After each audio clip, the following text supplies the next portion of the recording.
Well, good morning and welcome back to the second day of the ICAN Nuclear Ban Forum. How are you all feeling today? Okay, I was going to say still a bit early, but I think you all seem very awake. It's good, great. But right now in the Vienna hub, we are connecting live with events in Australia and Japan, where our colleagues have kicked off the day for us even earlier, with events taking place in Port Augusta, Australia, as well as in Hiroshima and Nagasaki, Japan. And in that session, we have people from South Australia, where we hear from those who have witnessed nuclear testing, as well as their children. And from there, it is going to Nagasaki, where right now, atomic bomb survivors are gathering at the Nagasaki Peace Museum to participate in this event from very far away. And then the conversation goes back to Hiroshima. That's amazing, don't you think, Seth? Definitely. Yeah. Wandering off. And actually, like this video, I'm still so much in awe about yesterday. Yeah. Me too. I mean, so much happened. Do you have favorites or? I think I was really moved by Terrell's accounts of him being in Ukraine and witnessing the events live there, and the impact it had on Ukrainians as well was really one of my highlights, yeah. Yeah. How about you?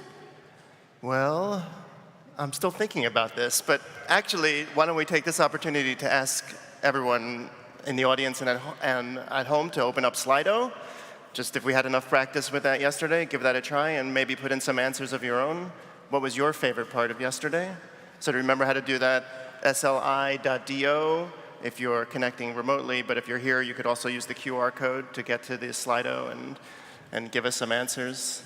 I mean, I think that it was really particularly special to hear from Pacific communities throughout yesterday. We'll have more of that today because, you know, like the session on Pacific states making the connection between climate justice and the contaminating legacy of nuclear weapons and nuclear testing. It's not that often that people from that region can travel so far, especially in the circumstances of today, and I'm really grateful that we have them. And I think it was also, of course, very great to catch up with people that we haven't seen for a long time. Oh, yes. Yeah. Yeah, I actually saw some people in tears, but happy tears. Yeah, I mean, the last time campaigners gathered in this way was maybe the Paris Forum 2020.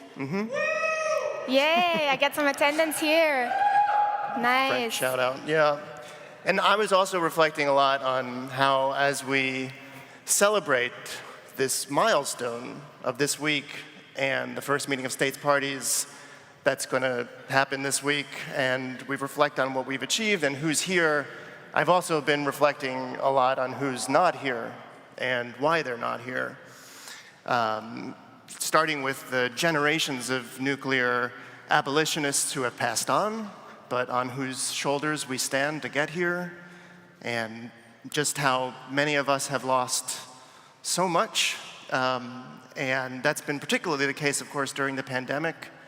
Over 6.3 million people have now died from COVID and are still dying. So, and then there's, you know, the anti-nuclear campaigners who are not here because there's the ongoing risks of the pandemic, or vaccine inequity, or conflict and war. I think it's even more motivating for us, or for me when I think about that, and all the unnecessary death and suffering, that it reminds me why we're here and what we're trying to do and what today is about. So that's what today is about, actually. We heard so much about all of the problems we're trying to fix a lot throughout yesterday, and today we're going to have a little bit more of that, but also a lot more focus on knowledge, skills, and tools that we all have here and that we're using to put an end to nuclear weapons. Exactly, and we're also going to get a lot more into what brings us here to Vienna this week, the law.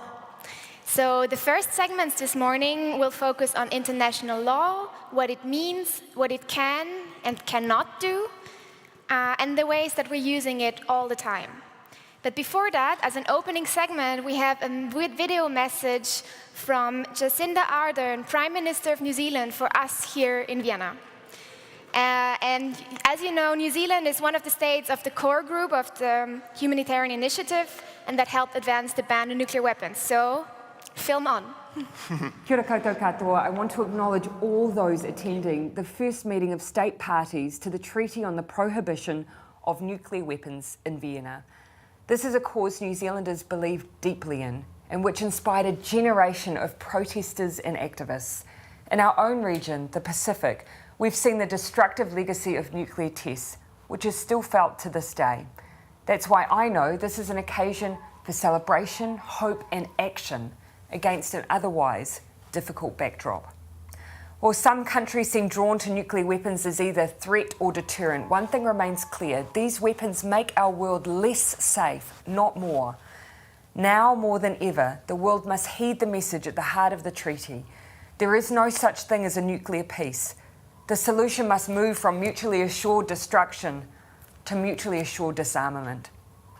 The 89 countries that have signed or ratified the treaty have answered this call to action, and I urge all states to do the same and to engage with the treaty in pursuit of our shared goal of a world without nuclear weapons.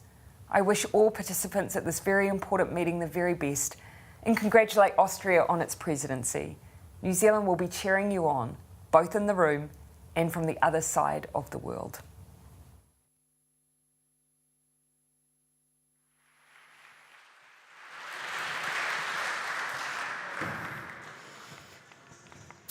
So next, we're excited to hear a lightning talk from Ambassador Maritza Chan, a love letter to international law.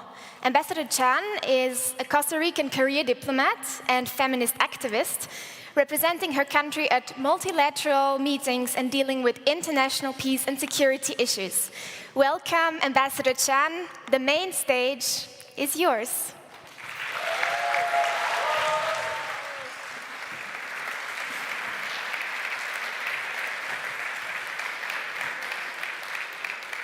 Good morning, everyone. I'm writing a love letter to international law. It's Sunday, June 18, 2022. I'm writing from Vienna. The world seems to be in turmoil. We are all afraid. So please, if you will, think back with me to imagine a not too distant past. It's 1945, the Second World War has ended, but the world is devastated. Humanity is just beginning to grasp the horrors of the Holocaust. Determined to seize any opportunity to build a better future, the delegates to the 1945 San Francisco Conference gathered to write a new set of rules to save succeeding generations from the scourge of war. And thus began a new chapter in international relations with the writing of the UN Charter and the creation of the United Nations. The compulsion to write a new future out of a worn-torn past is not a new phenomenon. Humanity has always attempted to discern wisdom and build better in the aftermath of injustice, conflict, and the horrors of war. Unusually, this discernment has taken the form of acknowledged laws between states, agreements that make a body of international law that serve as guide points to the relationship between states. For instance, international law is the reason that states must declare war based on the 1648 peace treaties of Westphalia. International law is the reason that civilians and medical personnel may not be targeted during a war, based on the 1864 Geneva Conventions. International law is the reason why war criminals are held accountable for their wrongdoings, based on the 1998 Rome Statute. International law is also the name that we give to state security alliances, immigration policies, and extradition processes. The world as we know it today, borders, states, and passports, international trade, and immigration will not exist without international law. In 1979, esteemed international law scholar Louis Henkins stated, almost all states observe almost all principles of international law, almost all of their obligations, almost all of the time. Listen carefully what Henkins said. Almost all of the time. Almost is not nearly enough. The crisis of today and the crisis posed by nuclear weapons require that we strive to do more than almost all of the time. But we must do the work to make sure that we do not rest idle on the job. We must work hard to strengthen accountability and justice for violations of international law. We must work hard to create a universal recognition that international law is a condition for sustainable peace. Those who would say almost all of the time is good enough are likely to be those with absolute power and resources. For as long as there have been rules to follow, there have been those that say that the rules don't apply to them. And as long as there have been international law, there have been countries that consider themselves above the law. We don't have to search too long or too far to see treaties not being upheld, of courts being ignored, and of war criminals not held accountable. These rule breakers invite critics of international law to ask, how can international law be functional without a universal enforcement mechanism? To those people I say, our shared morality is our enforcement mechanism. Our shared duty to ensure safe schools and communities is our enforcement mechanism. Our shared responsibility to equality for women, youth, and children is our enforcement mechanism. Our shared commitment for a nuclear-free future is our enforcement mechanism. Our shared optimism and compassion are our only enforcement mechanisms. We must believe in the importance of international law to make it real. And the consequences of international law violations must be strong, must be clear, and serve as a deterrent to those who will otherwise seek to undermine them. If we don't do the necessary work, we undermine the foundations of the international system. For international law to reach its fullest potential, we must also begin to see international law beyond its bare minimum function. We must begin to understand international law as a language, a social practice, and a culture. International law is the language of creation.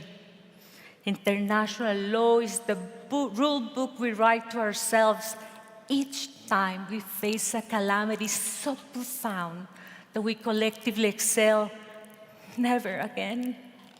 International law is the codification of our collective remorse and the codification of our collective commitment for a better future for all.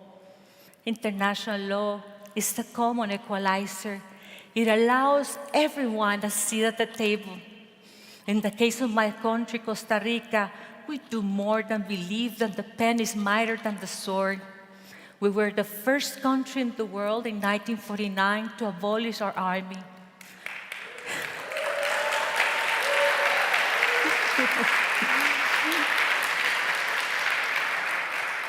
In Costa Rica, we believe that the law is more powerful than bullets. We have no army to go on the attack if others fail to uphold their end of the bargain. But we have developed a system of rules that has kept us out of conflict more effectively than any arsenal of weapons ever could. That, my friends, is the power of international law.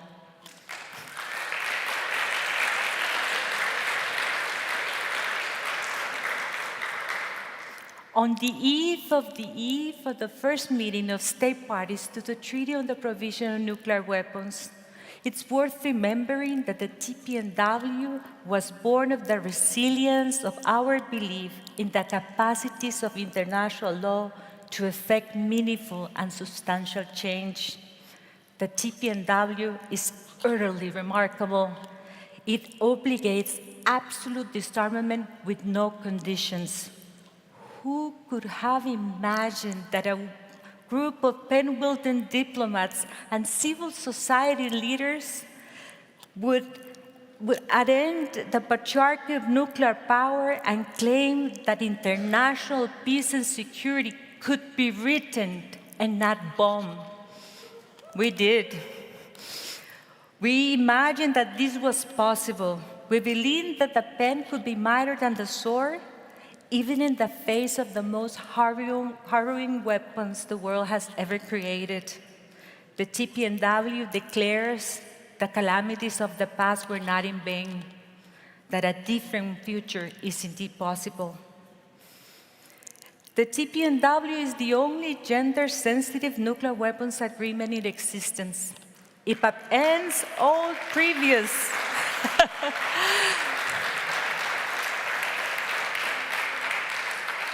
It upends all previous international instruments that authorize women and girls with their non-inclusion. We, the authors of the TPNW, channel all our energy, all our expectations, and all our aspiration for a nuclear future and make them real by inviting them into existence. And now that the TPNW is here, and now that we have an international obligation among states to abolish all nuclear weapons, it is our collective responsibility to be ready to discuss ways to strengthen and uphold that legal commitment. So let me finish with a call. We must do the work to make sure that international law is the ongoing expression of our will, not the conclusion of our efforts. Sincerely, Maritza Chan.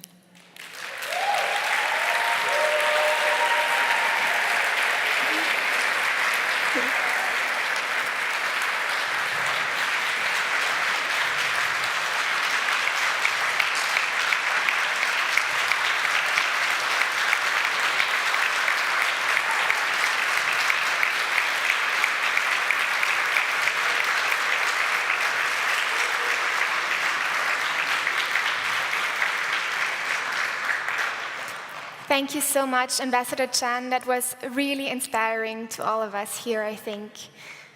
I just want to remind folks that about right now in the colloquy hall, we have Nuclear Ways for the Pacific starting, a session designed from our colleagues coming from the Pacific Islands.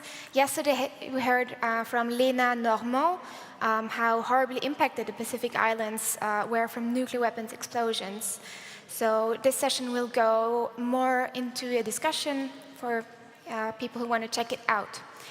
The next conversation on this stage here will go more into depth on questions of international law and the ways and means that it can and is used to hold norm breakers accountable. Sometimes I think, I like to think about international law as the net underneath trapeze swingers. I'm not sure if I pronounce this correctly. Trapeze swingers? Yes. So we hope that everyone will make the jumps and leaps that they need to, or that they'll uphold the norms that exist in the world. But we also need to know that there's something underneath that when they fall. So my co-MC Seth will lead this conversation. And apart from being my co-host, Seth is the United Nations liaison for ICAN. He's a law professor at the City University of New York School of Law and a board member of Lawyers Committee on Nuclear Policy. So Seth, the main stage is yours. Thanks, Colleen.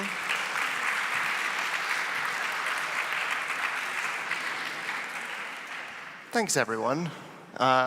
Boy, I'm really excited for this panel. I hope you are also, especially after Ambassador Chan set up what we want to talk about so well and so effectively. And I'm quite emotional, actually, after her framing I mean, just to give a little more framing, because as we think about this question, and as we gather here today for this very historic week to welcome the biggest milestone in modern international, well, certainly in the last recent years in international treaty law.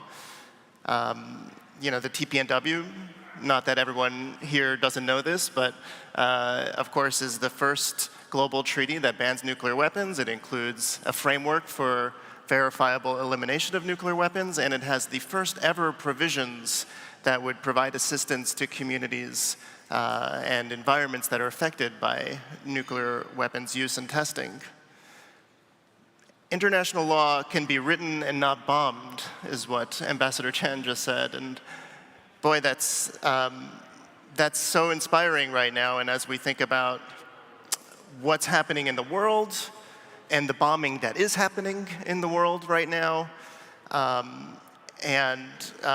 want to talk about what we can do and what our challenges are through what's written, and how we also, let's give each other the tools, I think, to respond to the skeptics that tell us that international law is meaningless. Because look at all the transgressions that we're seeing right now and always. So that's what I kind of want to talk about, and I don't think we could have a better group of people to do it. So let me just quickly introduce everyone here. It's in your program, so I don't need to elaborate too much. Starting at the end here, we have Commissioner Colin Namalambo, who is a diplomat and nuclear expert in the Namibia Ministry of International Relations and Cooperation, and also serves as the commissioner of the African Commission on Nuclear Energy, AFCON. And then we have, to Colin's right, Bonnie Doherty is an associate director of armed conflict and civilian protection and a lecturer on law at the International Human Rights Clinic at Harvard Law School. She founded and directs the clinic's Armed Conflict and Civilian Protection Initiative. And she is a senior researcher in the Arms Division of Human Rights Watch. And to my left is Dr. Olamide Samuel, a research associate in nuclear politics at the University of Leicester. He is also a senior teaching fellow at SOAS University of London and a senior advisor on political and strategic issues at the Center for Research and Information for Disarmament and Security, Brussels. He holds a PhD in National Security Strategy from the University of Buckingham and a MA in Security, Intelligence, and Diplomacy from the University of Buckingham. Okay, so let's start generally.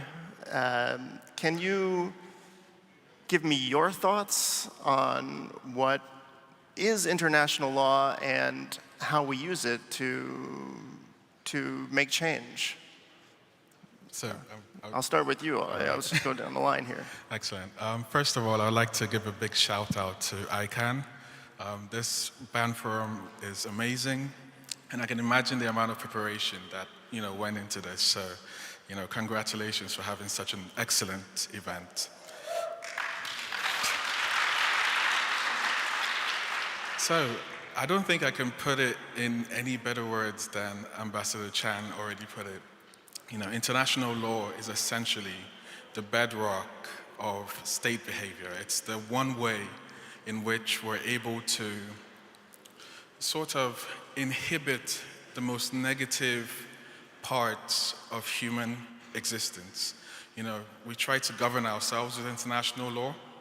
And so, we've developed this system where we have treaties, institutions, and norms that try to at least constrict state behavior and ensure that states don't behave in negative ways. Apart from the international treaty to prohibit nuclear weapons, we have numerous preceding treaties that govern other things, like air travel or sea travel. We have the United Nations Convention on the Law of the Sea from the 1980s that actually protects, sailors and people that are crew on ships in the high sea. So everything from nuclear weapons all the way to, how much state can tax you when you travel there and you purchase things with value-added tax. These things are governed by international law, and so it really, really has a lot to do with the very fabric of society and also interaction between states. I'll pause there for now and hand over to Bonnie, who is the expert in international law. I mean, and then we have, in addition to this, we have a whole body of law that may or may not be codified in a treaty under international humanitarian law that we will talk about, but that actually, if you were here yesterday, Irene Giorgio from the International Committee of the Red Cross gave this wonderful, I thought, summary of what international humanitarian law is and the norms and laws that protect us. But focusing further on treaty law, actually, I was hoping to turn to Bonnie to, if you would, give us a bit of an overview about treaty-based prohibitions on weapons and more specifically, how those laws are written to make us safer. Thanks, Seth. And again, I want to echo what Ola said about ICAN's forum. It's been an amazingly inspiring weekend and great to see so many familiar faces. So thanks for organizing this great event. So I'd say the TPNW is part of two lines of weapons prohibition treaties, to follow up on Seth's question. The first is it's one of three weapons of mass destruction treaties, all of which have bans on production, transfer, stockpiling, and so forth, other activities related to weapons of mass destruction. There were previously bans on biological weapons and chemical weapons, and the TPNW fills a gap by covering the third weapons of mass destruction, nuclear weapons. Equally important, perhaps even more important, is the latest humanitarian disarmament treaty. And humanitarian disarmament is a people-centered approach to disarmament that seeks to prevent and remediate human suffering and environmental harm caused by arms.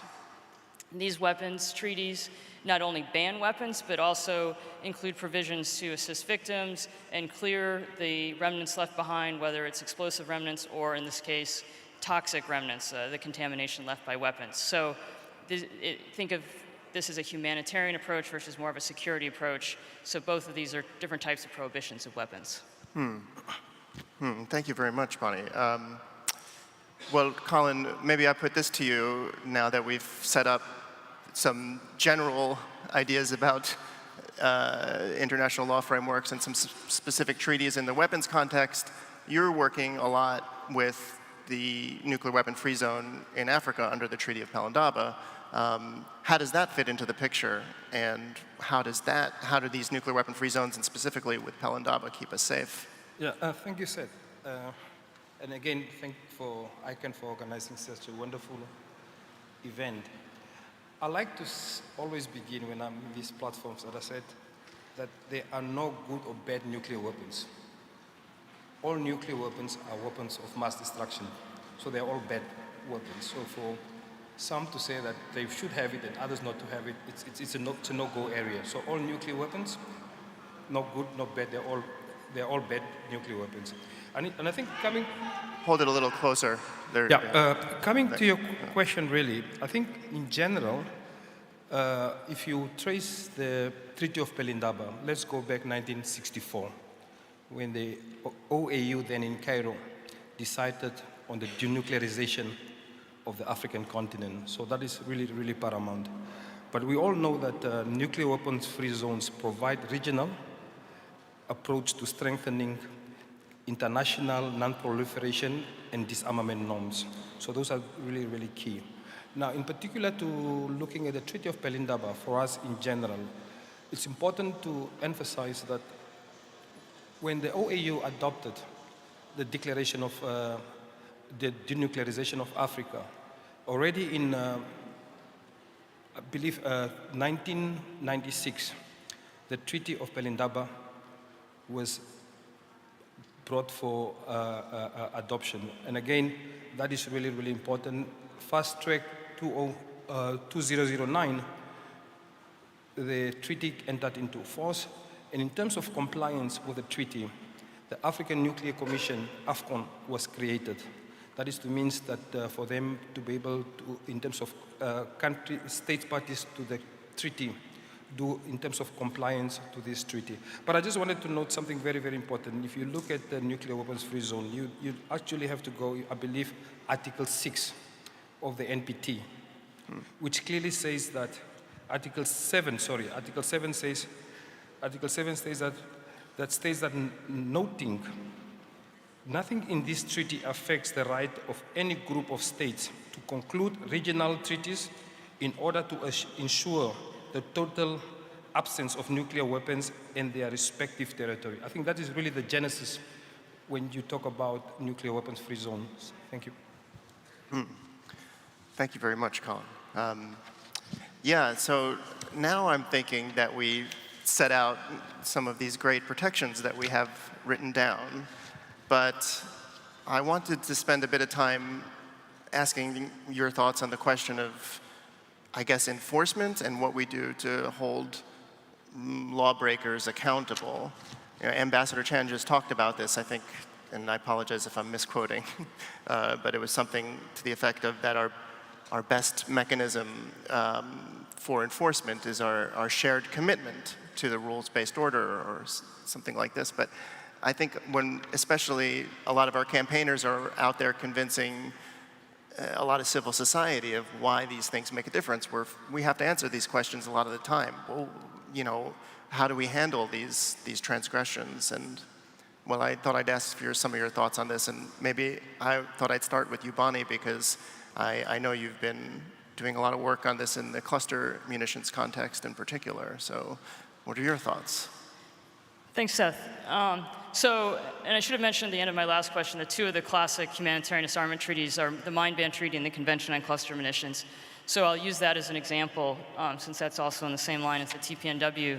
So accountability is always a little tricky under international law, but there's several levels of accountability. So one is political accountability, and that's a matter of condemning use of a weapon based on international law. So in the Ukraine example, it's a matter of condemning the use of cluster munitions, or you basing on TPNW, condemning threats of the use of nuclear weapons. So that's the political side of things. And actually, the Convention on Cluster Munitions includes a provision obligating states to discourage the use of cluster munitions. Then there's state responsibility, and that, if in the weapons treaty context, there's often, if there's a dispute about violations of the treaty, you can appeal to the meeting of states parties. Sometimes in some treaties you can appeal. If that fails to settle the dispute, you can go to the International Court of Justice, or in the TPNW's case, you can determine what the proper place to settle the disputes are. And then there's individual criminal responsibility. So if the violation involves an act that is done intentionally or recklessly, and I think in the case of Ukraine, that's likely the cluster munitions were used at that level, then you can, might be amount to a war crime. In case of Ukraine, again, neither state is party to the Convention on Cluster Munitions, but you can appeal to other laws. It doesn't have to be the weapons treaty. You can appeal to the Geneva Conventions or customary protocols, or to customary international humanitarian law. And again, still go to either national courts. In Ukraine, you can go to the International Criminal Court or other international or national courts that are set up specifically for specific armed conflicts.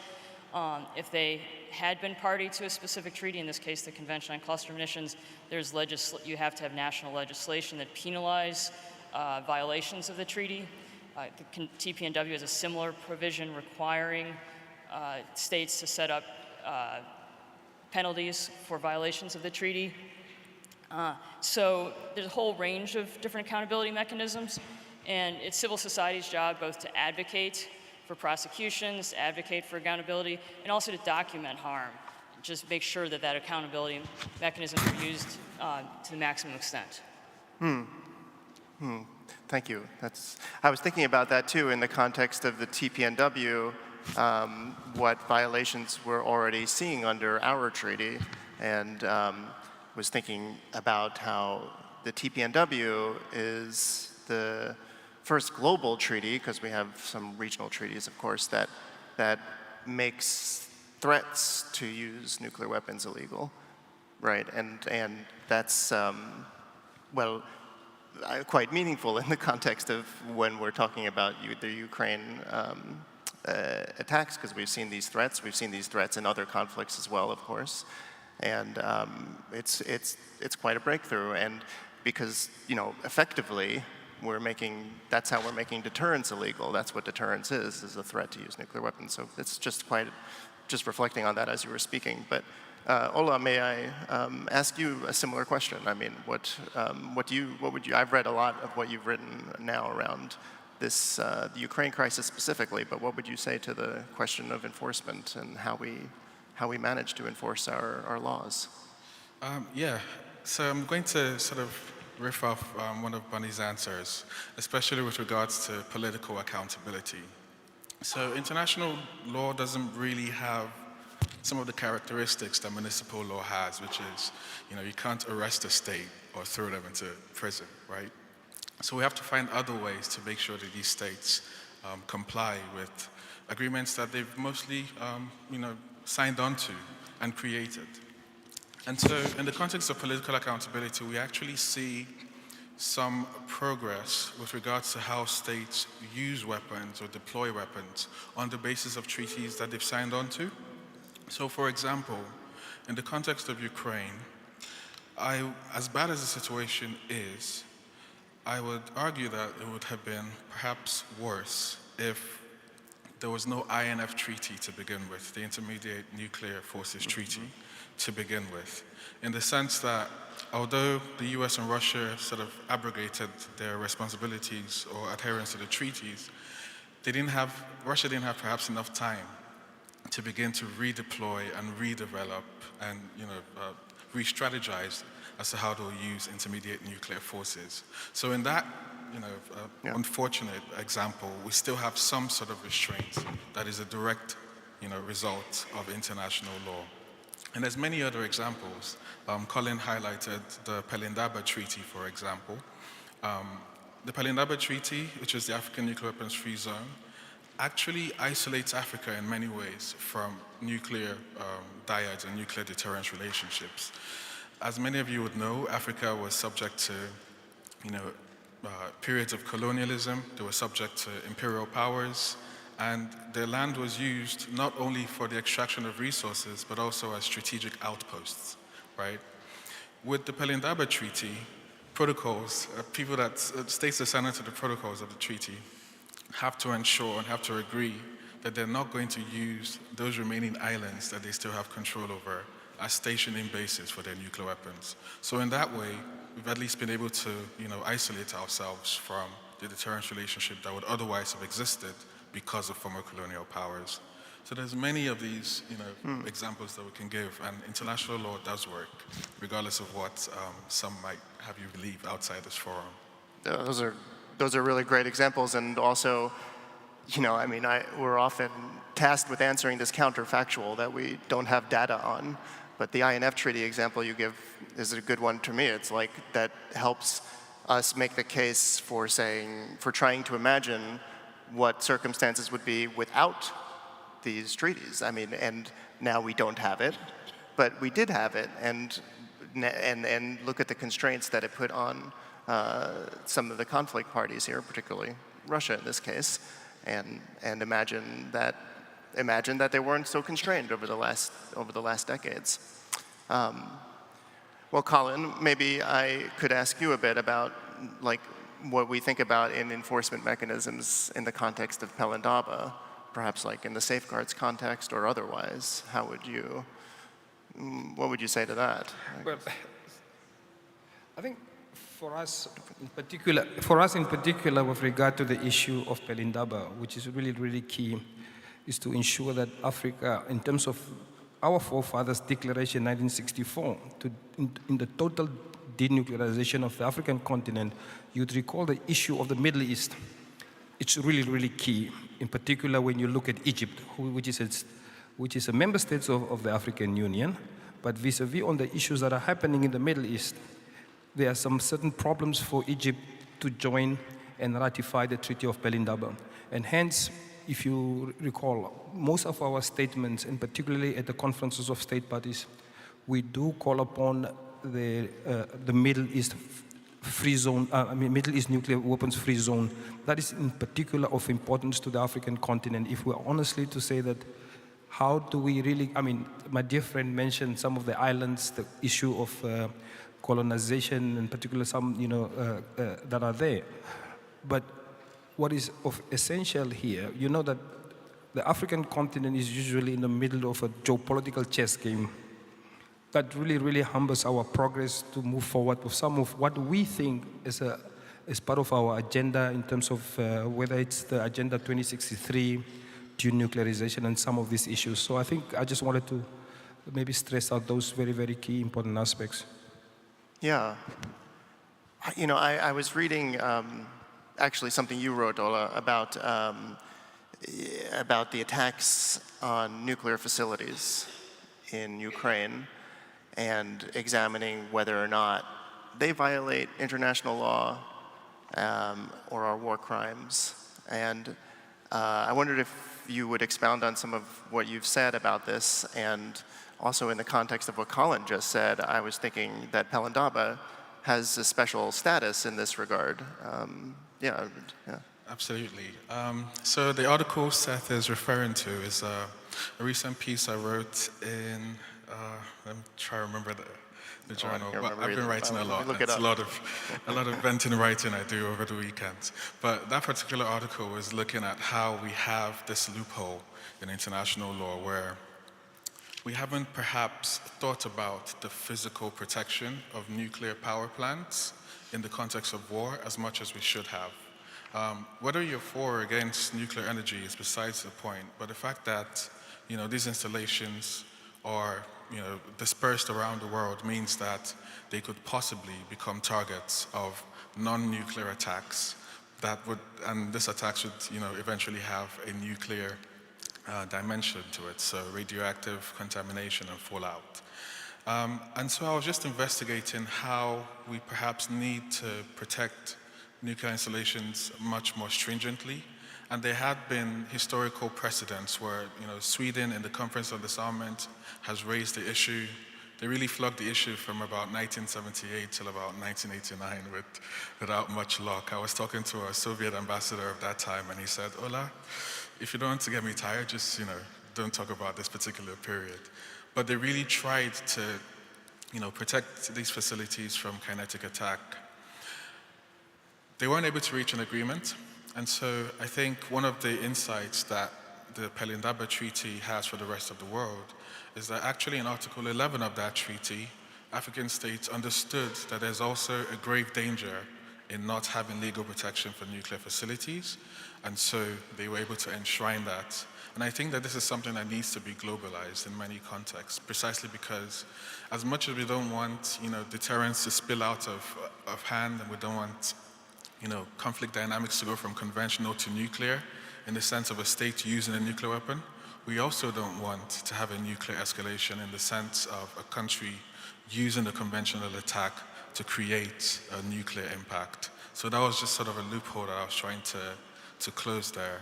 And some of the examples I go into as to why this hasn't happened was just looking at how the US, for example, and Israel have relied on the fact that there is no protection for nuclear facilities to carry out kinetic attacks on states like Iraq and Iran and allegedly Syria. And even though there could have been justifications for these attacks, aka non-proliferation, we don't want these states to use civilian nuclear power plants to create nuclear weapons, the fact of the matter is that if those provisions, the protection of nuclear power plants, don't apply anywhere in the world, we could have situations like what Russia did in Zaporizhzhia in Ukraine, where thousands of lives were at risk in Europe if this attack had been any more sustained than it was. I'll pause there for now, I think. Yeah, no, so many good examples here, I think, and I feel like there's a little, maybe footnotes to Ambassador Chan's talk, like we could say, here is why, and here are some of these examples that support the argument that international law is core to our protection in the global order and also works as effective. I mean, even if there are transgressions. And I think we're all saying that it is effective. And we have the CCM and the INF and Pelindaba that's showing us every day about how it is, how the rest of the world and most of the world is abiding by these treaties in ways that makes it even effective when countries don't, which kind of segues to I think, another elephant in the room kind of question whenever the TPNW comes up. Like in the media in particular, you rarely hear mention of the TPNW without the framing of the question sort of saying, you know, what does it matter if the nuclear armed states haven't joined? We're answering that question all the time, right? And so maybe can we talk a bit about how a treaty like the TPNW, but also great examples in other disarmament treaties, particularly in the humanitarian disarmament context, have affected countries other than the states parties and before those possessor states have joined. Can I start with you, Bonnie, actually, on a question, because you've worked on so many of these humanitarian disarmament treaties? Certainly. So I think that there's many ways that treaties can have influence on parties or entities that aren't actually those that are bound by the treaty. So first of all, again, to use the humanitarian disarmament context, they can influence states not party.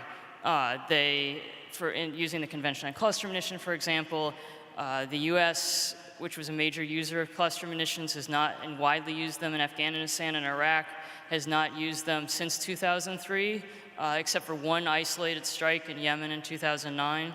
I think that's largely due to the pressure of the CCM, the stigma that's been created, as well as the fact most of its allies have joined. In addition, it puts pressure through the financial sector. There's been Textron, for example, was the last U.S. producer of cluster munitions, and in 2016 it decided to stop producing cluster munitions, in large part due to the stigma produced, and it had been documented by Human Rights Watch and others that the weapons, the high-tech, the solution to cluster munitions had failed. Those weapons had failed miserably in Saudi Arabia, and it couldn't handle the political pressure of these weapons failing. Again, the standard was set by the Convention on Cluster Munitions. And even when the TPNWs already had that kind of effect, Don't Bank on the Bomb has reported that the number of financial institutions has doubled that have excluded investment in nuclear weapons just since this treaty has taken effect. So we're already seeing that, and it makes a big difference if financial institutions have said if a weapon is banned by a treaty. So that kind of, although they're not party to a treaty, non-state actors cannot be party, that can make a big difference. Yeah, even if they're not party, even if they're so-called persistent objectors, as it were, you know, that are always trying to say that this law doesn't apply to us because that has special meaning when we're talking about forming international customary law. Even if they're making those arguments, we're seeing these really practical effects, both in one, decreasing use, as you say, you know, the cluster munitions context, that's such a great example. So decreasing use and decreasing production and possession, that Textron example is such a great one under the CCM, right? That the market dried up, and that's what we're doing with the TPNW too. We're making nuclear weapons illegal, but also irrelevant, right? By making, that's our goal, and following these models. That's what happened with Textron. That's why they shut down. There was no market. So obviously this is a different context, but we have all these great examples that are showing us how this works. Colin, can I ask you actually how the connection between the TPNW and Pelindaba, like how are these mutually reinforcing, and how will the TPNW help build a safer Africa in this context? Thanks. You know, during the negotiations leading up to the adoption of the TPNW, a lot of African countries played a very, very important role during the negotiating leading to the adoption of this treaty in 2017, I believe. So I think it was done, we did so purposefully knowing that there is a lot of complementary between the TPNW and the Treaty of Pelindaba. So if you look now in terms of already 42 African states voted in favor of the TPNW in New York. Up until today, if I'm not mistaken, 29 African countries have signed and ratified the treaty. We hope that more African countries will do so. We encourage them to do so in fact, 2 months ago, we had a conference of state parties where the AU agreed that we need to encourage African states who have not signed or ratified the TPNW to do so. We had, in fact, I must indicate here that we had 2 meetings with ICAN, in particular to promote the TPNW during the Peace and Security Council of the African Union. We had, AFCON had a consultation with the New York African group, just to indicate to the colleagues there that, listen, this is important. There is not a contradiction between these 2 treaties, but we should also take the lead as Africans. I mean, I've mentioned 1964, that at least, I mean, before many other countries decided really to push for nuclear weapons-free zone, we started, and that was the foresight of our leaders then, 1964. So in terms of the complementary, you would note that, of course, the TPN does not have an enforcement mechanism, but in fact, it's really in terms of on the prohibition of nuclear weapons, it's very, very quite strong. Similarly, the Pelindaba Treaty is very, very clear in making sure that there will be no testing of nuclear weapons. No state has a right or should acquire nuclear weapons. So those are very, very key elements when you look at the complementary, but they speak together. And I think it's really important that African states realize that the TPNW is very much consistent with the Pelindaba Treaty. Yeah, and I think that we could also say that if we had representatives from people who are working on the other nuclear weapon-free zone treaties too. I mean, that it's a very similar concept for most of them, that these treaties are entirely complementary and work with the same, certainly when it comes to safeguards mechanisms, work with the same system that has an enforcement role in terms of preventing states from building programs without being detected, and giving us an opportunity to respond. And that's true. You know, we have numerous nuclear weapon-free zones that have those structures. But then there are some countries that are outside of the nuclear weapon-free zones, but are inside the NPT. And I wonder, would you say something to the question of, Ola, to the question of how there's a complementary role as well between the TPNW and the NPT? Absolutely. So, as Colin actually highlighted when he was talking about nuclear weapons-free zones, where the NPT mandates or permits states to negotiate regional nuclear weapons-free zones, I believe the TPNW is a similar manifestation of Article 6 of the NPT. There's an influential researcher at SIPRI, I think he's retired now, Tariq Raouf, who highlighted for a number of years that the NPT is not a self-fulfilling treaty. The NPT relies on other frameworks to, enable its enforcement. So for Articles 1, 2, and 3 of the NPT, it relies on the IAEA. Article 4 also relies on the IAEA in terms of technology transfer. And so when people talk about the TPNW being incompatible with the NPT, I think that's absolute nonsense. Precisely because this is actually an evolution. The TPNW is an evolution from the NPT in terms of disarmament obligations. And I think another relationship with the TPNW now and nuclear weapons-free zones is the fact that, states in Europe have tried to implement some versions of nuclear weapons-free zones with limited success, of course, because of, security alliances like NATO.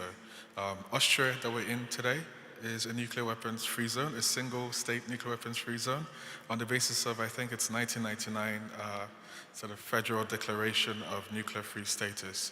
And I think that, the TPNW allows states like Austria, who have declared that they don't want to have anything to do with nuclear weapons or deterrence, to have allies in a sort of global nuclear weapon-free zone, if that makes sense. And I think that's what the TPNW sort of tries to enhance as well.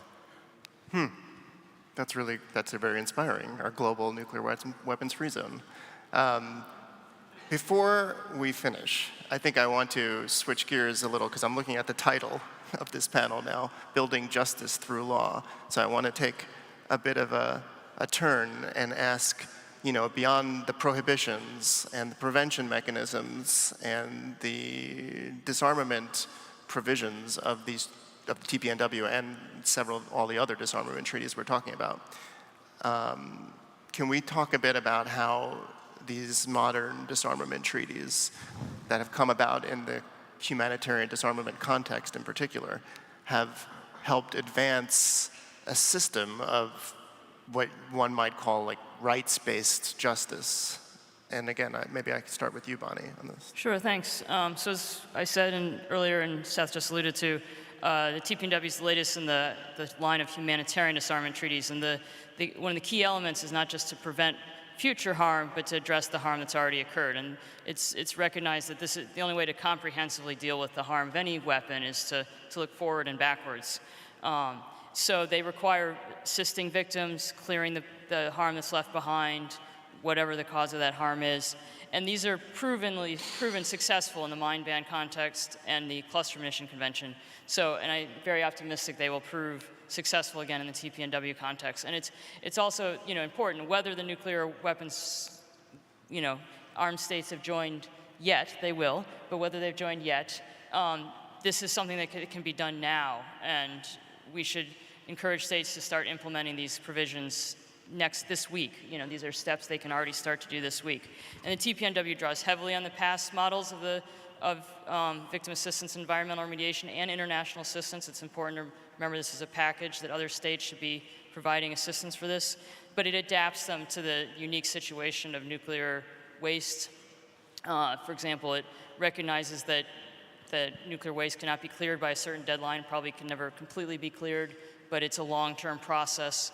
The treaty requires, as you mentioned, rights-based. It requires provisions for socioeconomic inclusion. It requires provision of medical care, but we can interpret it, even though it's not specific, to address, for example, cultural harm or intergenerational harm. Those are kind of things we should be pushing for, even if it's not explicitly in the treaty, because those are advanced human rights. So those are some things we can push the envelope on as we go forward. And do so right away, as you say. I mean, that's several of the panels, several of the programs throughout this weekend have been about that, how we are implementing Articles 6 and 7 of the TPNW starting now, starting this week. Some of the others will take longer because, the building a framework for verifiable elimination, that's going to be a longer process. But all the states parties have a role, an opportunity, and an obligation to start implementing the positive obligations under the treaty. Well, Colin, maybe how would you answer such a question? Like, how do these treaties work together, or not, to help bring about justice, in your opinion? I mean, what does that word mean in the context of some of this work? Well, I'm sure I'm not a lawyer. I'm a diplomat, but I think when you talk about nuclear disarmament, in particularly when you look at various treaties on whether it's on disarmament, in bilateral or multilateral, they all strengthen the global disarmament and non-proliferation norms. So I think that's really, really important. But I wanted to touch something which is essentially very, very important, and something you hardly hear, particularly when you talk about the Treaty of Pelindaba. And I think she mentioned the issue of waste dumping, which is really, really something very, very key for us on the African continent. But then the other issue is also an issue of the inalienable right of state parties to the NPT in terms of access to nuclear technology. Yes, disarmament, quite important, but countries are fighting to make sure that they have their developmental needs are met within the NPT, the three pillars of the NPT. One other issue that I also wanted to raise, of course, probably we'll talk about it in terms of negative security insurance, where, why would a country want to be part of a nuclear weapons-free zone if that country doesn't have the guarantees that it will not be threatened by, a country on nuclear weapons? Those are very, very key importance. But for us on the African continent, is one thing that is more important is actually the physical protections of nuclear material. That is to make sure that non-state actors don't get their hands on some of these materials. I mean, if you look now in terms of the continent of Africa, you have the situation in the Cabo Delgado region in Mozambique, the Sahel, it's really also burning. And non-state actors will always take advantage on the weakest link to make sure that they have access to some of these technologies that can really, really be detrimental on the continent. So I think for us, while we look at some aspects in terms of the, I mean, even now, I mean, look, to my surprise, nuclear weapons states have not even concluded or signed their legal obligation with Mongolia. The same thing with Bangkok. So I think these are very key important, but for me, really, I mean, from AFCON perspective, it's really, for us on the continent, is really to make sure that we protect the physical, those materials that are used in various industries are protected. And the issue of dumping remains very, very key. And the NPT is very clear in some of these obligations by states, but we keep seeing a clear violation from the most powerful countries taking advantage on the weakness that the continent of Africa is. I think we really need to engage. If we have to talk about bilateral cooperation, multilateral cooperation, it's really for us just to strengthen, but also the issue of assurance and credibility. Thank you. Ola, what are your thoughts on this? You could already tell I was going to jump on that. The issues Colin raised are extremely important, especially when we think about them in the context of injustices. I'll start off with the dumping of radioactive waste and why it's so important for Africans in the Pelindaba, and why it's encoded in the Pelindaba Treaty. It's often the case that Africa is not only seen as a place where mineral resources are extracted without regard for the human or environmental impacts. It's also a place where we see the dumping of technologies that are dated. We see the dumping of second-hand clothes, cars, and even grids, electrical grids that is, and their components. And so in the context of nuclear energy and in the context of the uranium market, we're very, very wary of seeing this trend repeat itself with regards to the dumping of radioactive waste. It might not perhaps be as ostentatious as maybe dumping radioactive waste in the sea or in the shores, but this new technique of deep geological storage for radioactive waste is something that is still quite experimental. It's been tried out in Finland in the Onkalo Reserve, but I suspect that in the next sort of decade or two, we might be seeing proposals, probably tantalizing proposals, to use Africa as a dumping ground for these sorts of waste. So in that context, in terms of protecting the human rights of Africans in the continent, the Pelindaba Treaty is very clear on that. And I'm going to ad-lib onto the TPNW as well, because the TPNW deals with many more kinds of injustices beyond just those that were that I've just mentioned. So the TPNW, for example, deals with something called retributive justice, in the sense that it's a treaty that entered into force in 2021, but it still covers actions that were carried out in the 1960s through to the 80s, which is nuclear testing. Retributive justice is something that's extremely important, especially for Pacific states that directly faced the negative impacts of nuclear testing. And I think this is a sort of injustice that has been clearly for the first time articulated by a treaty. And TPNW also deals with distributive justice in the sense that, as Colin highlighted, again, I'm really relying on your comments today. As Colin highlighted, African states are in pursuit of nuclear technologies and nuclear energy that haven't really materialized under the NPT. The TPNW actually mentions that nothing in the treaty shall negatively impact the inalienable rights of states to pursue nuclear energy.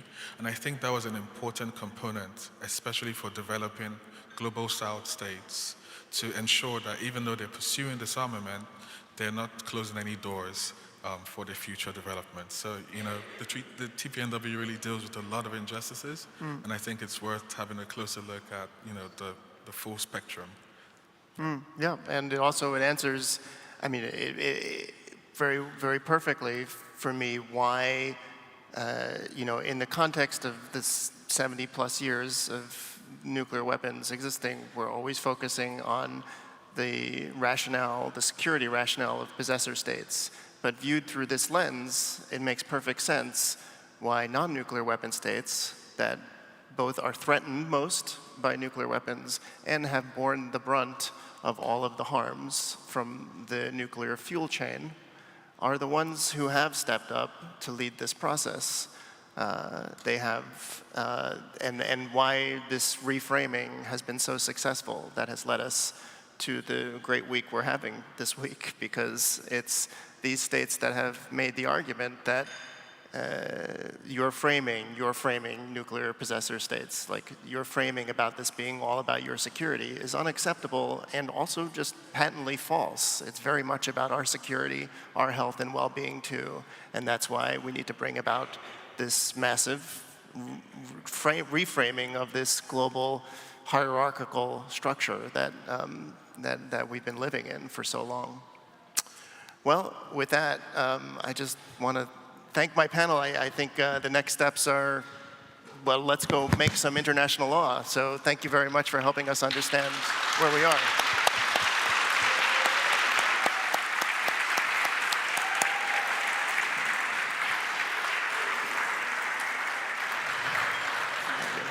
Oh, you can just leave it here. Yeah. Thank you all. That was really informative and actually sets up really nicely our next segment. Because actually, building law is something that we've all participated in one way or another, and that's what our next segment will get into. How the laws governing nuclear weapons were built and what we expect them to do. So next up, we'll hear from Ray Acheson. Ray is the director of disarmament at the Women's International League for Peace and Freedom, the world's oldest feminist peace organization. And many of us have maybe read their book, Banning the Bomb, Smashing the Patriarchy. So Ray, the main stage is yours.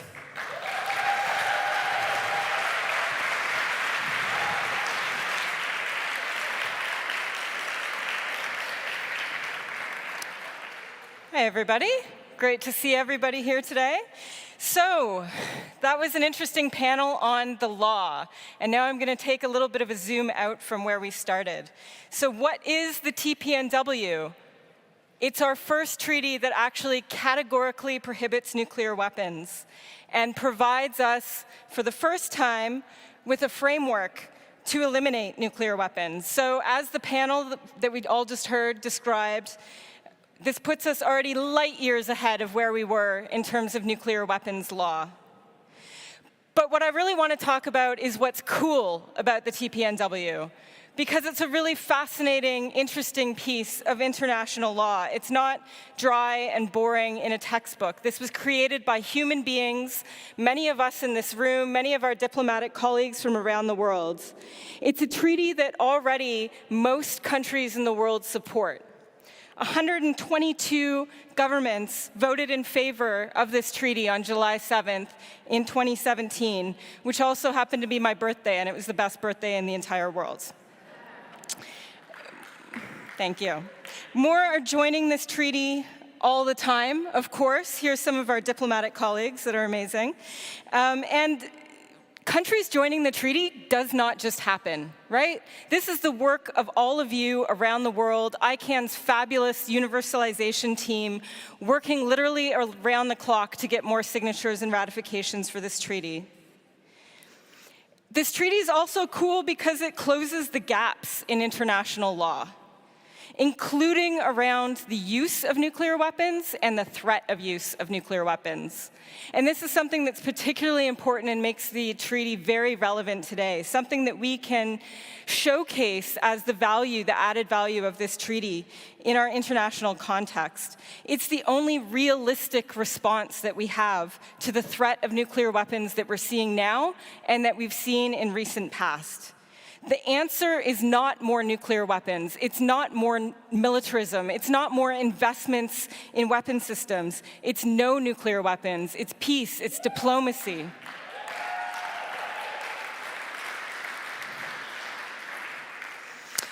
The TPNW is also the first feminist international law we have on nuclear weapons. I expected more applause for that. There we go, that's better. The treaty is feminist both in its provisions. Maritza mentioned that it has gender-related provisions in the treaty, but it was also the first feminist international law on nuclear weapons in terms of process. Because the nuclear armed states, they usually come to meetings on nuclear disarmament, and they just hold court. And we're not allowed to say anything. Non-nuclear armed states aren't allowed to say anything.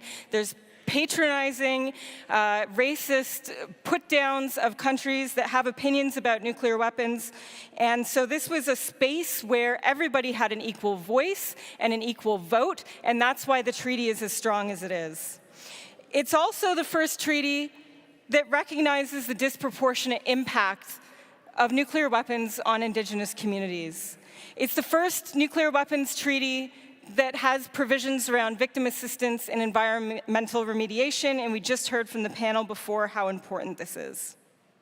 Now, of course, we're all here to celebrate the treaty, but we also need to recognize, as an act of feminist love, that the treaty is not perfect.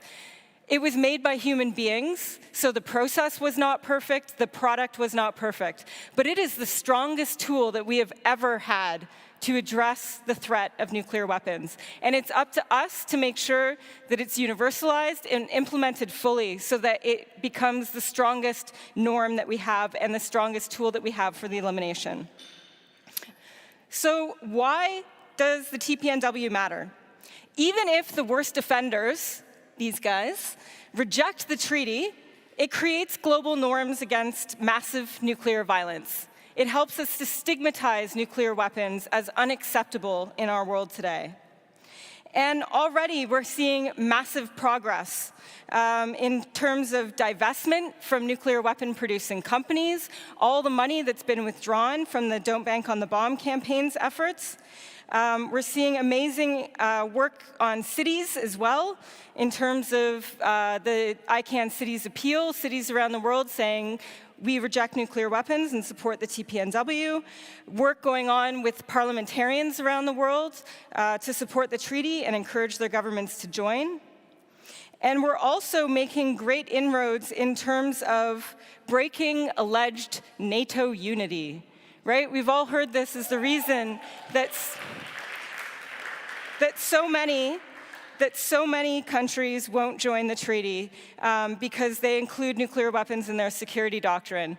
But we already have 4 NATO states confirmed to come to the meeting of states parties this week.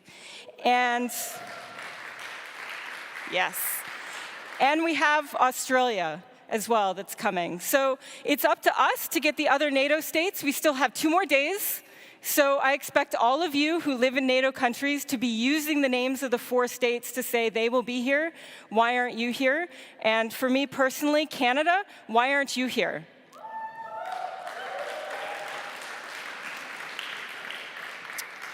So what do we do now? We're all here, we're gathered here together, we're learning, we're connecting. We haven't seen each other in person for many years, but we're here to organize. And that's the most important thing to take forward from this point, because this is a treaty that it belongs to all of us. It was made by all of us. We need to learn from the past actions of movements that have come before us, but we also have to engage with the movements that are struggling right now against other forms of state violence. Connecting up with abolitionist movements against police and prisons and borders and war and surveillance and all of the other things in our world that oppress people, that create this landscape of horror that we're currently living in. We are a bright light in that landscape, and we need to communicate with others that have their own bright lights and learn how to build a better world for as many people as possible. And I think one of the other things that is very important in this moment, in this landscape of horror, is really that we recognize that we cannot give up. And French philosopher Albert Camus always says that we have a moral obligation to struggle, even in the midst of despair and absurdity. And whilst we're living in this moment of great despair, we also have this treaty. We have a community. We have urgency. And we know we can make a difference because we've done it before, and we'll do it again. And prison abolitionist Mariame Kaba always says that hope is a discipline. It's not just an abstract concept that is for naive folks. It is something that we have to get up every day and exercise hope. The only thing we know is that change is both completely unpredictable and also certain. Change will always happen. We don't know when, we don't know how, but we're part of the broader movement and momentum to make that change happen, and we have to be ready all the time. Thank you very much.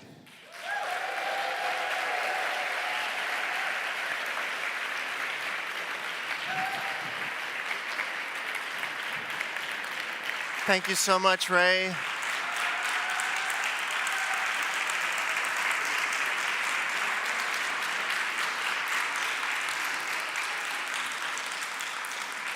Pretty amazing.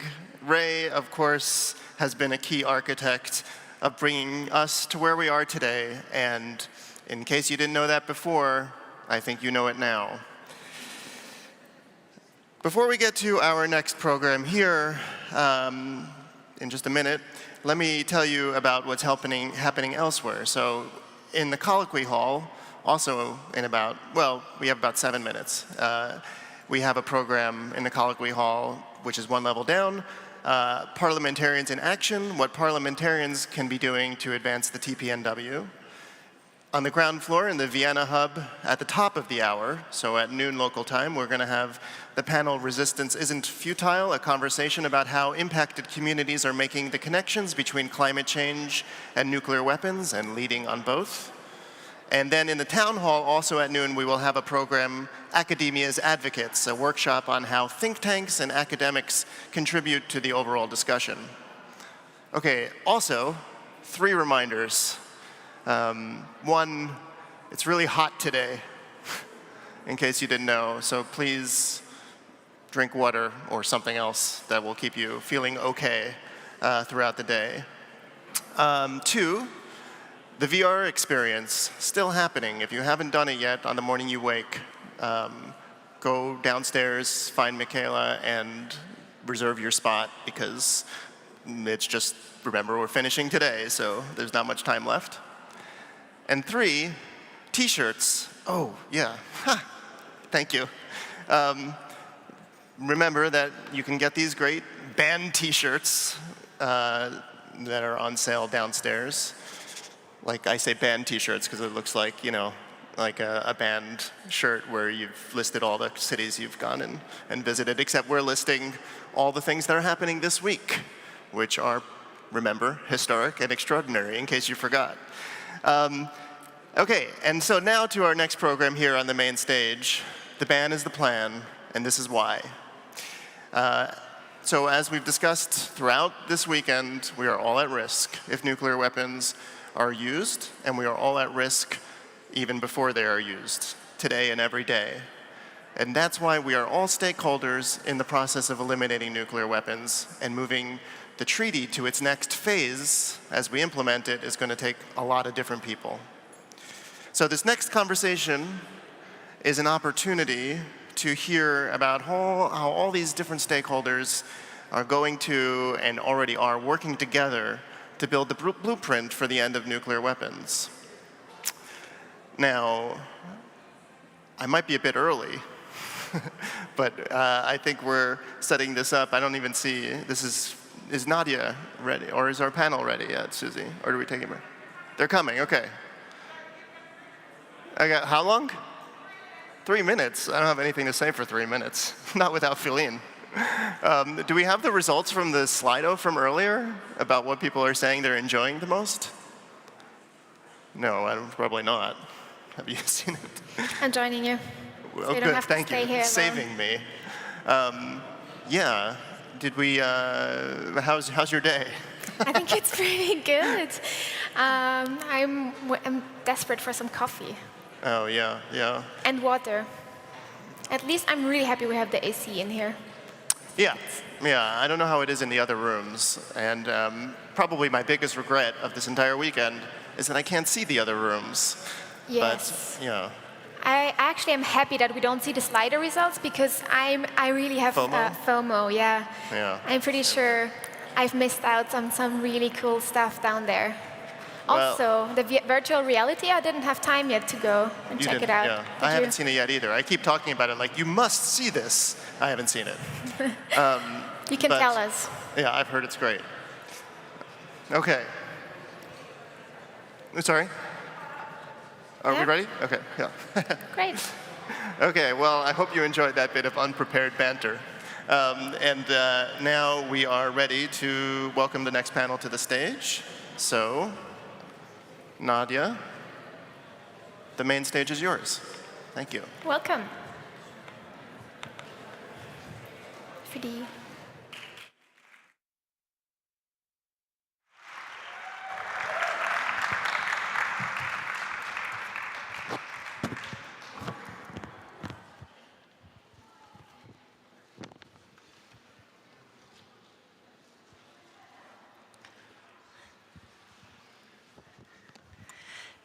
Hello, everyone. Good to see you all again today here at the aula.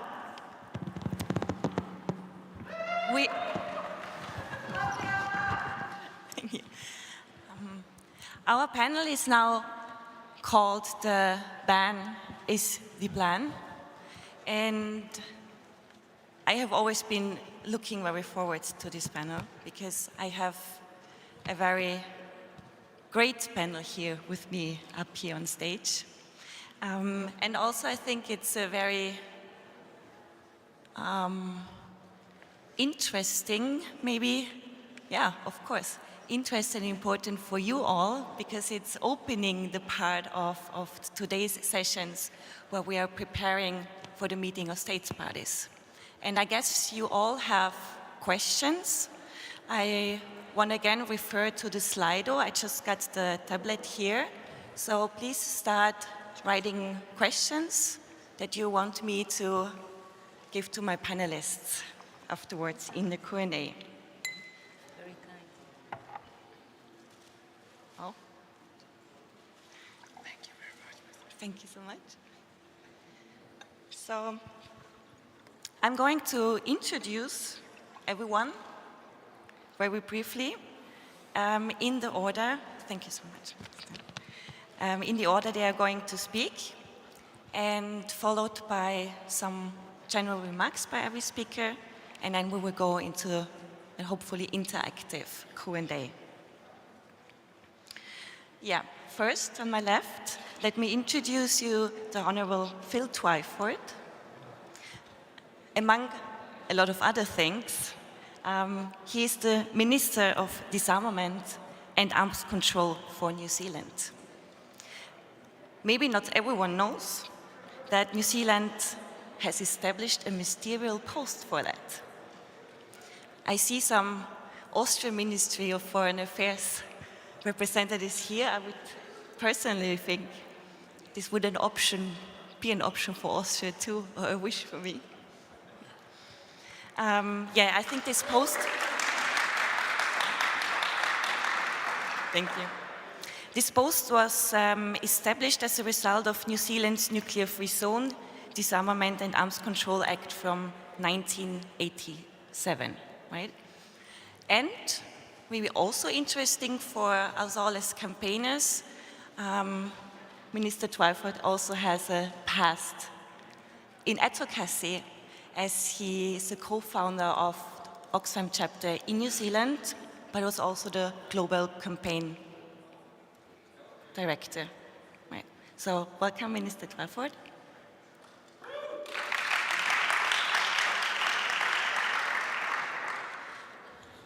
Second person here on the panel, and a very big pleasure also for me to welcome Ms. Elaine White here on this panel. And I also think that I'm speaking from the heart from a lot of people here and on the live stream, that we are fans and have this fangirl moment with Elaine White, because if you think of the Nuclear Ban Treaty, or if we think of the Nuclear Ban Treaty, we can't help but think of Elaine, as she so skillfully guided the negotiations of this landmark instrument in 2017.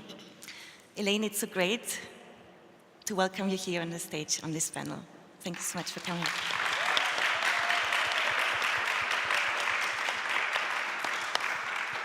And finally, I'm also very happy and proud to welcome Tommy Piemonte here on the stage.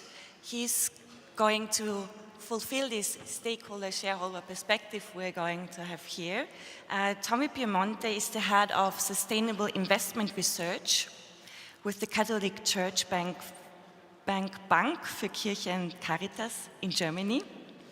And he's also responsible for the bank's engagement activities, where they talk with key stakeholders about priority sustainability issues.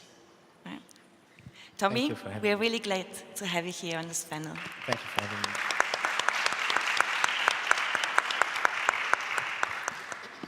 In the first round, I would like to ask every one of you to share your thoughts about the ways in which you see the TPNW getting into its next phase, what your visions or for the treaty or your thoughts on that are. And I would ask you, Minister Twyford, to start, please. Ngā mihi nui kia koutou. Thank you for the welcome, the introduction. I want to start by acknowledging the nuclear survivors and all the people who are no longer with us, who lost their lives due to nuclear war and nuclear testing. All of the people who were driven off their lands by nuclear testing, whose lands and waters were poisoned, and who today experience the intergenerational health effects of nuclear testing. I also want to recognise today all of those in the hall who got us here, the activists, the diplomats, the thinkers, and the organisers. Thank you.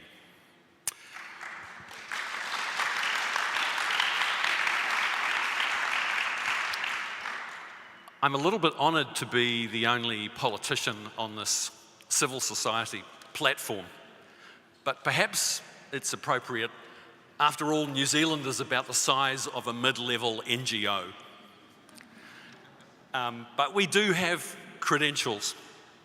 As you said, in 1987, we passed a law that made our country nuclear-free. And we did that because there was a sense of national outrage at particularly France's testing in the Pacific and the effects of that. The occasion of the first meeting of states parties of the Nuclear Ban Treaty is a moment to celebrate. They said it couldn't be done. They said that we were being emotional and naive. They said that we would make the nuclear weapons states angry and less inclined to disarm. But we did it. An extraordinary coalition of campaigners and diplomats made this beautiful thing, the Treaty on the Prohibition of Nuclear Weapons. So give yourself a hand.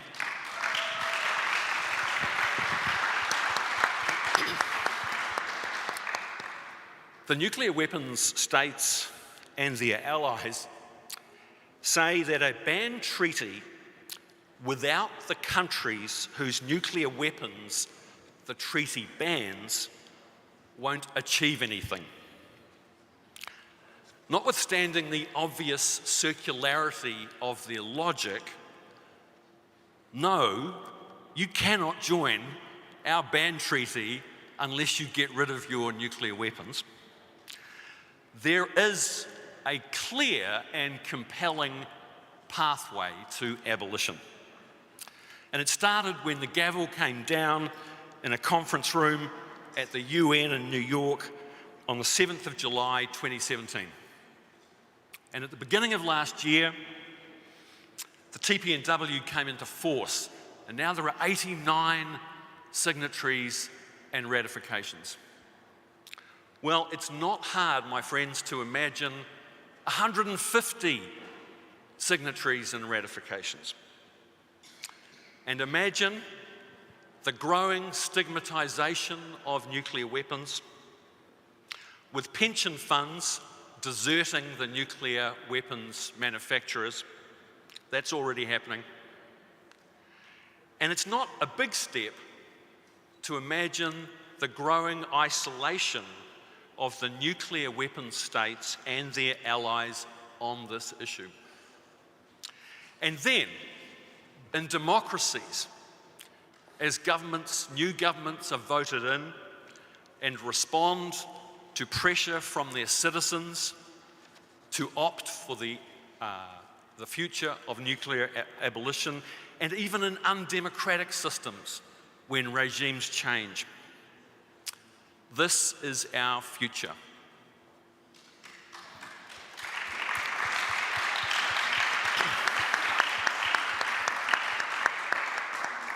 And as this happens, we will have created the conditions for multilateral nuclear disarmament.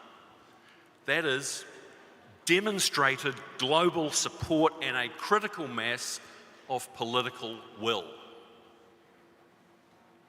So how do we move forward on that? Well, first, by putting in the hard work on things like positive obligations, verification, stuff that we're talking about here in this conference, and also risk reduction. And continuing to have dialogue with the nuclear weapons states and their alliance allies.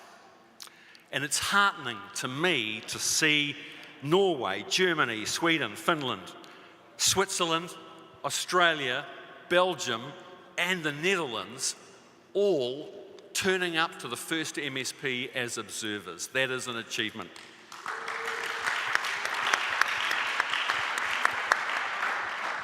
And as a government, that's why New Zealand is committed to continuing to work with the NPT and with the nuclear weapon states to make progress on that agenda. But as a movement, a broader global movement for change, our main job, I think, is political. It is, without borders, winning the argument and mobilising people and governments behind the ban treaty. And if I can just finish with a few key points on how we do that. First, by drawing inspiration from the proven success of diplomats and campaigners working together. It's a winning formula. Second, reassure ourselves of the powerful simplicity of the idea of nuclear abolition. And just consider the alternative. The idea that you can achieve peace and security by threatening the mutually assured mass incineration of whole populations. There's a reason the nuclear ban treaty is popular, and the opinion surveys tell us that in country after country. Third, take action. Find symbolic ways to confront this evil. In my country, Kiwis still remember that our Prime Minister in 1974 sent a Navy frigate with a cabinet minister on board to protest at the French testing zone at Mororoa.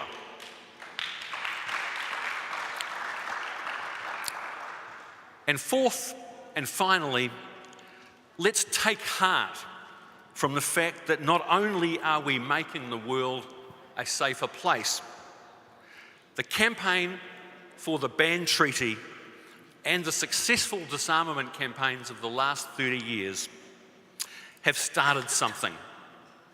It is a reclaiming of the international multilateral system.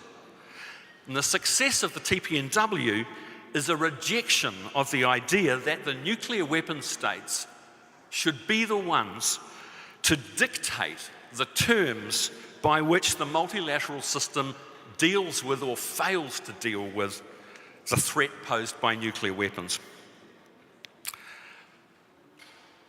In creating this ban treaty, mobilizing governments and publics to build a majority for change across the globe, our movement has built a reason to hope. Let's take it to the next level.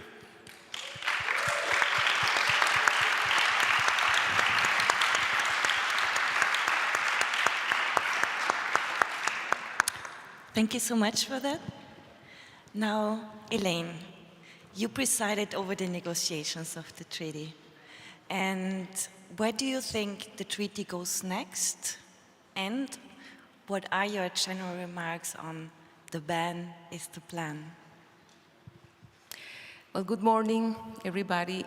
First of all, it is wonderful to be here in preparation for the first meeting of state parties of the Treaty on the Prohibition of Nuclear Weapons. Let me say that clear and out loud, because it is a real wonderful news.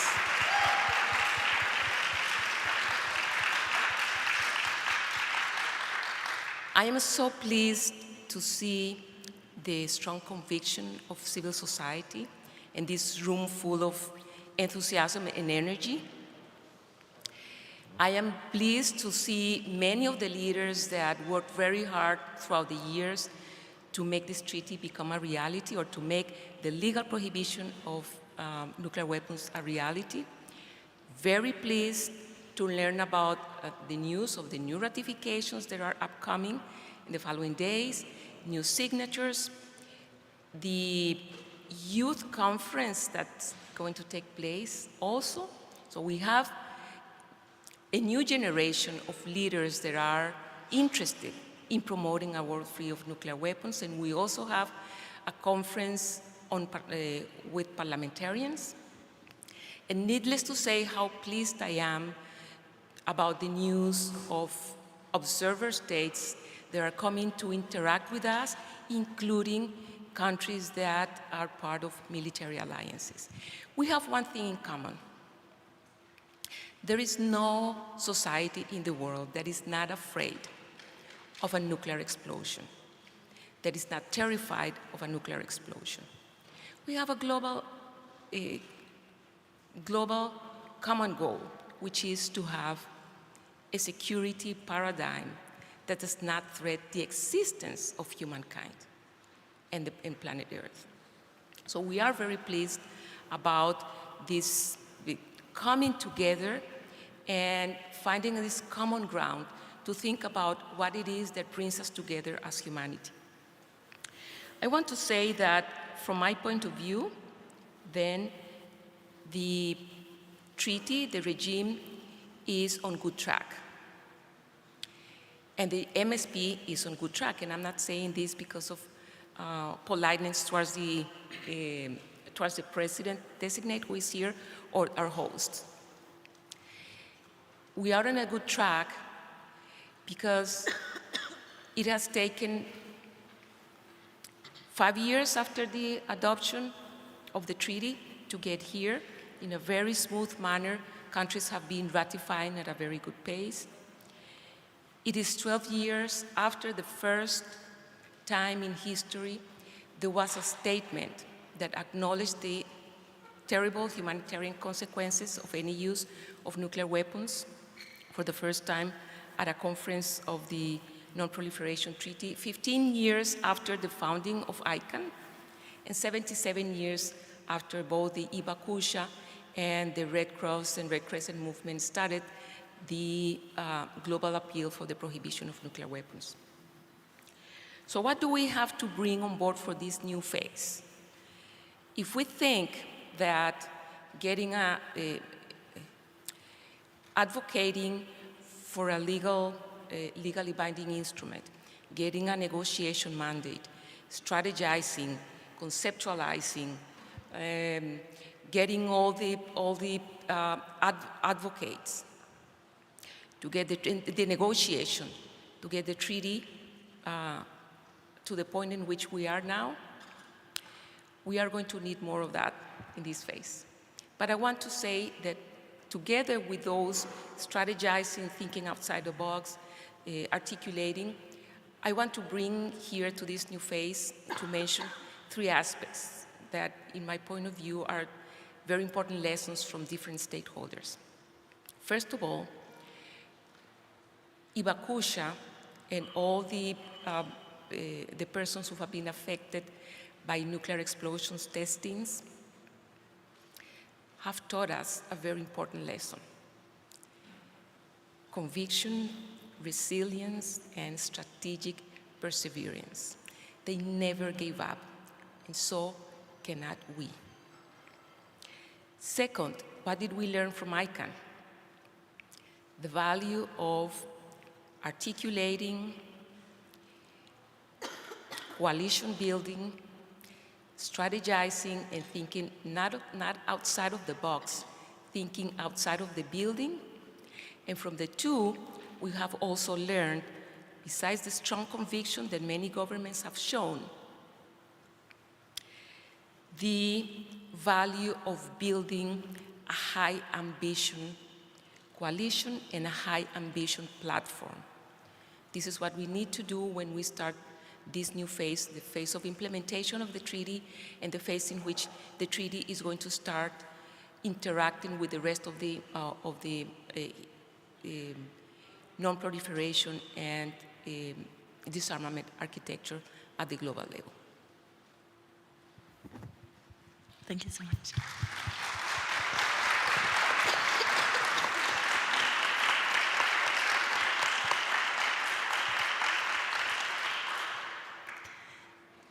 Tommy, especially when it comes to engaging others.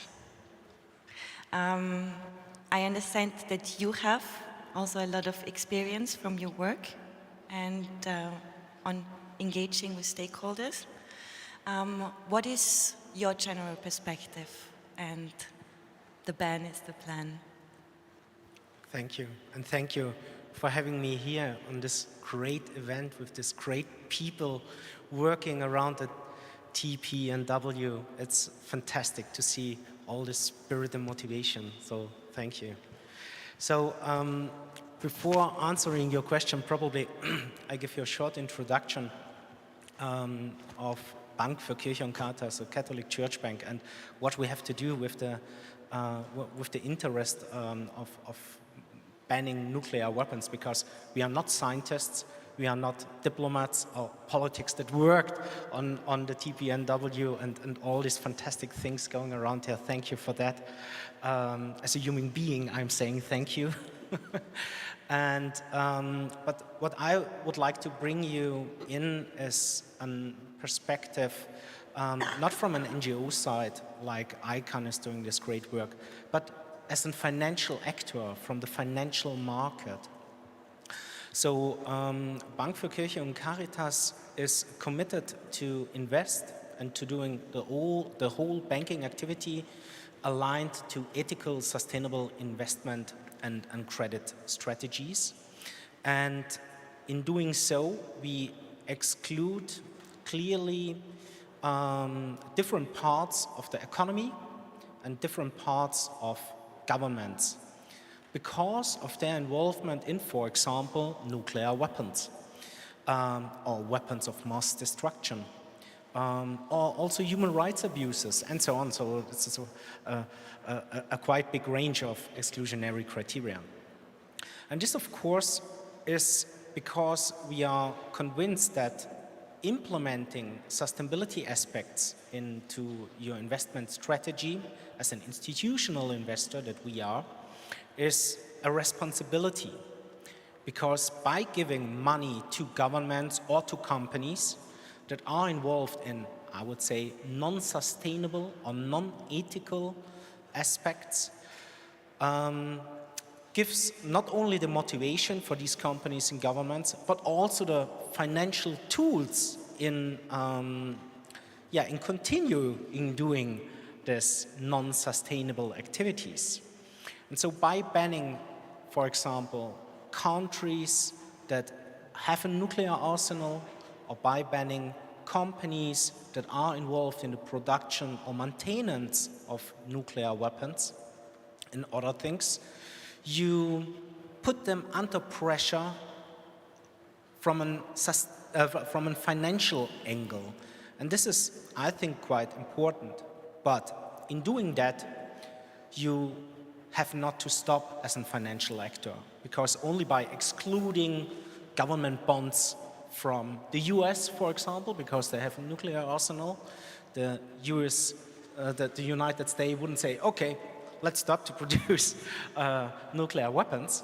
But you have to communicate it, you have to come into action and to try to foster a dialogue with these governments as a financial actor, to say, so if you want my money, you have to do that and that. And this concept is called engagement. So an engagement is something that we are doing really actively, I would say. Of course, our resources are limited, so we can't do engagement with everyone, but we focus on some key aspects and also with some key investment objects. And to give you an example what we have done in the past and what it has to do with weapons of mass destruction, I would like to bring you an example that we started 2 years ago, where we included a new exclusionary criteria into our sets of exclusionary criteria, which is the ratification, or the adherence to the Biological Weapons Convention. And we saw that Namibia, as a state, till the state didn't adhere to the Biological Weapons Convention, but we have been invested into Namibia. And we were really interested to stay invested into Namibia government bonds. And we take a closer look at Namibia, and we saw that they have really quite good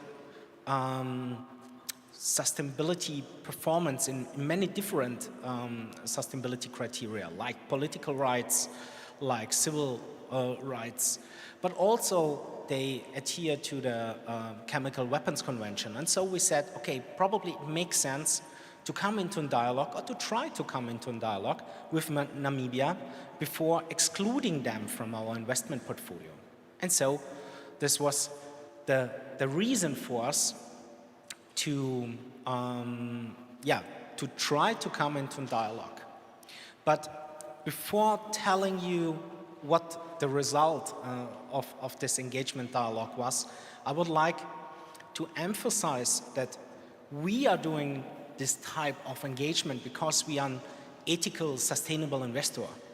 We think that it's our ethical responsibility in doing so. But for the rest of the financial market that probably are not as convinced that sustainability is something that is paying them off, I would like to bring in a concept that is called universal ownership. So you can say, as an investor, without caring about ethical reasons, you can earn good money with companies that are producing nuclear weapons because they are really profitable. And you can earn money with countries that probably are not that sustainable or produce and have a nuclear arsenal. But from a perspective that, as an investor, you have not only these investments in these special companies that are involved in the nuclear weapons, but you have a portfolio, an investment portfolio. This is quite a big range of different sectors and different countries. So if a nuclear strike would really happen, it would destroy your whole financial profits, because the economy would lie down. You probably wouldn't have any chance to recover from these losses that you get from the financial markets and so on. So from a perspective that is not clear connected to ethical aspects, but connected to pure financial profits perspective, it's really important for investors to banning nuclear weapons. So letting me come back to our dialogue with Namibia. So as I told you, we are not scientists, we are not diplomats, we do not have the knowledge about the Biological Weapons Convention as diplomats. And so we try to come into a dialogue with several parts of multilateral, supranational organizations that are really experts on the BBC, and also with NGOs that are really experts on that. And we tackled also high representatives from Namibia on the highest political level and also the diplomatic level, to bring them in the financial perspective, why we are interested in the adherence of Namibia to the BBC. And happily, and also thank you to Namibia, that they pick up this thread of conversation with us and come into a dialogue with us, and they responded. And yeah, we had the possibility to offer them our humble service as bringing in also the network we have already made, but this is not the main point. The main point is that we bring them from a financial perspective an additional motivation to adhere to the BBC. And gratefully and happily, we can see that Namibia on 25th of February this year officially adhere to the BBC Convention. And this, of course, is a great success. It's not our merit. It's the merit of the diplomats, of the politicians, of the NGOs, and so many other stakeholders. But it's probably our merit that we bring in another motivation into the political debate and also into the stakeholder debate, that sustainability issues and weapons of mass destruction is a really important thing for the financial market, or at least should be a really important thing. Thank you.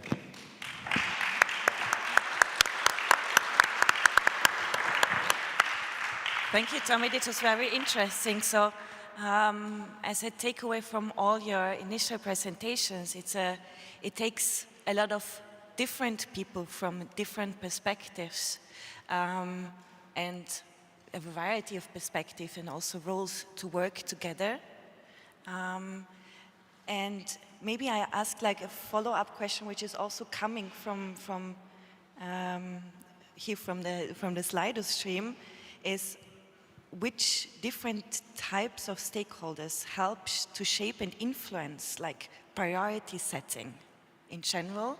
It's a question to you, Mr. Twyford, but maybe to all. It's like, yeah. Well, I think the main answer to that is that it has to be a broad movement, and I feel strongly that the next phase of the campaign for abolition has to be really focused at a high level on this powerful but simple idea of nuclear abolition. That's how we can build a massive majority of people across the globe who will press their governments to opt for nuclear abolition. And to do that, we have to mobilize the diplomats, the scientists, the financiers, the faith communities. We have to and tap into lots of other social movements, anti-colonial movements, anti-racist movements, all of the social justice social movements. So, but my but to that statement is that we also need the governments who support the Ban Treaty and others to also have the big security debates. And right now with the war in Ukraine happening, we've got to be contesting the narrative that some people are running that actually the war in Ukraine demonstrates nuclear deterrence works. Actually, it's the opposite.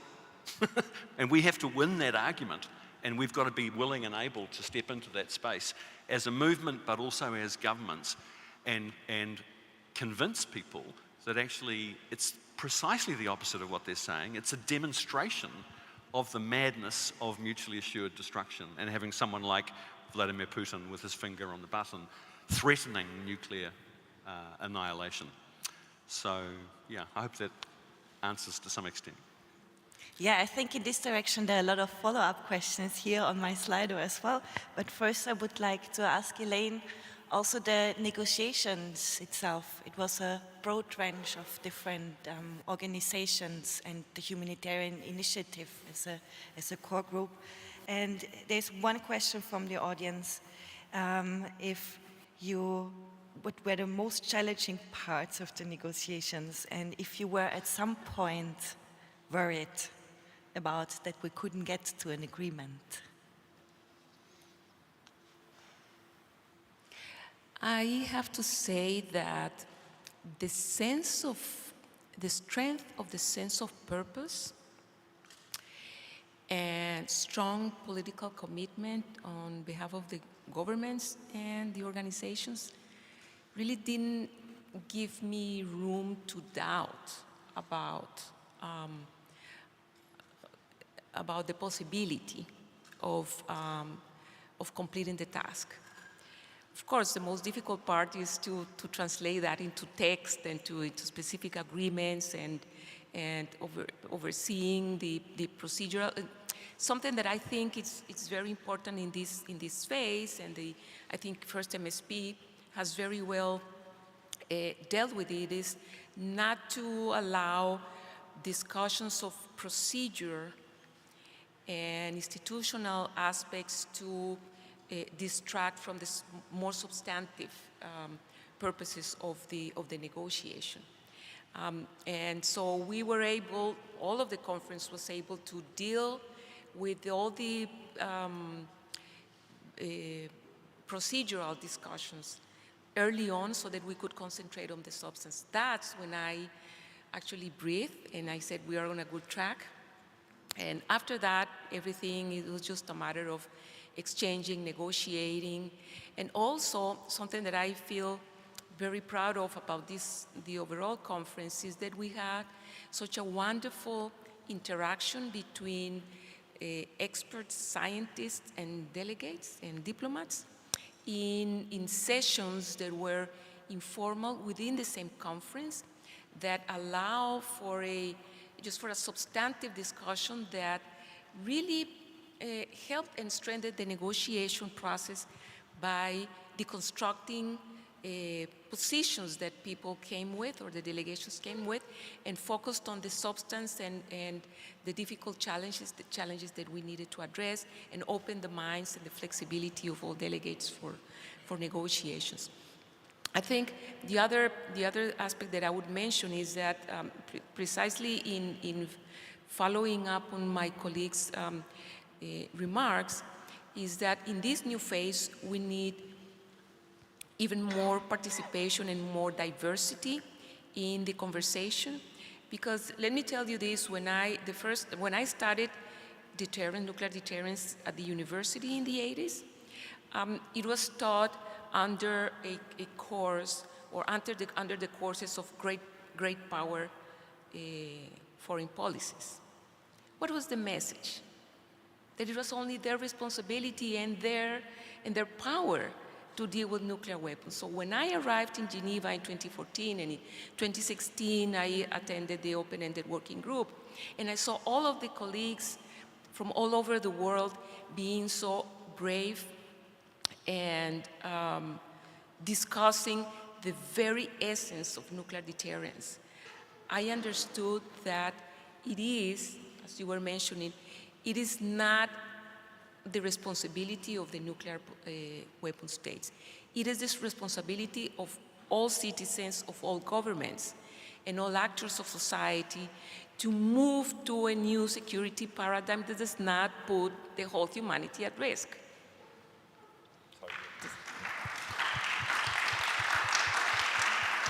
This is what we have to do for this new phase. It is not so disarmament. The conversation about disarmament is not only for the countries that have already renounced nuclear weapons. It's also for the countries that possess or depend on nuclear deterrence. So it is everybody's responsibility, it's the private sector and in its civil society, also academia and the scientific sector, to come together to find ways of thinking outside of the box and making progress on the basis of deconstructing the positions, the very entrenched positions that have brought us to 77 years of nuclear deterrence. This gives a wonderful bridge to the next question coming from the audience, which is seems to be very needs to be asked according to the likes that they got. It's again for you, Minister Twyford, that your Prime Minister Ardern has been invited to speak at NATO, and which is the world's largest nuclear park. And the question is, how can countries like New Zealand put more pressure on their partner countries to sign the TPNW or to denuclearize? So we've been very, as a government, we've been right in the middle of and strongly supportive of the solidarity response, getting behind the self-defense of Ukraine. And we've passed sanctions legislation, provided humanitarian support. We've given the opportunity for hundreds of people, Ukrainians in New Zealand, Kiwi Ukrainians, to bring their families members to New Zealand for safe haven. We've provided military equipment and training and deployed some defence personnel. We don't see any contradiction between that, conventional collective defensive security, and arguing strongly for disarmament and peace. Those two things, in fact, must go hand in hand. And one of my messages, particularly for our European colleagues, is that, yes, a robust defence of Ukraine, but we need an equally robust defence of the institutions of peace and multilateralism. And I'm very proud that our Prime Minister, the last 6 bilateral meetings she's had with heads of government, she raises the TPNW every time.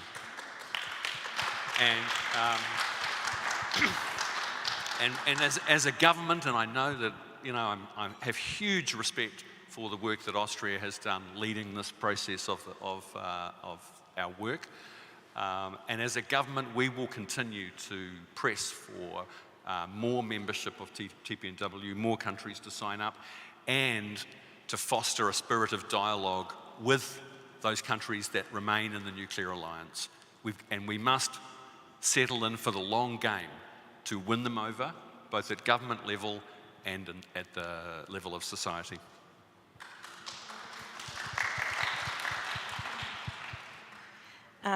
Speaking of level of society, there's a question for Tommy here, which is, will the TPNW become the new standard for financial institutions in determining their exclusionary policy? Hopefully, but but the but is the problem. So I think that it should be, of course, becoming the new standard, and we should work on it quite intensively on all levels of the stakeholders. And one possibility to put under pressure the financial actors is in doing such campaigns like ICAN is doing, to putting under spotlight the financial actors where they are investing their money, and with which motivation do they contribute to this whole nuclear weapons scenario. To be honest, I do not think, I wouldn't like to be too pessimistic, but the problem is that such really, for the financial market, really important actors like the US government has a really strong nuclear arsenal and playing a big role in the financial world as an investment possibility, so the US government bonds. I do not think that on the government bond side it will become in the near future a standard. But I could really well imagine that it could become a new standard on the company side. So excluding companies that are involved in the production or the maintenance of nuclear weapons could be becoming a new standard like it became with the cluster munitions or the landmines. Tommy, can I say I'm enormously excited by the divestment aspect of our global campaign. And, I suspect that we won't bring Lockheed Martin to its knees tomorrow, but every time a pension fund or a group of investors makes a decision and says publicly, we're not going to invest in that company anymore, that sends such a powerful message. And governments take note of that. And it helps to build the norm against nuclear weapons, and it stigmatizes those weapons in a very powerful way. And for me, that's the huge contribution that divestment makes. That's absolutely right. So if I can answer on that, so our task as ethical, sustainable investors is not only engaging companies directly or governments, but we are engaging also government funds. For example, the Norwegian government fund in implementing a new exclusionary criteria from weapons companies that are exporting arms, not nuclear arms, arms in general, conventional arms, to countries that are involved in human rights abuses or in wars contrary humanitarian laws. To do exactly that what you are saying, because not everyone is taking notice about Bank für Kirche und Caritas in Germany, who is not really well known. But the Norwegian pension fund, which is the biggest one of the world, is quite well known. And if they are excluding these companies, then it will give a really good sign into the whole financial market. And this is an important step. I would like to add to that also there's in this new phase, we also have to look into this dimension, is that we, of course, focus the discussion about the existence of the nuclear arsenals.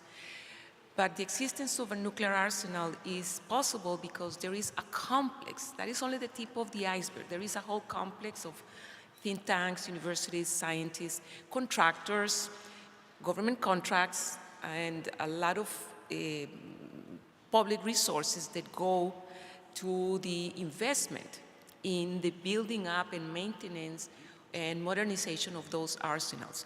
So that is a feedback loop that we have to identify, and the importance of the investing is precisely to look at the complex, to look at the feedback loops, and to try to break that these companies benefit from the savings of citizens from around the world to produce these weapons of mass destruction. This is the most valuable, actually, aspect. If you are going to finance the nuclear activities, don't count on people's savings. Yes.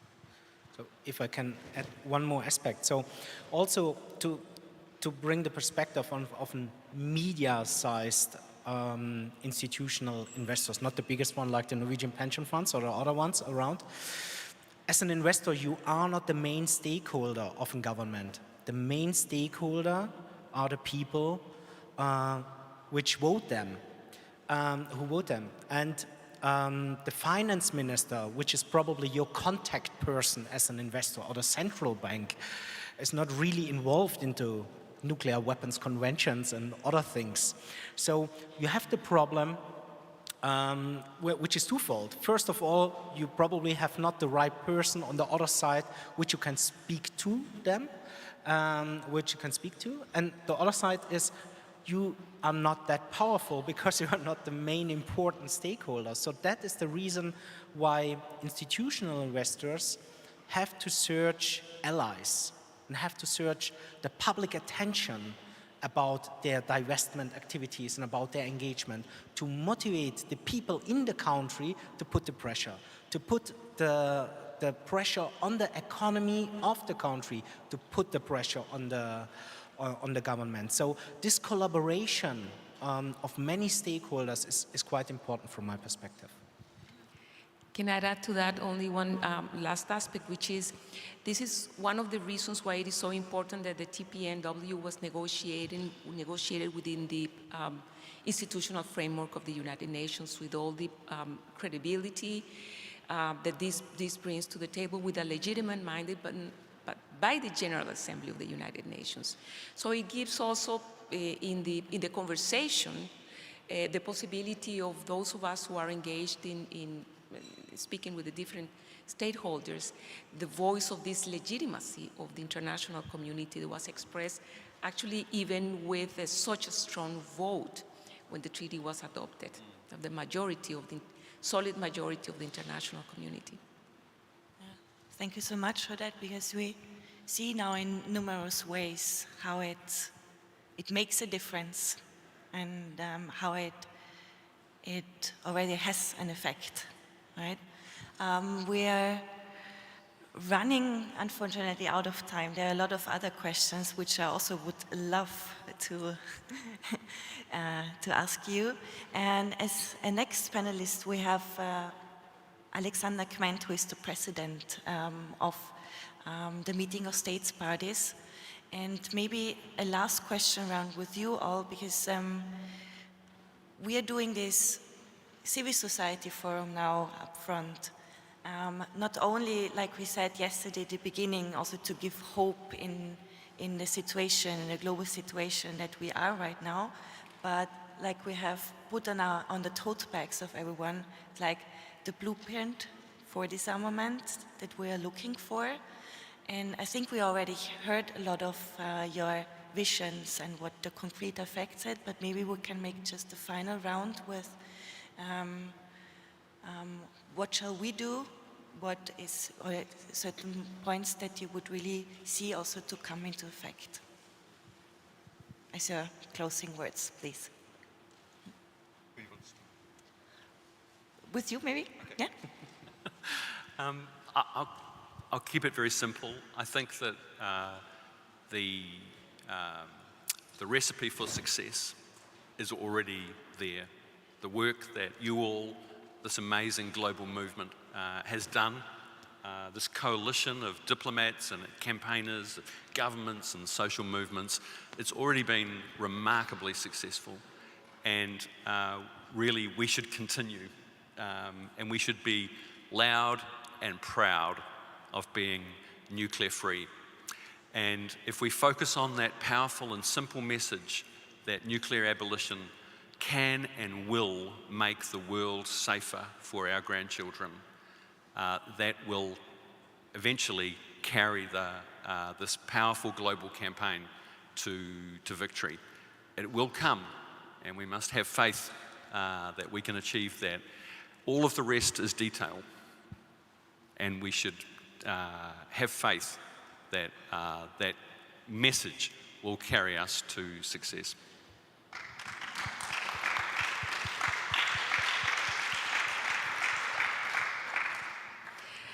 As I mentioned before, I think the treaty as a regime is on good track. We have established this coalition that has made the treaty become a reality, has reiterated the openness to dialogue and the openness to working with all the stakeholders, because this is a challenge that all humanity faces.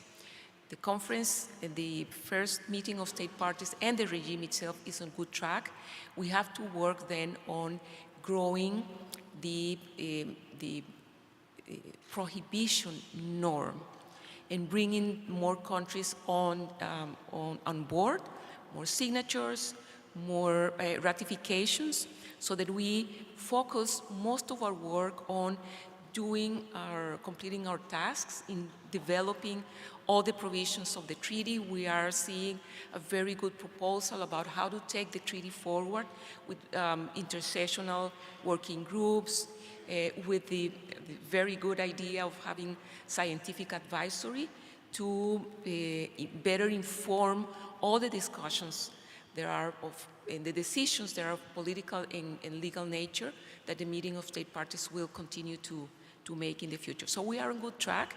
Let us work on bringing the message to those that are not here, but that will be ready to join when they see that we are completely committed. We have a strong commitment and a good sense of how to bring the work forward together with science, with civil society, and with governments.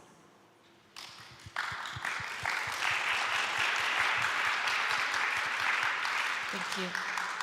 Tommy. Thank you. So, persistent engagement from every stakeholder is, I think, one of the crucial things. Everyone is responsible for nuclear weapons, and everyone should take this responsibility and do its best to ban them. For ICAN, I think it's quite a good path they have taken in blaming and faming institutional investors which are involved in nuclear weapons sphere investments, because the investors play also a crucial role in bringing the financing tools to produce and maintain nuclear weapons. So by doing that, you influence indirectly the nuclear weapons sphere. And thank you for all the diplomats and politicians who do directly this great work. Thank you.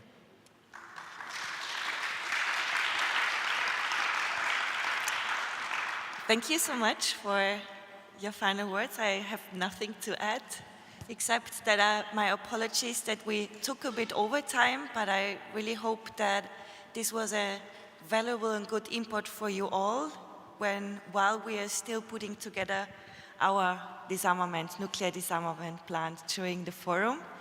I thank you all for joining this panel and for participating here. Thank you all for joining this and listening, and thank you.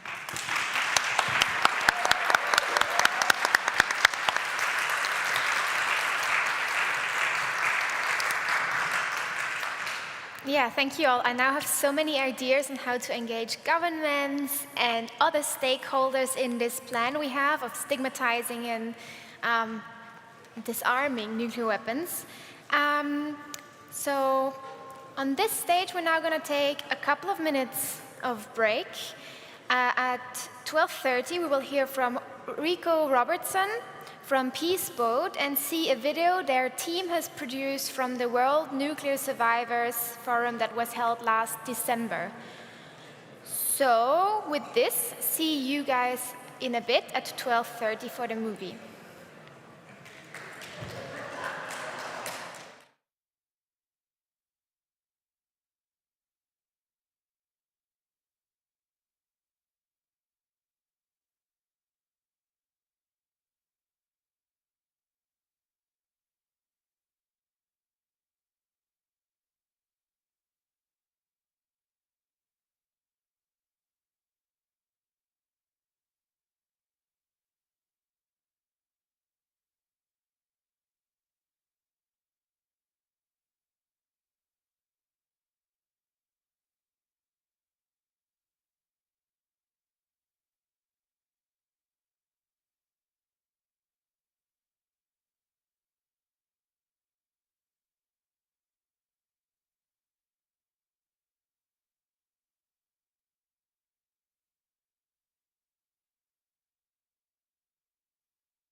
Hi.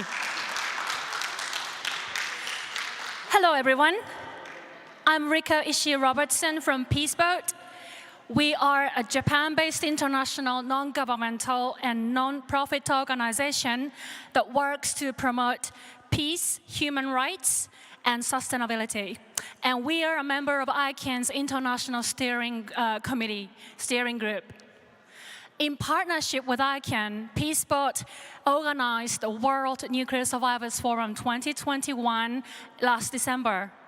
The forum brought together nuclear survivors and impacted community members around the world to virtually meet, learn about each other's situations and needs, and to share various actions and initiatives. Further, it allowed people around the world to continue to listen and learn from nuclear survivors so as to take action to ensure their rights and dignity and to realize the world free of nuclear weapons. Over 30 nuclear survivors from 5 continents gave first-hand stories and valuable discussions, and thousands of people from around the world joined to this historic forum to observe and interact with them. Many of the speakers who share their stories are at the Civil Society Forum today to participate in the Nuclear Ban Week in Vienna or from home via internet. Once again, for those who participated in Nuclear Survivors Forum in December, thank you so much for all of you who joined and participate. This digest video that we are playing right now captures the highlights of the forum, and it is available in English, French, German, Russian, Korean, Chinese, and Japanese via our website, nuclearsurvivors.org. We also brought the summary document over here, and we are circulating in this forum in the front, so please take one home. Lastly, if you are the people with similar suffering and struggle, please reach out to us so we can work for the future together. Peaceboat is committed to support impacted peoples from the nuclear industry to come together to be bigger, stronger voices to achieve a nuclear-free world. Without further delay, please enjoy the digest video from the World Nuclear Survivors Forum 2021. Thank you.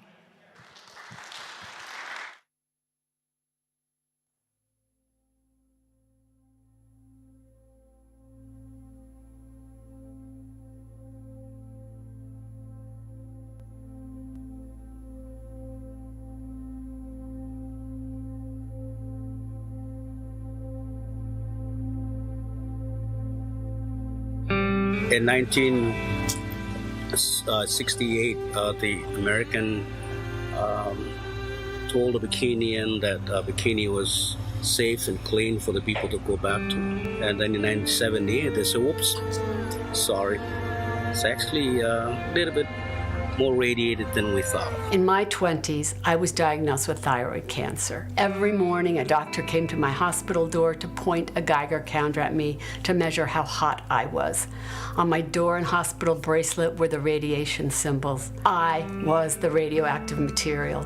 Well, when they had the fallout way back in 1991, the woman, my friend that lived next door to me, she got cancer and died. Le Niger, c'est un pays où on produit de l'uranium il y a 50 ans, mais c'est le pays le plus pauvre du monde. Et de l'autre côté, et puis bon, on nous laisse avec la pollution durable et toutes les maladies imaginables. महिलाओं का जो radiation के कारण देखने को मिलता है, यहाँ बच्चे विकलांग पैदा हो रहे हैं और काफी मरे हुए बच्चे पैदा हो रहे हैं घर. There has not been any compensation for the loss of traditional lands and infringement of the treaty rights. People talk about grief and loss. Well, we live with it every day.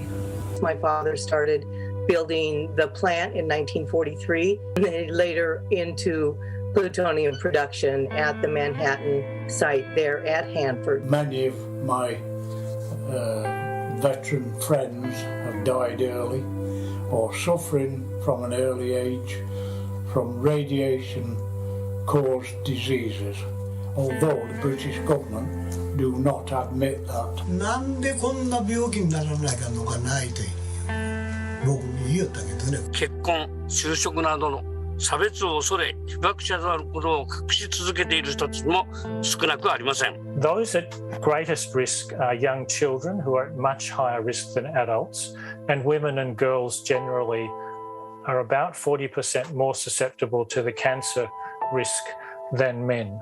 2세와 3세대의 그 후유증이 심각하기로 이루 말할 수 없습니다. We want independent investigation and the compensation for the local people and free medical care. We need a more scientific and rational radiation protection regime to ensure rights and dignity of nuclear survivors. And my dad footprint walk around here and then show the place like when there was start a long time ago. I'm here, the daughter one there. For us in the Pacific, it continues to affect generations and it must be recognized and it must be remediated. This is always imposed by the colonialists. We would call environmental racism that stems from nuclear colonialism. But compounding these harms are the silences imposed, the lies told, the limitations of access to information. But importantly, we also see something brilliant, the determination to continue to take a stand. To embrace it with greater empathy and support, to build the strong collective voice for nuclear justice. We, as Indigenous peoples around the world, unite, get our voices and stories out. Последних жертв в истории всех ядерных испытаний. Чтобы больше... Faut se battre, faut se lever, faut pas avoir honte. We began to meet face to face with federal officials. Se souvenir en enseignant les 193 essais nucléaires français.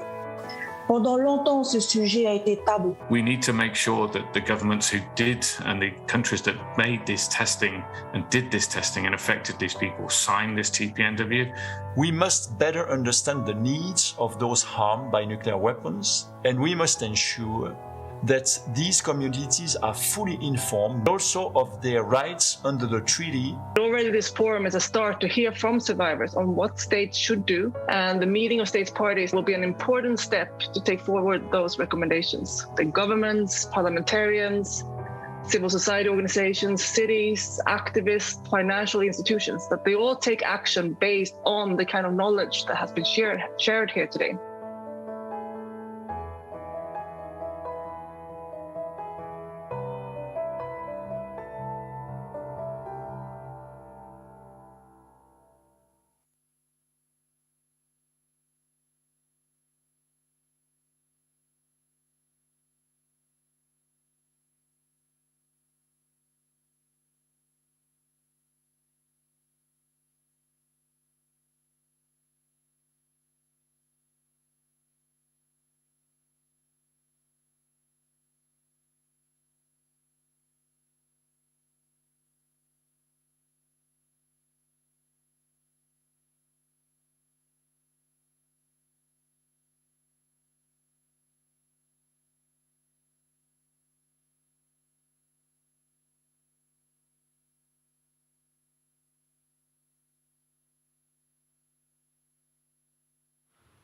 Thank you everybody very much. We very much appreciate that video, and we encourage you to stay, chat with your neighbors, talk a little bit about what you've seen, what you've experienced. We'll be live back on this stage in 10 minutes. Thank you. Thank you very much.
Welcome back to the main stage, everyone. Just before we start the next session, just a bit on programming. So at the Vienna Hub at 1 p.m., you can also join remotely. We will have the session Impunity Hides Behind Nuclear Weapons with Terrell Starr and Pavel Podvik about the latest illustration of how nuclear-armed states flagrantly violate international law and norms. Then we have at the Town Hall a workshop, I Can Change the Narrative from a Queer Perspective, with Carlos Umania, Ray Acheson, and Tim Wright. And lastly, at the Colloquy Hall at 1:15, we will have the opportunity to meet Hibakusha and hear their stories firsthand. But back to this stage. Whether you follow ICAN's social media or you follow the journey to build the ban, those two will probably be familiar faces for you. So we're delighted to welcome President-designate of the first meeting of states parties to the ban treaty, Ambassador Alexander Kment, and ICAN's very own Vanessa Hansen. Please join me up here on stage.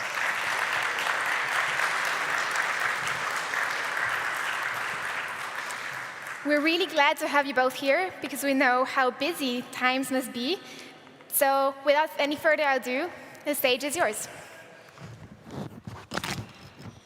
Thank you. Thank you so much, and thank you to everyone who is here. It is incredibly exciting to finally see the faces of people I've been working with virtually for the past year and over. So thank you so much for being here, and I'm very humbled to be on the same stage as the President-designate of the first ever meeting of state parties to the Treaty on the Prohibition of Nuclear Weapons. Thank you for being here.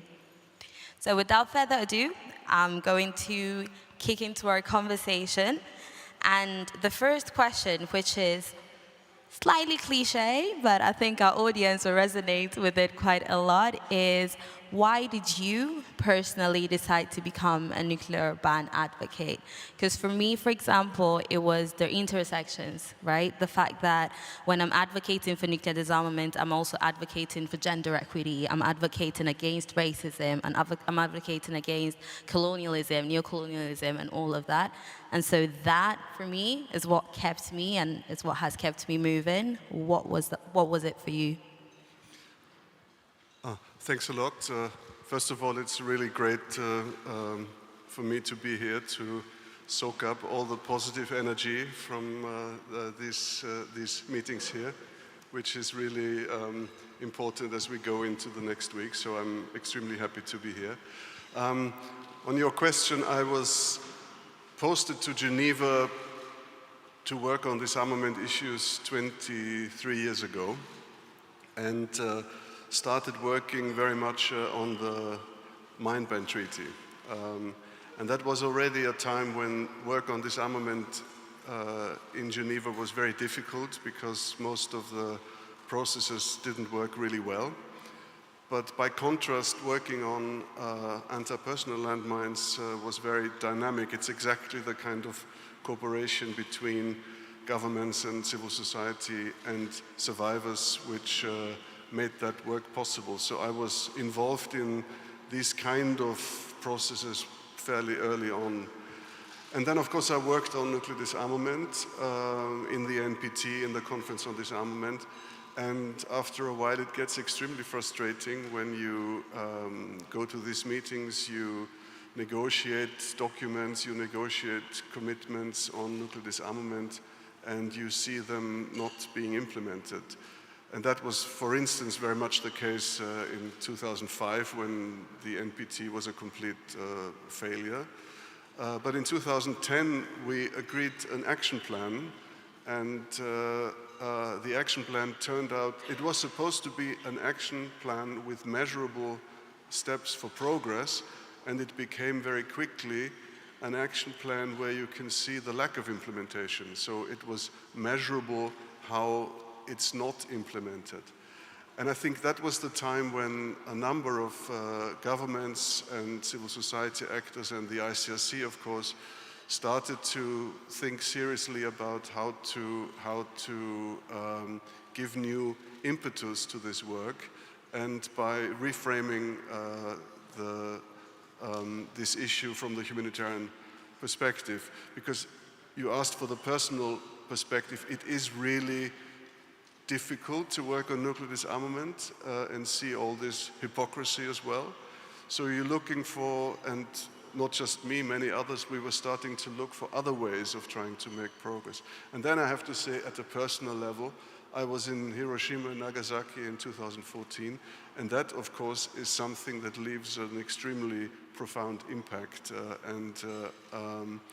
So that history, working on other issues, looking for ways to push for progress, and of course, understanding through being there, being in Hiroshima and Nagasaki, what these weapons really do, just had a big impact on me. And then, of course, it is it's the belief that change is possible. I think that's also very important, something that drives me and many other people, specifically here in the room. Certainly so. The fact that change is possible is reason why we're here. I really like how you right now mentioned how Hiroshima and Nagasaki impacted is one of the reasons why you decided to stay in nuclear disarmament. And I think I don't make a mistake when I say that the Humanitarian Impact Initiative helped amplify the stories of the survivors of Hiroshima and Nagasaki. And on that question and on this matter, I would like to ask you, where do you see the future relationship between the nuclear ban treaty process and the Humanitarian Impact Initiative? I think that's a very topical question. Of course, the humanitarian and risk argument is the absolute foundation, the underlying rationale of the TPNW. And it's the TPNW is then legal and political conclusions that governments take because of this evidence. But the TPNW hasn't got the exclusive right on the concern about humanitarian impact of these weapons. So we, of course, hope that these arguments will bring more countries to join the TPNW. But ultimately, it's these arguments on the consequences and risks that do challenge nuclear deterrence. I think it's the most profound challenge to nuclear deterrence to date. And these arguments are making change possible. So we will push this forward with a view to getting the TPNW stronger, but we will also push it forward to simply make the argument for nuclear disarmament in a way irrespective of the TPNW. So it's a it's possible for states to make progress because of the humanitarian arguments and the risk arguments, even if they do not join the TPNW. Of course, we want them to join the TPNW, but it's important to keep this open, which is also the reason why the Austrian Foreign Ministry is organizing this humanitarian conference next week. For us, the conclusions are very clearly pointing into the direction of the TPNW. But we are also very clear that at the end of the day, we need to make these arguments to give momentum for nuclear disarmament in any way possible. And I think that's, so it's closely linked, but it's not identical, I would say. Thank you for that. And if I may just follow up on what you just said right now. So this separation that you are proposing, could we argue that it's a way to kind of placate nuclear weapons states and allow them to engage with the humanitarian initiative? Well, to some extent, yes. I mean, at the end of the day, concern about humanitarian consequences and risks obviously must be a unifying aspect. And if it's not, then something's very seriously wrong. So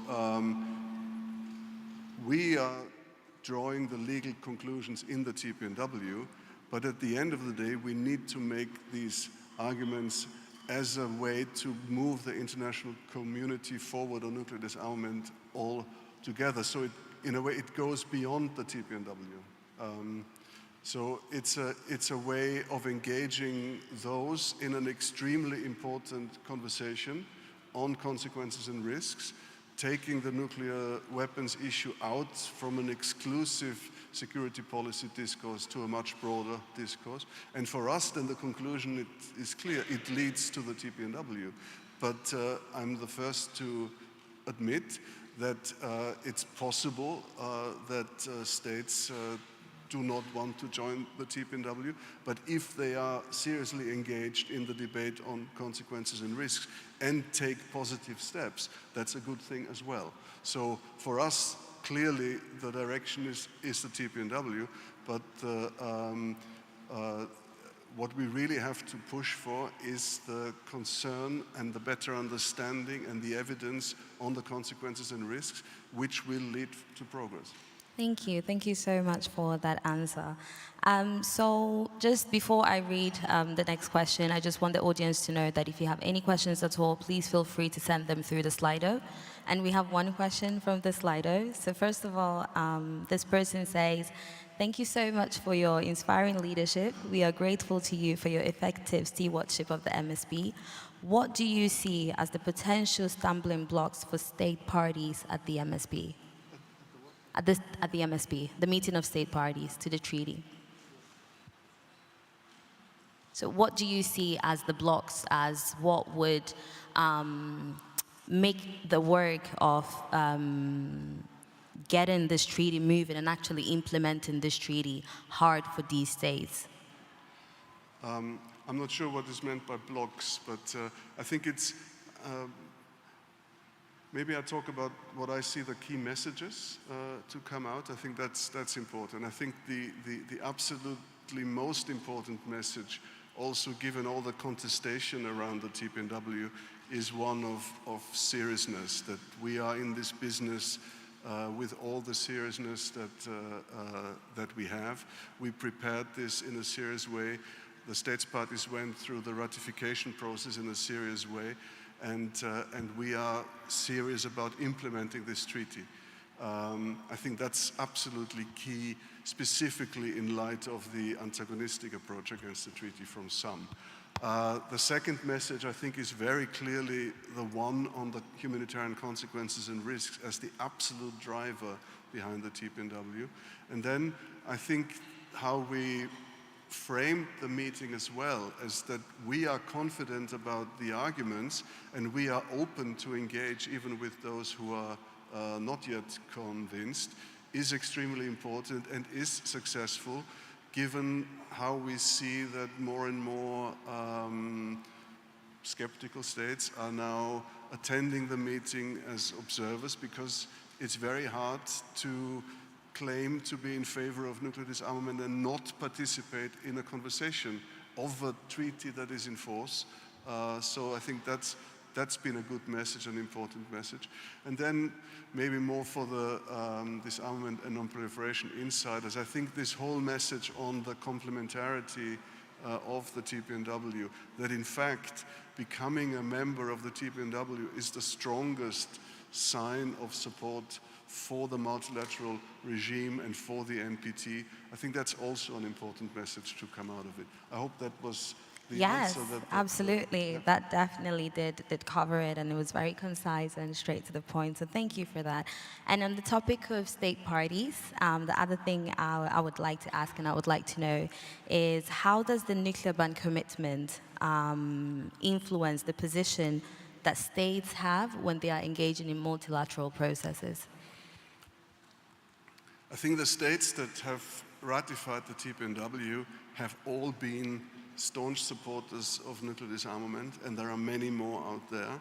And the problem is that the multilateral processes on nuclear weapons are fraught in many ways, and the voices of the vast majority of states always gets watered down in those consensus outcomes.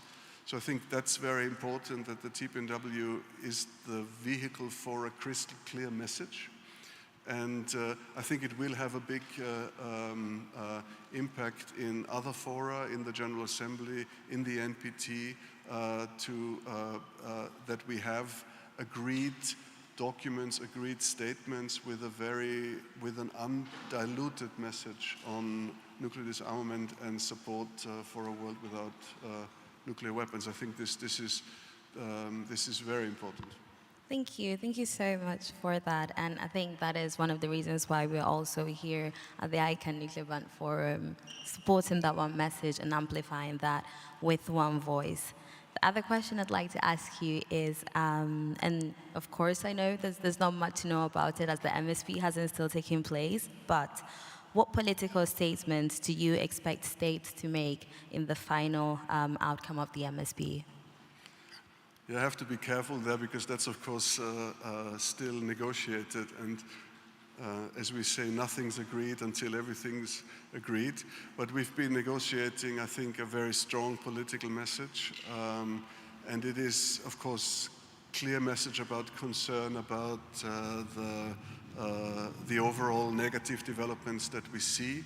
Strong message on the underlying rationale of the TPNW. Again, the humanitarian consequences, the risks, the positive obligations as a driver. I think that's very important. And then the clear commitment of how we're going to move forward, that we are going to implement this treaty, that we are serious about it, and that we are undisturbed by some of the negative voices. We are just going to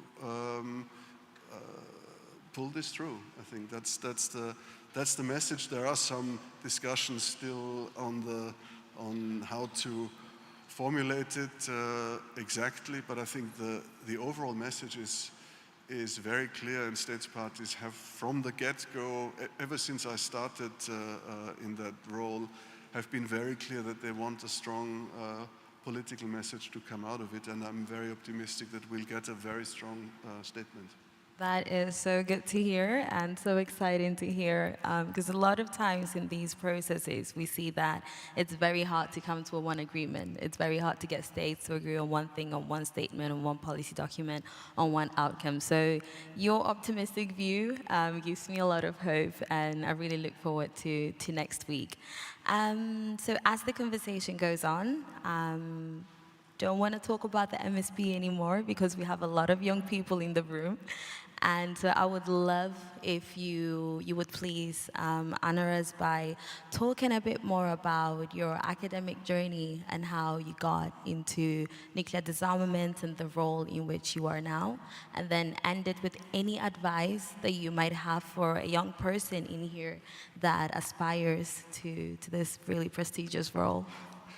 Well, it's extremely nice and flattering that you talk about an academic journey. That's probably pushing it a bit.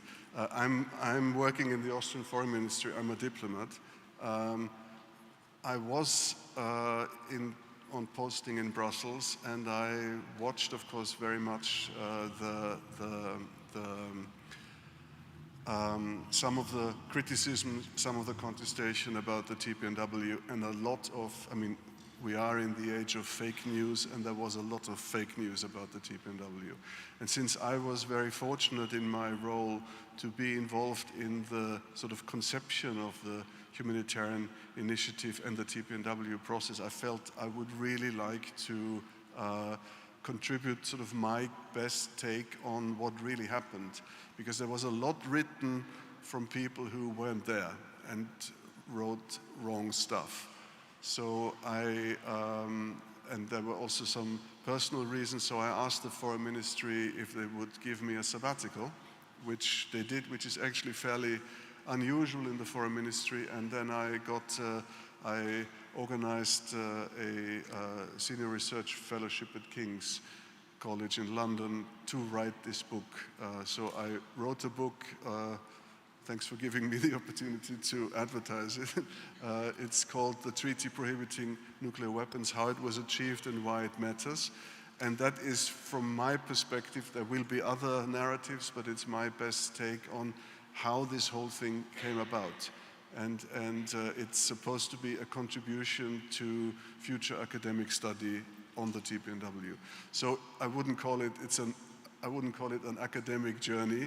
It's a practitioner's book, and I'm grateful to the Foreign Ministry that they gave me this leave, that I was able to write this.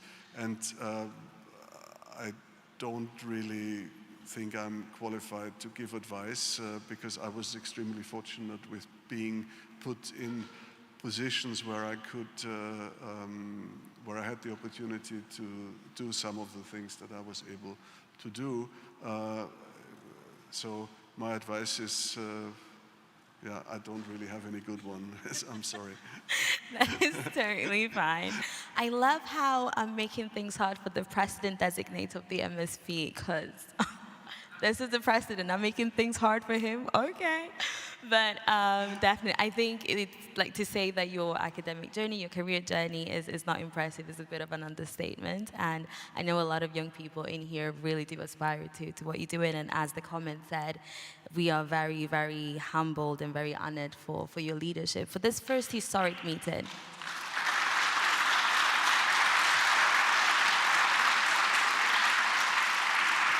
Very well deserved.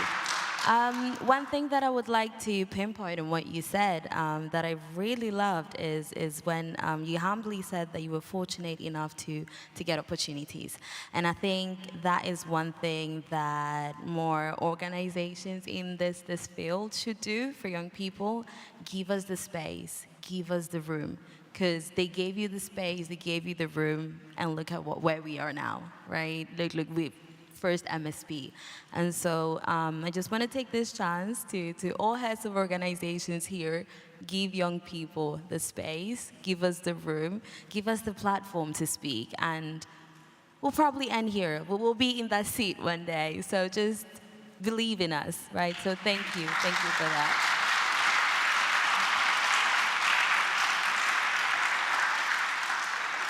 So, now that we are done with all the academia and all the MSP questions, I would like to dive a bit more into your hopes for nuclear disarmament in general, right? Where do you see this going? And as you rightly mentioned, the TPNW is very much a tool, but the overall goal, the overarching goal, is to eliminate nuclear weapons and take the threat of nuclear weapons away. How do you see this journey going forward? It's a big question, of course. I have to say I'm really very concerned. I think we are at a threshold moment, and many different directions are possible, and some of them are extremely negative. So I think there's, and certainly that also drives me personally. I really do believe very strongly that nuclear deterrence is too risky and will fail. And we have to do whatever we can to stop this. And of course, we cannot coerce anyone. So it has to be a discursive process. And I very firmly believe that the arguments that we have built and on which we have built this treaty are extremely strong and have the transformational potential to completely change the nuclear status quo. So I'm migrating between being extremely worried and strongly believing in the change that is possible on the basis of the arguments of this treaty. So my hope is to deliver this first meeting of states parties in the most serious manner, that we have this treaty, put it up in a credible way, and really run with it and strengthen it, and talk about it and push it up the political agenda, because the overall trends on nuclear weapons are all extremely negative. So this is the one ray of hope that we have, I think, to change things around. And all the commitment and strength that we can muster to make these arguments. And it will probably take a long time. I hope we have the time to make these arguments, but I think there's a real sense of urgency. It's really interesting that if you look at warning of experts, so the connection between nuclear weapons and climate change. Experts have been warning about climate change for 50 years. And it's only now, when the Pacific Island states are sinking and the Amazon rainforest is burning, that suddenly people are taking seriously. we cannot wait for that with nuclear weapons. So we only have the chance to deal with it in a preventive way. So we have the climate change as existential risk. We're right now in the middle of a pandemic, which is the other existential risk, and nuclear weapons are the third existential risk. So it's absolutely important to listen to the experts. And I think the argument, picking up on the nuclear deterrence discussion from last night, the argument that we are making, I think, is the realist argument for nuclear disarmament, because nuclear deterrence is based on a great number of assumptions, which may work or don't. We don't really know. And if it works once, we don't know if it will work the next time. But the evidence we have is on the consequences and risks. So we have to make these arguments more and more and hopefully change minds. And we are still a long way off from having this kind of really vast societal debate about nuclear weapons.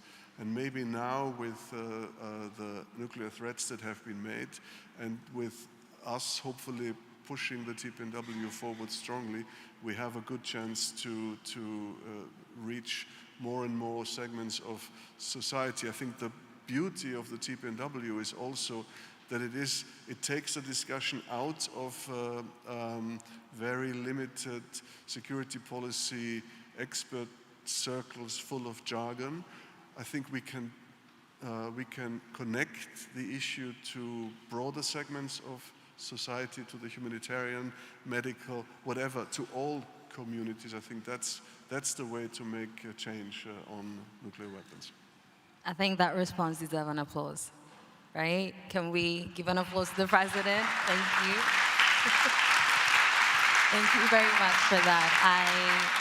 I really love how right now you just said, we hope that this MSB and what we are doing becomes the ray of hope, right? It's what we look forward to, and that's definitely a Twitter tweet right there. Thank you for that. Makes my job easier.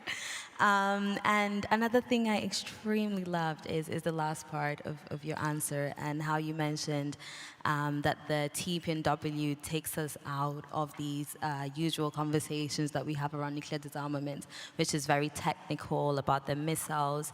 And I think for the average person, for a lot of young people, for a lot of us, one of the reasons why we never really approached and understood the threat of nuclear weapons is because we were far away from this discussion, because we couldn't understand it. All these technical words, all these numbers, all these technicalities, it just didn't work for us. But the TPNW strips that away for us. It makes it easier, makes it accessible for us. And another thing that I have to say, would you like to add something to that? No, I just wanted to, in the humanitarian initiative, it was really striking that there were delegates who, from countries without nuclear weapons, who find it very difficult to make a statement on nuclear deterrence theory or other concepts like that. But when suddenly you talk about food security, when suddenly you talk about public health, of course they have a lot to say. And I think that was really important to give agency to the non-nuclear weapon states. As was said in the panel before, that this is really the responsibility of all.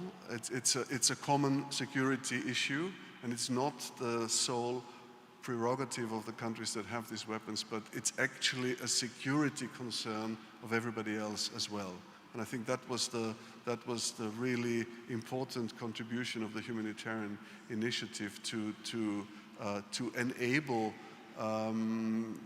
the rest of the world, so to speak, to have to make the point that they have something important to say about nuclear weapons.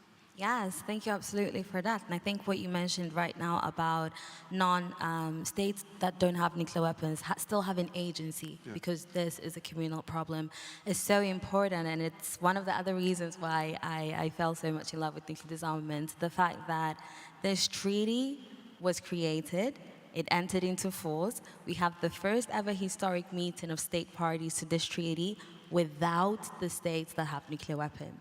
That for me is just mind-blowing. And we just keep going. We just keep doing, and hopefully we'll get them involved in the conversation. We've had a few NATO states that will be observing, will be coming next week to observe, and it's a step forward. We hope they ratify, but definitely the openness to engage with us is positive and gives me a lot of hope. That was my last question. Alexander, thank you so much for this conversation. It was really insightful, and I hope that it was for the people in the room and the people who are joining us from home as well. Thank you.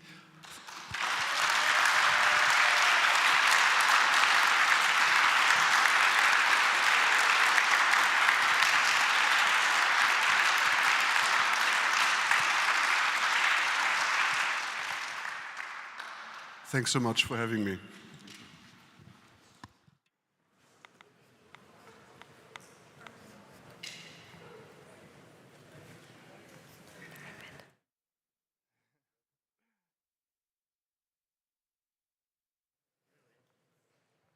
How brilliant is that combination?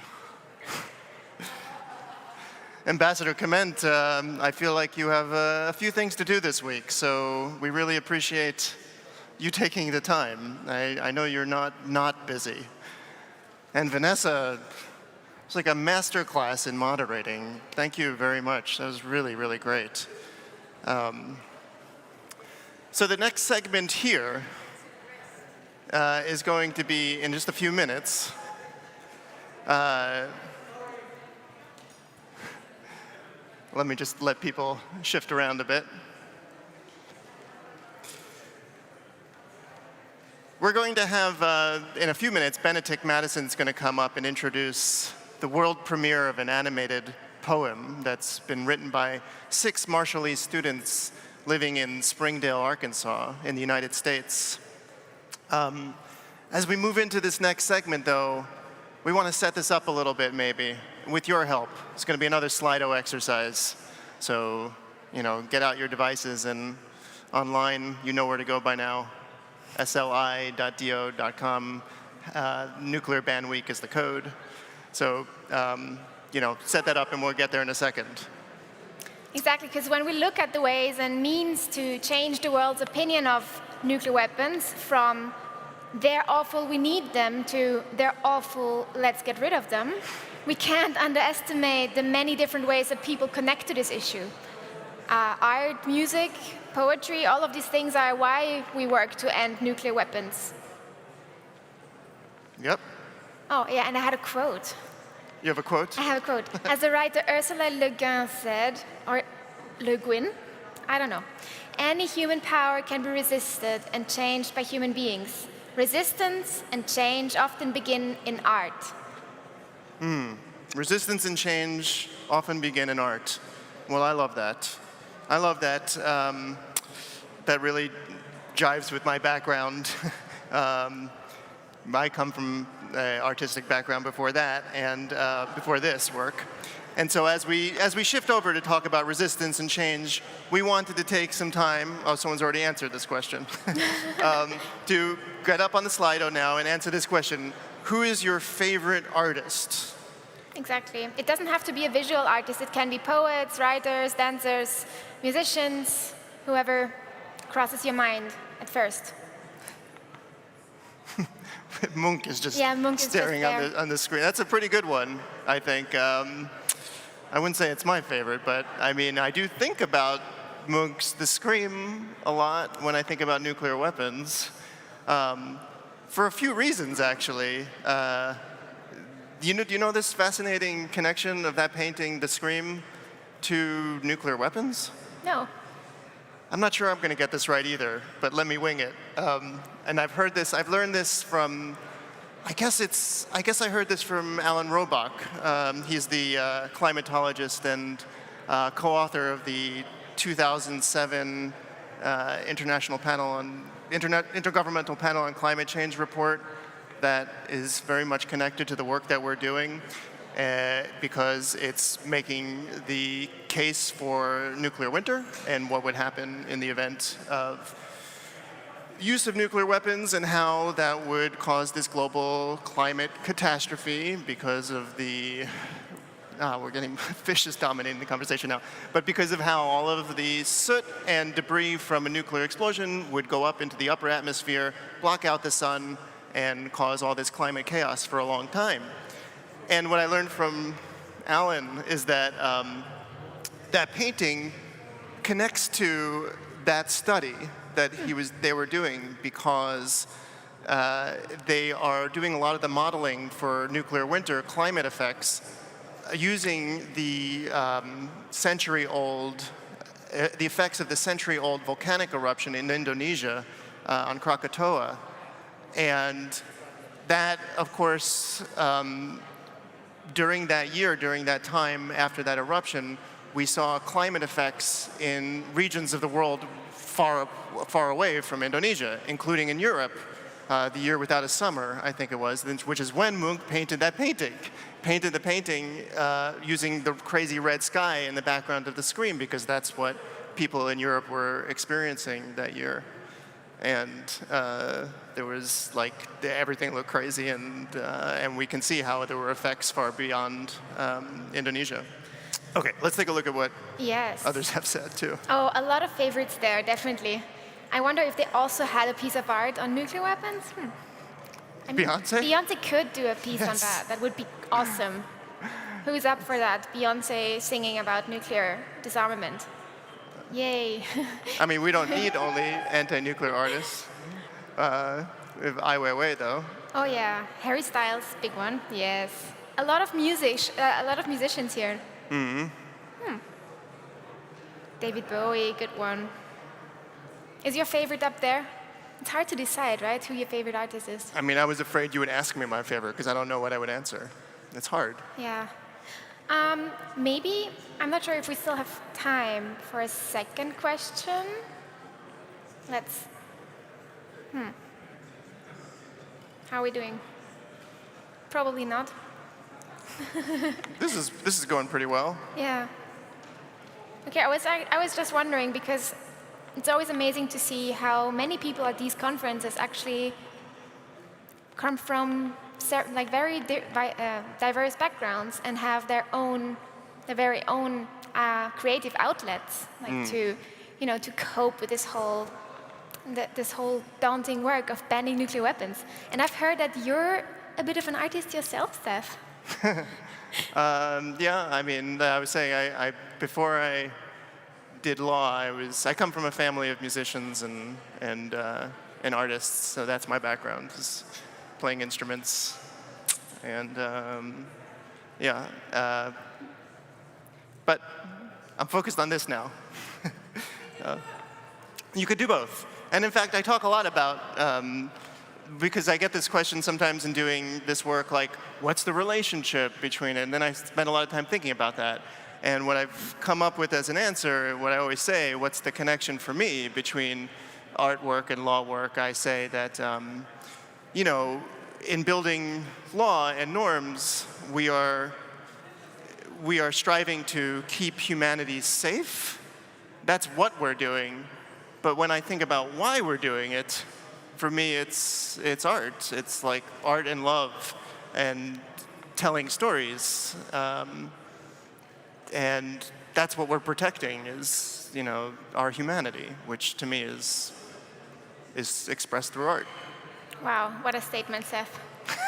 Yeah, it seems. So why don't we give the floor back to our next speakers, because we're pleased to welcome Benetick Madison, who was born in Majuro Atoll, but moved to the Ozark Mountains in Arkansas, USA, when he was 6 years old. He's with the Marshall Lee's Educational Initiative, and is he here? I saw him a second ago. On his way. He's on his way, okay. And he's getting mic'd up. So at the back there.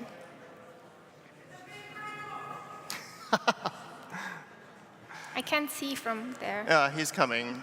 Great. I got to say, I've met Benetick only recently, like in the last year or so, and if you haven't met him yet, and you're about to, I think you'll get a sense of how inspiring and brilliant he is, and the work that they're doing to connect the stories of the Marshallese to the work that we're doing here in Vienna and generally to ban nuclear weapons. Hi, Benetick. Hi. Welcome. So we'll leave the main stage to you. Thank you.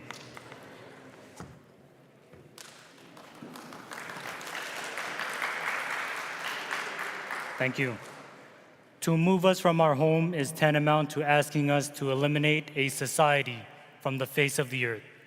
We're talking about the elimination of tradition, language, of our way of life.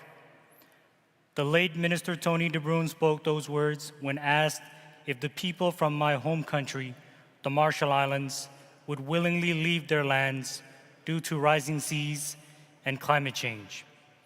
Being forced off of our lands was repugnant, de Bruin said. Climate change is not the only factor driving forced relocations from our atolls, however.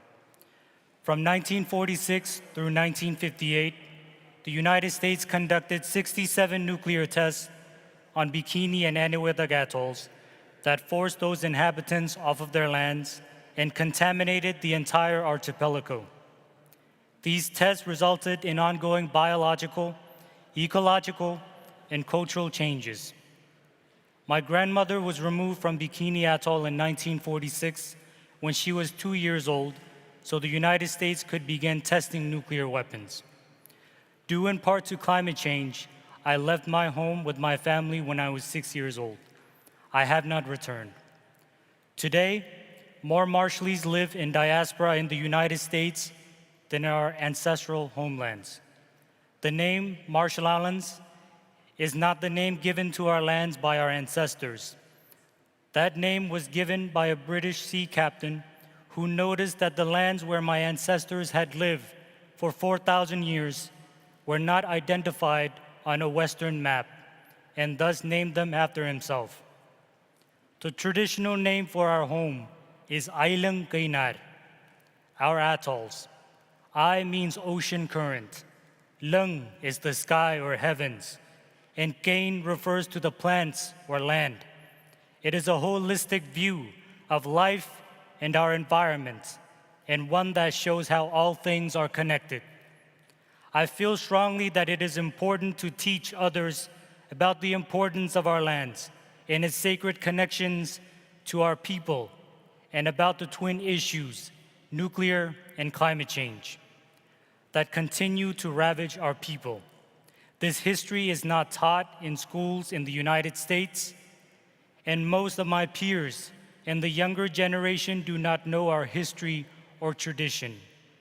Still, we remain resilient. A journey home facilitated by lovely Umayam and illustrated by Catherine Killow is a collective poem by 5 of my peers and myself. It is the culmination of a series of workshops hosted by Reverse the Trend in 2021. It reflects on the meaning of home and shows our hopes, fears, and collective desire to one day begin a journey home.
My feet move through fresh mud after the rain.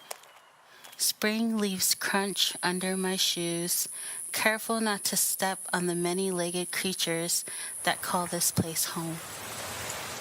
Clouds appear when I breathe out.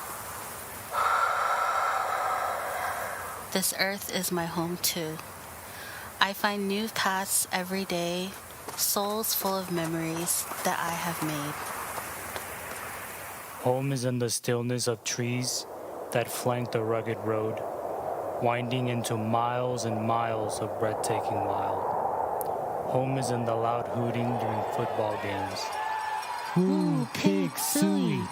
And the crisp hiss of a soda can pried open on a summer day. Home is in the riot of my bedroom, where purple string lights dangle like dancing punk fairies as I sing along loops of my favorite songs. I find home when I travel, like that one time in Seattle, a city that smells of brine brewed from the sea. Skinned fish and homemade cheese sit pretty under the patter of rain and the squabble of seagulls bathing in the bay. But there is one home I long for. The Marshall Atolls, daughters of the ocean forged by primordial coral. They call my name. My feet move through sand damp from the waves. They pull me. Palms seek the cool touch of sea foam like delicate lace.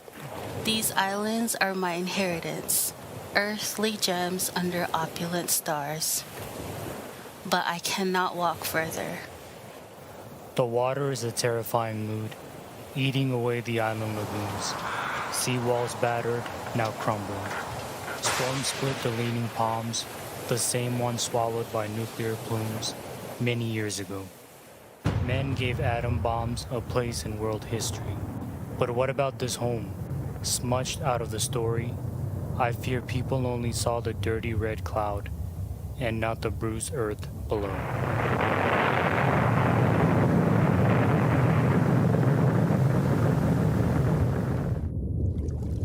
In the future, will these island daughters sink to the ocean floor? I fear people only see a drowned land instead of an earth worth saving. These questions stump me, but still I stitch a map to connect what matters most: my family, my culture, my Marshall Island home. A map of the Marshalls, not as a place, but a people to guide a future generation whose feet will meet the islands with love and without fear. But I long to find a path towards home, the emerald countryside or the blue Pacific tides that will stay safe, where my children can tumble into a beautiful brightness and feel earth as stable bedrock under their newly formed souls, while their little palms, fingers played, reach for the sky, a limitless canvas where time is constant and still.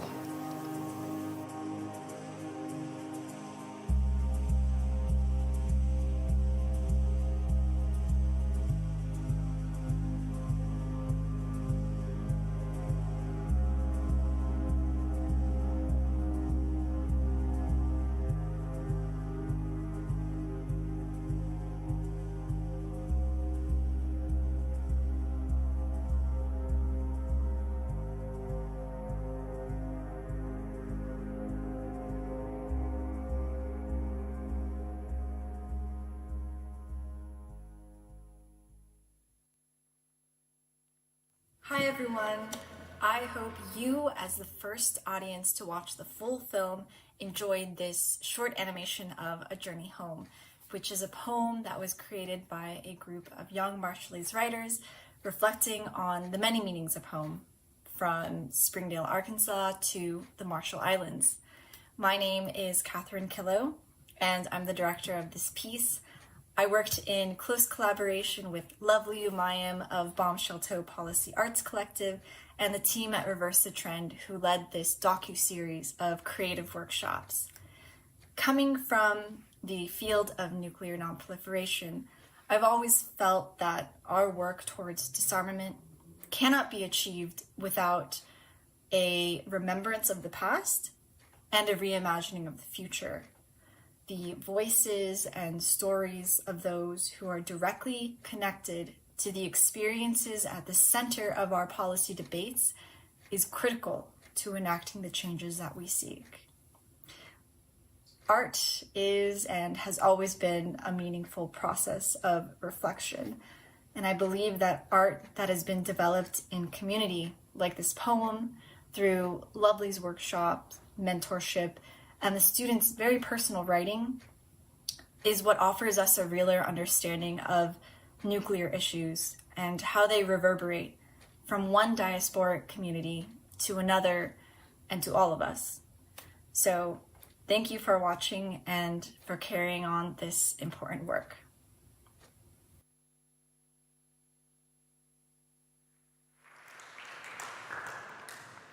Thank you so much, Benetick and others who have come together for this video.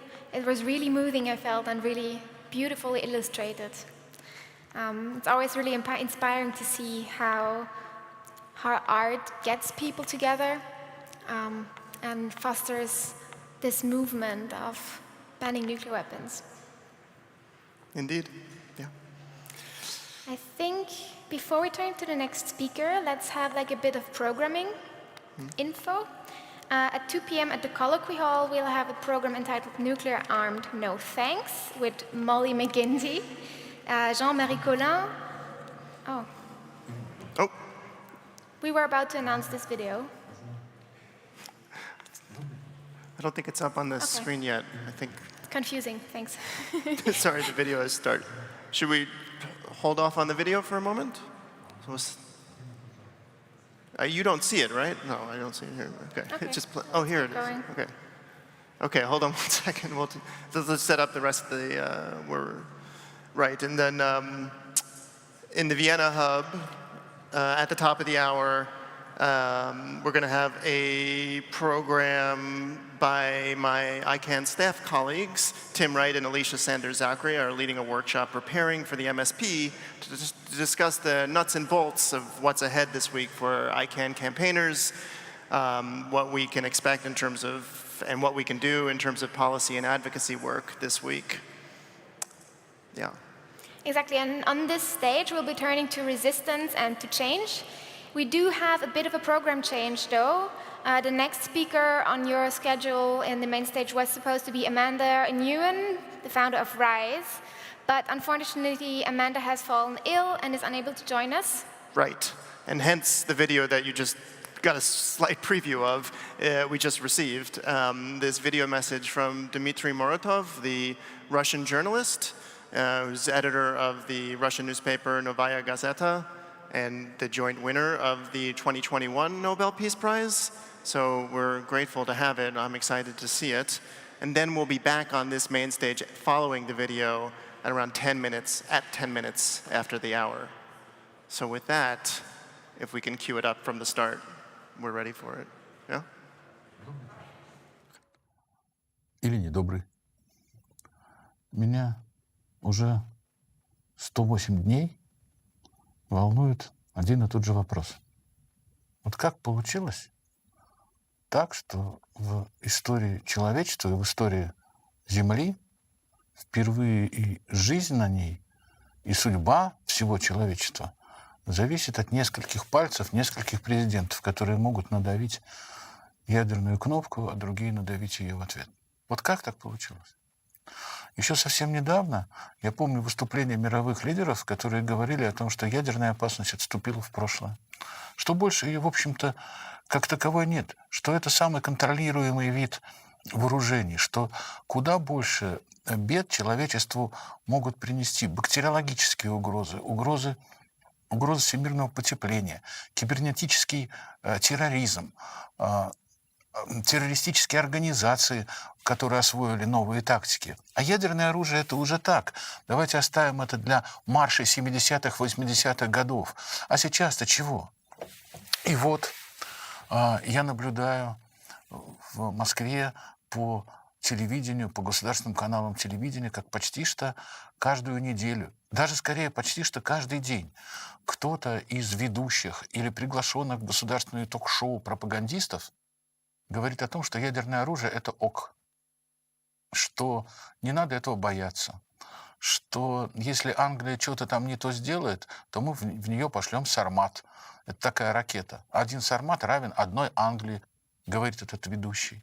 прям с экранов призывают открыть люки ядерных ракет для того, чтобы они могли взлететь. Всерьез обсуждаются преимущества ядерного сдерживания, превентивного сдерживания, когда сначала будет удар, а потом на его основе будут выработаны дипломатические меры. Я разговаривал с Беатрис Фин, глубочайшим человеком, лауреатом Нобелевской премии 2017 года, который занимается как раз ядерным разоружением. Так вот, эти мифы, которые пропагандисты распространяют повсюду, мифы о том, что тактический заряд – это не так страшно, любой ядерный заряд сейчас принесет гибель сотен тысяч людей, радиоактивно заразит огромные фрагменты планеты. Я не знаю, что делать в этой ситуации. Ведь народы готовят к тому, что если придется идти на ядерный конфликт, то мы это делаем в интересах своей Родины и в интересах человечества. Но кто же узнает про этих интересах? Когда на следующих выборах люди на это отреагируют? А будут ли эти следующие выборы? И кто в них будет участвовать? Рыбы, скорпионы? И то не все? Надо заткнуть рты тем пропагандистам, тем людям, которые берут на себя ответственность, сделать так, чтобы народы согласились на применение ядерного оружия. Еще я, знаете, чего опасаюсь? У пропаганды всегда есть такая вещь – обратная индукция. То есть люди, которые пропаганду придумали, сами в нее начинают верить.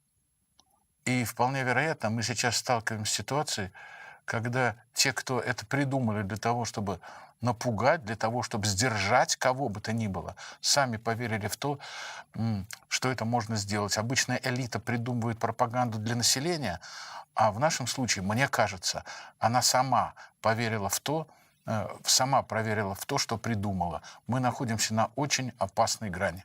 Спасибо.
again. As you all know, we're up against some of the richest, most heavily armed countries on Earth as we legitimize these weapons that they think give them power and status. So it is really important not to lose hope. Some days we win, some days it feels like we've been shoved backwards. So when we get these moments of inspired reflection, we need to keep them close. Now, to keep up with this feeling, this motivation, this building of momentum and energy and resistance, we have a great group joining us. Just a second before that, I just wanted to remind you that the very final colloquy hall conversation of this forum will be taking place in a moment downstairs, when you can chat with Aldo Bonatti from Banca Etica, who manages, who is initiating the investors' sign-on statement for the meeting of states parties. But now, let me turn to this group and welcome you, Alison Pitlack, who manages the disarmament program of the Women's International League for Peace and Freedom.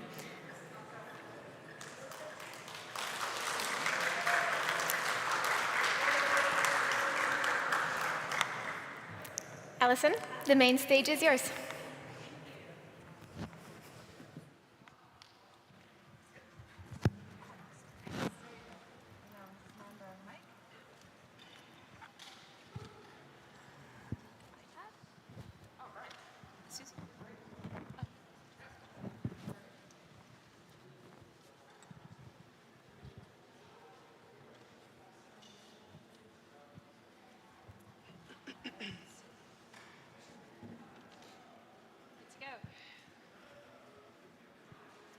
All right, well, good afternoon, everybody, or good morning, or good evening, depending where you're joining us from, if you're joining us online. My name is Alison Pitlack, and I manage the disarmament program of the Women's International League for Peace and Freedom, WILPF. And when I was first approached to moderate this session today, I was extremely honored, but also extremely excited that we're having this conversation and to hear from all of our speakers. And this is because, as the title of the event really implies, in this session we're going to talk about how to seize the moment and also how to sustain momentum. Essentially, we're going to talk about making and affecting change, whether that is the result of something unexpected happening, which creates opportunity, or because of working through and sometimes being propelled along by adversity, or also how to know when it's time to stop waiting for your moment and just go for it. And we will ask and discuss what is real in this work and what is just noise. What to do when no one wants to hear your story or take up your cause. And so to answer these questions, we have assembled 4 fantastic and inspiring individuals who will speak with us about their experience with seizing moments and sustaining momentum. And I think that what is particularly special about this group is that each person represents a very different perspective and background. We have an activist perspective, a storyteller, a politician's perspective, and also coming from a donor's perspective. And so with that, let me introduce our speakers. First, at the other end of the panel for me, we have Senator Mary-Lou McPhedran, a Canadian senator and member of the Order of Canada. Raised on the prairies of rural Canada, Mary-Lou has been a human rights lawyer and civil society activist for more than 50 years. She is independent with no political party affiliation in the Senate of Canada and also active in Parliamentarians for Global Action. And she said that she is pleased when described as an old feminist warhorse.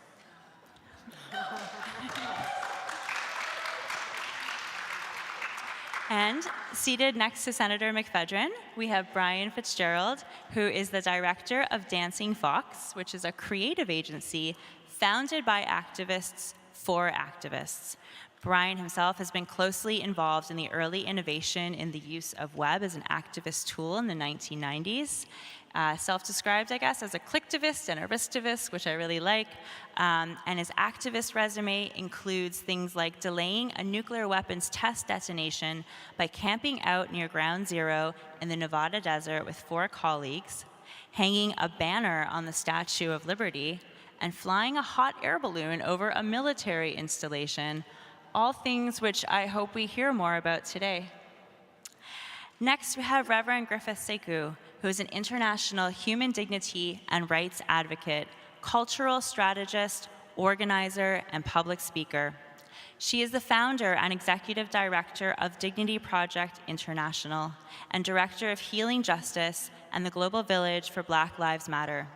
Her work is anchored in healing justice, Afro-Indigenous knowledges, embodiment, spirituality, and human connectedness across diasporas. And last but not least, we have Emma Belcher seated next to me here, who is the president of Plowshares Fund, which is a global security foundation dedicated to reducing the threat of nuclear weapons. Prior to working at Plowshares, Emma spent nearly a decade at the John D. and Catherine T. MacArthur Foundation, where she led the foundation's Nuclear Challenges grant-making program and developed and built the foundation's Nuclear Challenges Big Bet team. So welcome to our panel. Very excited to hear from you all over our questions today. And the format is going to be really very simple. We're going to have around 2 rounds of questions between myself and the speakers, taking up about maybe 30 minutes, and then we'll open up for question and answer with all of you. And for my first question, it's going to be the same question that I'm inviting each of you to respond to as much of it as you want to, or as little of it as you want to, whatever is kind of speaking to you. And these questions are actually taken from the session description and the session prompt, because I thought they were really good. When a moment of opportunity strikes, how does it turn into real change?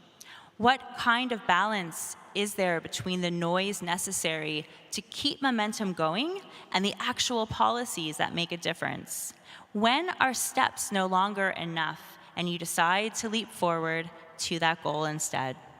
So yeah, really big questions. Really, I'm sure we all have a lot to say on this, and I think they would resonate a lot with everybody in ICAN as well. So again, I invite you to respond to as much or as little of it as you would like, and I think we'll start with you, Senator. Thank you very much, Alison. I want to begin by acknowledging that I come from Canada, that I was born and raised in Manitoba, and that is Treaty 1 territory, and it is also the homeland of the Métis Nation. I also think it's important to acknowledge that the Parliament of Canada in Ottawa, Ontario, is situated on the unceded, unsurrendered lands of the Algonquin and Anishinaabe First Nations. And in answering the question, I want to really give a shout out to communication and respectful listening and the value, the immense value of intergenerational evidence-based advocacy. And I started to use that term, evidence-based advocacy, many years ago in the process of being a co-founder of the Women's Legal Education and Action Fund, LEAF, in Canada, which focuses on constitutional, equality-based, strategic litigation. And I'll say a little bit more about the courts and law, because the question was about policy. I think that's important, but I've often seen, as both an activist and now as a lawmaker, that it's the laws that back up the policies, and this includes in the international venues. And I think we're seeing that very clearly with the advocacy that is built up around the Treaty on the Prohibition of Nuclear Weapons. Let me leave it at that for now, and I'll pick up later with more detail. Thank you. Thank you very much. Brian, perhaps we'll move next to you. Yeah, I think one of the biggest challenges in seizing an opportunity sometimes is spotting it as an opportunity. And I think this is one place where activism can learn a lot. I know I learned a lot from improv improv comedy and improv theater. It's a bit weird, but stick with me. The 3 rules of improv are let go, listen more, and use everything. And that let go is about letting go of that voice in your head that says no, no, no, and opening up to a voice that says yes, and. And that could be this amazing conversation that's happening in society over here and saying, yes, and I'm going to use that to build this more beautiful world that I'm trying to work on with this particular project or this treaty. Or it could be this horrible thing that's happening over here and saying, yes, and I'm going to convert that into something that is going to serve my cause and my purpose and my sacred purpose. And I guess my favorite example of this kind of improvisational activism was how we won the Madrid Protocol for the Antarctic Treaty, 50-year moratorium on drilling of oil and gas in Antarctica. And back at the time, I was working for Greenpeace at the time. Greenpeace had put a permanent base in Antarctica in order to have a seat at the table at the Antarctic Treaty. And Greenpeace at that time was more used to survival suits than business suits, so that there was this deep concern about getting kicked out of the treaty process for being naive or unhelpful or unproductive. And the environmental coalition that was outlining the initial position, the negotiating position for the treaty, had put together a very complicated sort of set of environmental impact requirements and that sort of thing. And they reckoned they were going to be able to slow down the industry by about maybe 5 years, because the Antarctic Treaty parties were just ready to welcome the oil and the gas industry in to explore down there. And David McTaggart, who was this charismatic businessman who was used to negotiations and absolutely foul-mouthed, walked into this meeting and said, "That's your starting position? Your bleeping starting position is that not one bleeping bleep of those bleepers set foot on that bleeping continent for 50 bleeping years." And he managed to convince the environmental lobby that that was going to be the opening position. And then the Exxon Valdez oil spill happened. And suddenly the airwaves were covered with these images of seabirds and mammals dying of oil. And the public campaign immediately just flipped over to, what if this were to happen in Antarctica? And suddenly Jacques Cousteau got to Brice Lalonde, who was the Minister of Environment in France, who got to Chirac. And suddenly France was supporting the moratorium. And someone got to Bob Hawke. Now, every environmentalist thought that this was just setting the Overton window, that we'd put the 50-year moratorium out there to get negotiated back. But in the end, we won it. And I think that's a great lesson in both the being nimble enough to take advantage of what's going on out there, no matter how horrendous, and turn it into something positive, and the importance of impossible goals. I like that. I also like this borrowing from improv. I don't think it's weird at all. I think it's great. Reverend Carlene.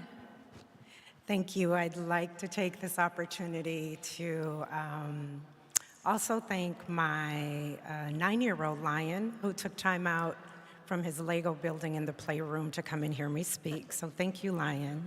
And then he's going to go back. But to consider this question, I asked myself, what is at stake by my very embodiment and presence on this stage?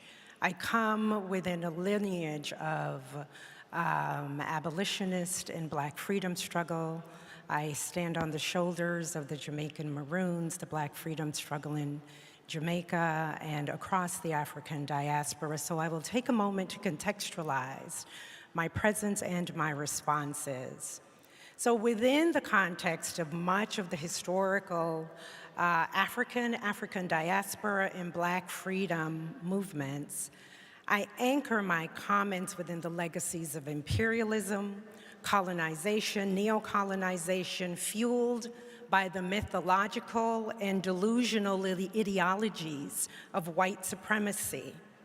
This manifests as racialized and ethnocentrist human hierarchy. That is to say, These hierarchies are mechanized through capitalism, militarism, cultural hegemonies, and yes, the war industrial complex, in order to maintain not only economic, class-based world order, but also classes of human and subhuman, or natural and substrata beings.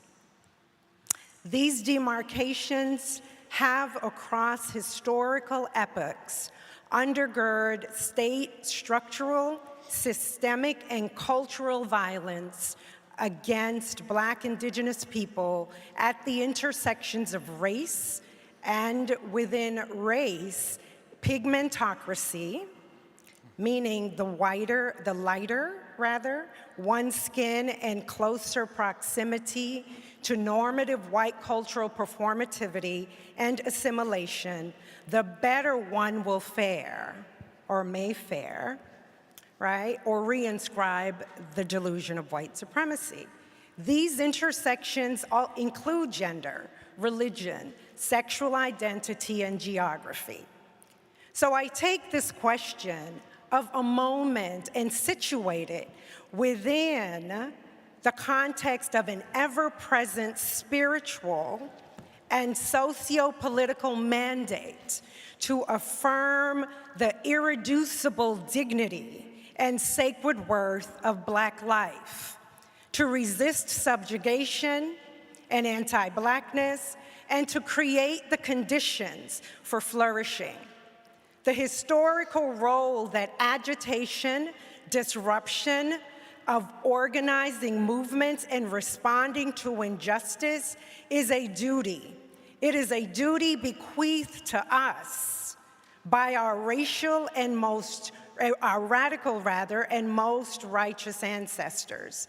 I think in terms of Queen Nanny of the Maroons, talk about inspiration, right? Queen Nanny of the Jamaican Maroons and their resistance against British enslavers. I think in terms of the Haitian Rebellion.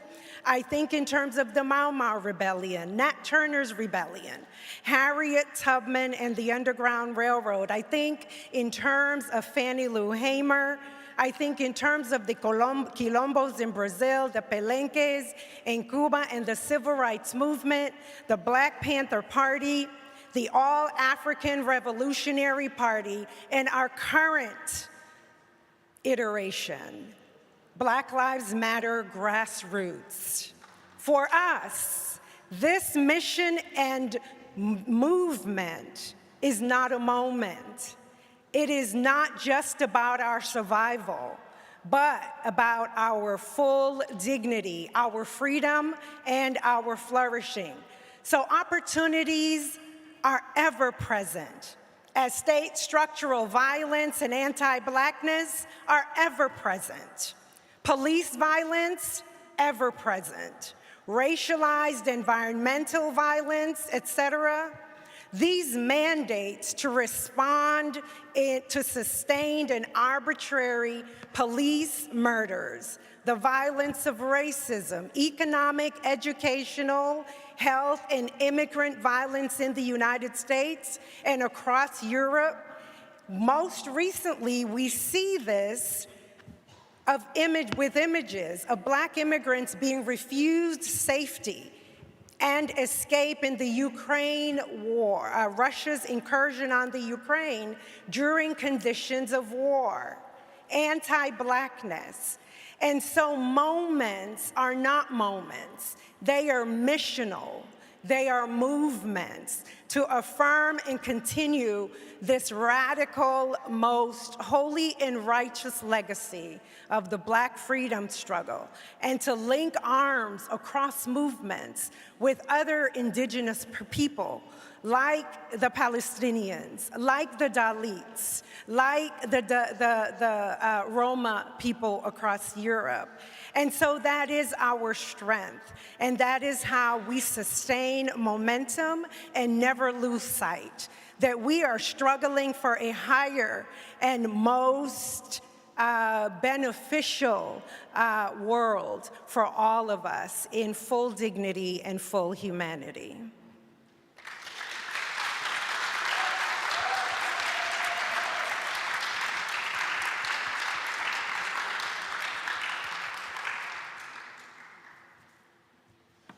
Emma. What an act to follow. I know. First, just let me say how delighted and honoured I am to be here on this stage, speaking to all of you with these inspirational panellists and moderator. So thank you very much. I took one aspect of Alison's question, when a step's no longer enough and you decide to move to the goal. I have a short answer and a long answer. The short answer are when a step's no longer enough is now. I'm tempted to drop the mic literally and walk off. I won't, I'll give you a longer answer. I think there are 3 conditions that we want to look for when we try to determine when a step's no longer enough. One is when we have a stubborn, persistent and harmful status quo that shows no sign of budging. 2 is when hard-fought gains are being eroded. And 3, when there's urgency. So let me delve just a little bit more quickly into each of those conditions. So when we have a stubborn, persistent, harmful status quo that shows no sign of abating. Right now, when it comes to nuclear weapons, we have that. It is stubborn. The theory of deterrence is predominant. It is very difficult to challenge assumptions behind deterrence. If you do so, you're labelled as naive, silly, other adjectives that I probably won't go into. It's difficult to challenge. Anyone who does so is quickly shut out. And when we look in the United States, we had a president who, on the campaign trail, advocated for risk reduction policies, and when it came to developing and implementing his nuclear security strategy, his nuclear posture review, these ideas didn't even make it. So we see people who try to push for different ideas, challenge the status quo, summarily dismissed, isolated and pushed out of the conversation. We also see where people who are harmed by the existence of nuclear weapons in the past, the present and into the future, frontline communities are shut out of debate about this as well. There is a persistent status quo against inclusion and reflection of the very people who are harmed and impacted by nuclear weapons in the conversation. And then thirdly, we see where we have people using the Ukraine example to advocate for more nuclear weapons, more spending on nuclear weapons, tactical nuclear weapons, which are really anything but tactical, use this as an opportunity to push for more, even though the US and NATO nuclear weapons did nothing to prevent Putin from invading Ukraine. So we have a persistent, stubborn, harmful status quo. The second condition, when we see gains that have been eroded, that are hard fought. Right now, we have a fundamental challenge to international norms that have been developed since the end of World War II. Putin invaded Ukraine. There is nothing more significant than that. We also look at his threats to use nuclear weapons for his own coercive gains. This is about using the threat to do something rather than to deter or prevent someone from invading you. We look and see at what example this sets for the strength of the non-proliferation and disarmament regime writ large. Will some countries question their commitment? And we also see other gains made, particularly in the United States, when President Trump withdrew from the Iran nuclear deal. Despite the fact that it was working, and now we have an Iran whose nuclear program is more developed and a very short window to return to the deal. So we have gains that have been eroded that are fundamental. And third, urgency. We have a sense of urgency now. Putin has used nuclear weapons to invade a country, to bring about war crimes, refugee crisis, and impact on the global economy, just to name a few of the impacts. Putin can't take the lesson that nuclear weapons, it's okay to use nuclear weapons for blackmail. There will be more nuclear crises, and we need to make sure that we act now because lives are at stake. So just to wrap up, we have a moment in which we have to respond. And we have to respond in a way that meets the magnitude of the problem. We have to stop working at the edges on incremental approaches, because if we don't, in 10, 20, 30 years, we'll look back and we'll say, why have we only made small change? Why are we still dealing with the very same problems that we were all that time ago? So we need a vision of a world which we can guarantee peace and security without threatening the annihilation of billions around the world. And we need to figure out what that vision is and work backwards and think about who do we bring along, how do we engage people, and how do we find the common ground with others. This is difficult, it won't be quick, but our lives, our children's lives, and the civilization depends on it. Thank you, and thanks to all of you so much for responding to this first round. I think, yes, we'll have a round of applause, please. I started out by saying that I was honored to be moderating this, and I still stand by that, but I'm also very humbled in listening to all of your experiences and your passion and talking about all the different work that you do, and seeing, reflected a lot of the same passion and what brings us all here together this weekend as well. So it's thank you very much, all of you, for sharing that. I'm going to go now into a second round of questions, maybe a bit more of a lightning round, I guess we could call it. And perhaps I'll go in the reverse order as I did this time. So I'm going to come back to you, Emma, and ask, given what you've just said, what gives you hope in looking toward the future of the field? What I just said is pretty depressing. Yes. But I do have hope, and I'm energized. And I think that's really a positive thing. And what gives me hope is the interest we have in this issue. I mean, unfortunately, we're in a place where more people are asking more questions about nuclear weapons. I wish we didn't need this crisis for that to be the case.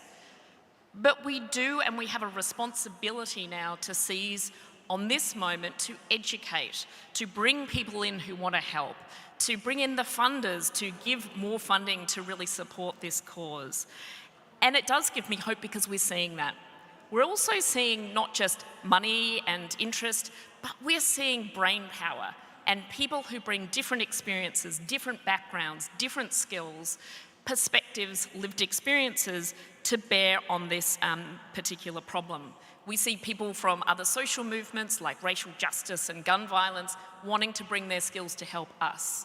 We see for-profit companies that do branding and marketing developing non-profit wings to help us. And we see people like neuroscientists, we see sharp legal minds wanting to help us. So I'm very hopeful. I think also we see that we have had successes. Look at where we are now. It wasn't so long ago that people talked about TPNW as a pipe dream. So I think we need to take these examples, we need to look at organisations like ICAN for their aspiration, and we need to really seize on this moment, and I think we can do it. Gives me hope. Great. Me too. Thank you. Reverend Carleen, when you were speaking, I was jotting down so many things that were coming out of what you were saying, and trying to think what would I really want to come back to in a second question, and because you touched on so much, and I guess maybe one of the things that I took away is the immensity of working for really big structural systemic change, which is also a lot of what we are doing in the anti-nuclear movement as well. And so I guess maybe what I would ask you to speak a little bit more about is how to keep going. We spoke earlier about keeping momentum going, but also keeping hope going, as Emma just described.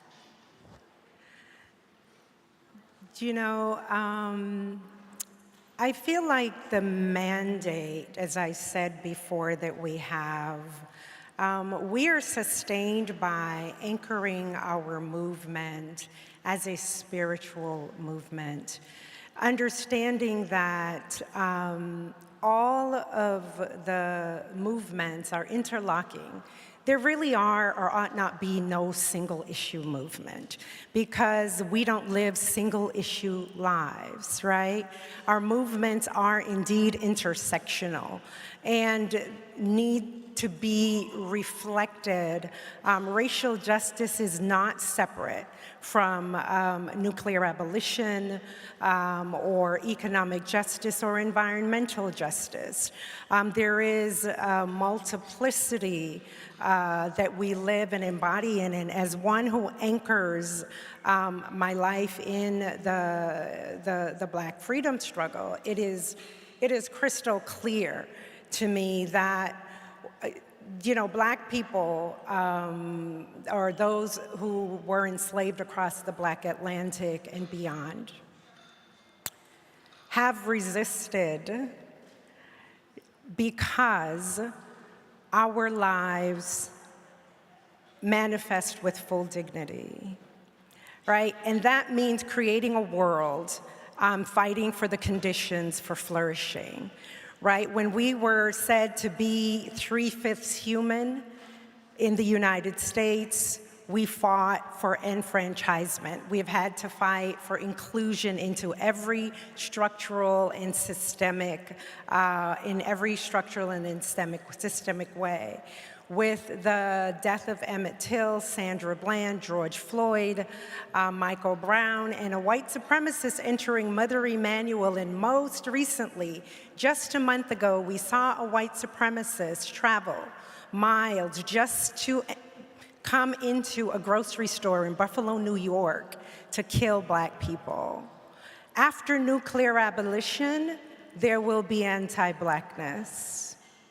And so what gives me hope is the raising of our consciousness that our movements must be interlocking. Our movement isn't separate from the Palestinian liberation struggle, as I said earlier.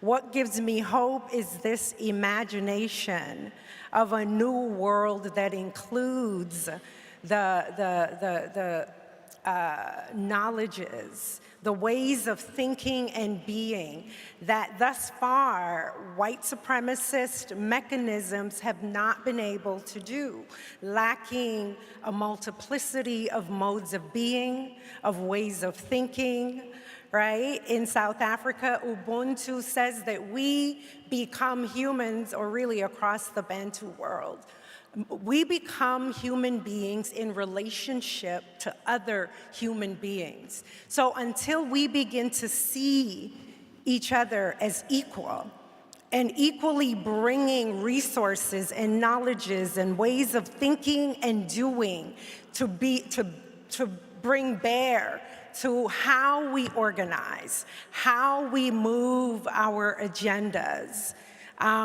then I think we will have limited impact.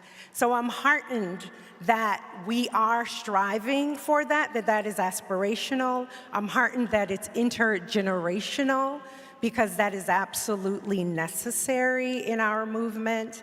And in our movement, it's understanding that it's not only struggle, but it's our creativity, it's our genius, our joy, the rituals that we enact as a mode of being, and that is not constantly struggling, but also taking time to care for our traumas, taking time to have joy, right? And to activate campaigns that consistently roll back systemic onslaught and violences.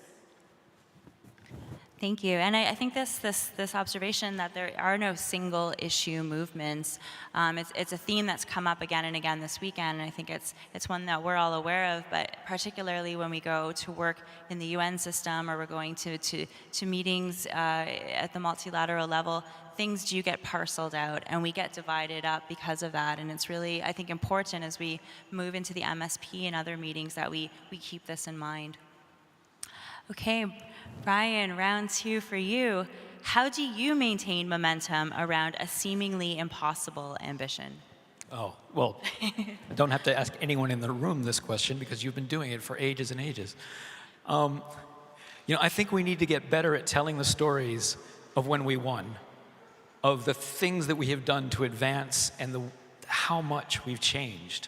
Bob Hunter, who's one of the founders of Greenpeace, used to say that Big change looks impossible when you start and inevitable when you finish.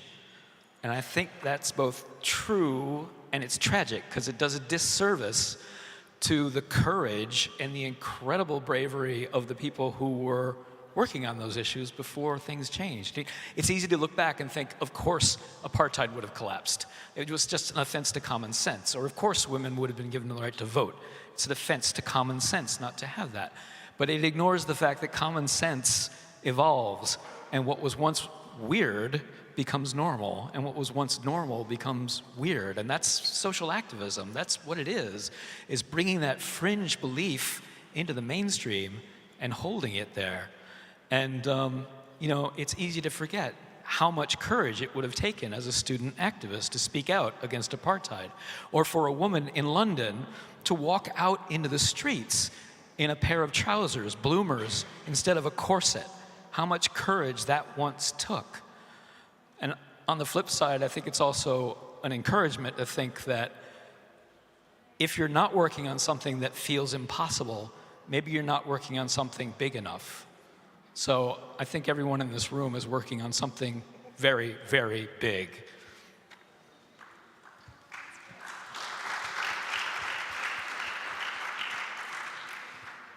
Thank you. Okay, Senator, we'll come back to you now. And I think maybe continuing to build on this theme of keeping up momentum and keeping up hope, I might actually bring things back a little bit more specifically to the national context of Canada and work on the TPNW. What are you doing and how are you doing it to keep up momentum on this treaty within the country, which has not yet signed the treaty? Allison, thank you for the question. And I'm actually going to merge that question with the question of hope, because I think they really do connect. I would say the single greatest source of hope for me is in two words: civil society.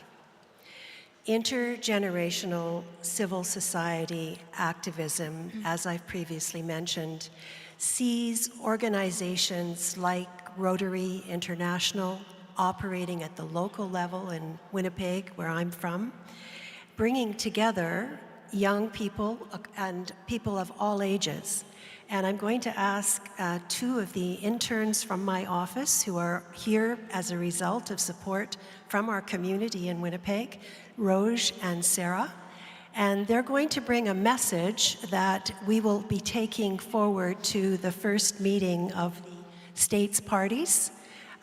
Because I'm very sad to say that after months of attempts by parliamentarians, members of parliament as well as senators, all kinds of conversations, informal and formal, supported by civil society leaders like Dr. Jennifer Simons, who's here with us today, who came to Ottawa just a few weeks ago and had high-level discussions with Global Affairs Canada, to no success.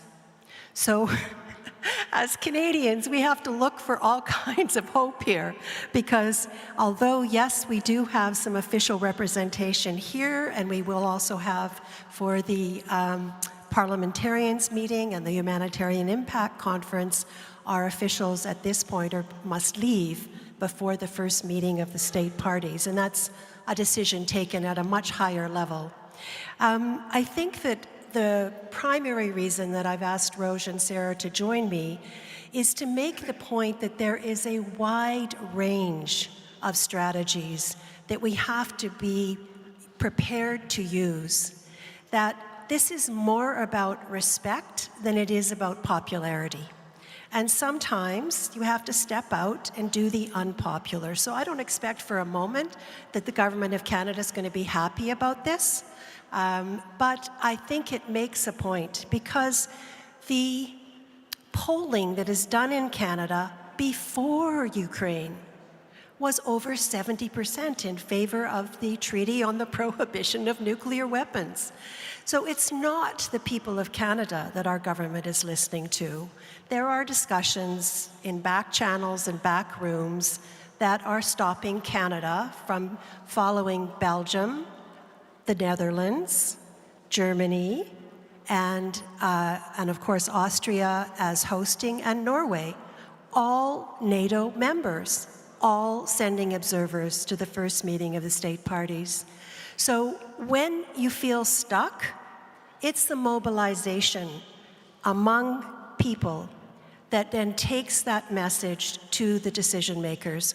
We're not there yet, but I have every confidence that we'll turn the corner on this. Thank you. And thank you, Roj, and thank you, Sarah. Thank you very, very much.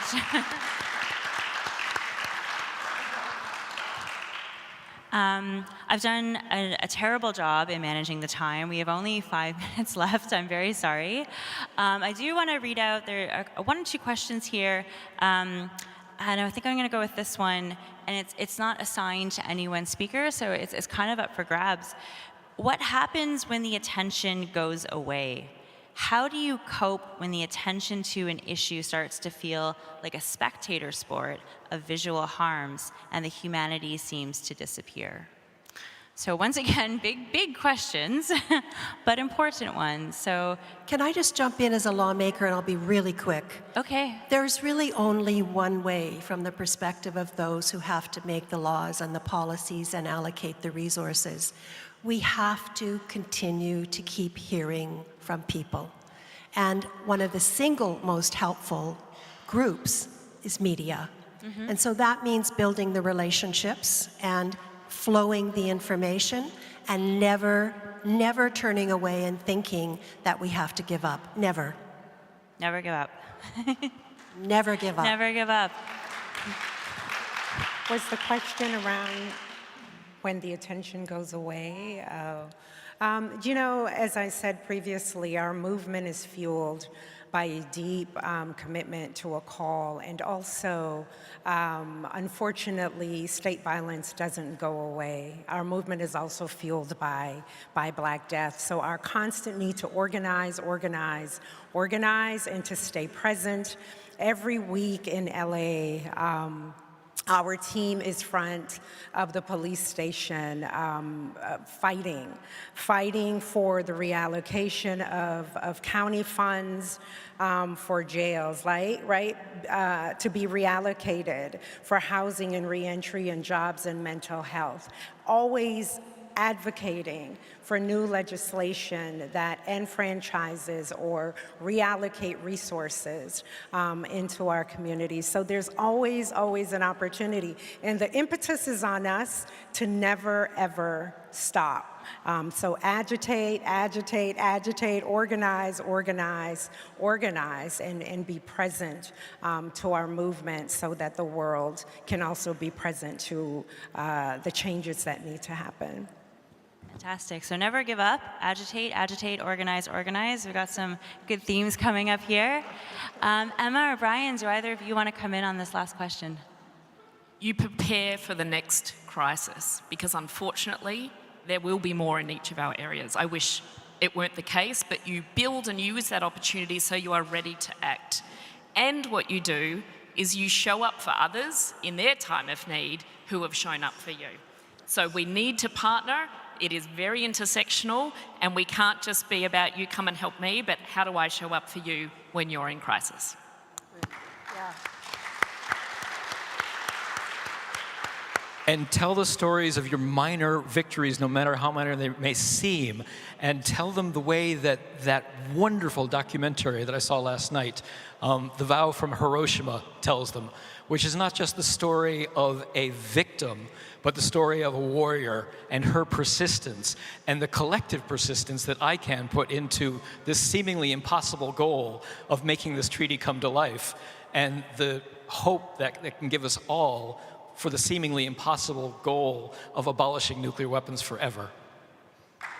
Fantastic. Thank you. We are out of time, so we're going to have to stop it there. I'm very sorry. Thanks to all of you for sitting in and joining and listening today, but big thanks to our panelists, our speakers. Can we get a round of applause for them, please?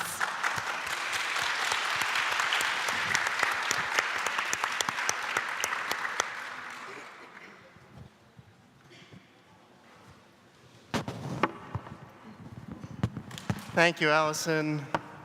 Thank you, all of you. Wow, so inspiring. A storyteller, a senator, a donor, an activist, an ecumenical leader. Sounds like I'm doing a setup for a man walked into a bar joke or something, but I'm not. In fact, this is how we work. ICAN is always looking to build innovative partnerships in taking us to the next stage, which is what we're doing right now, and to keep us moving forward for a better future.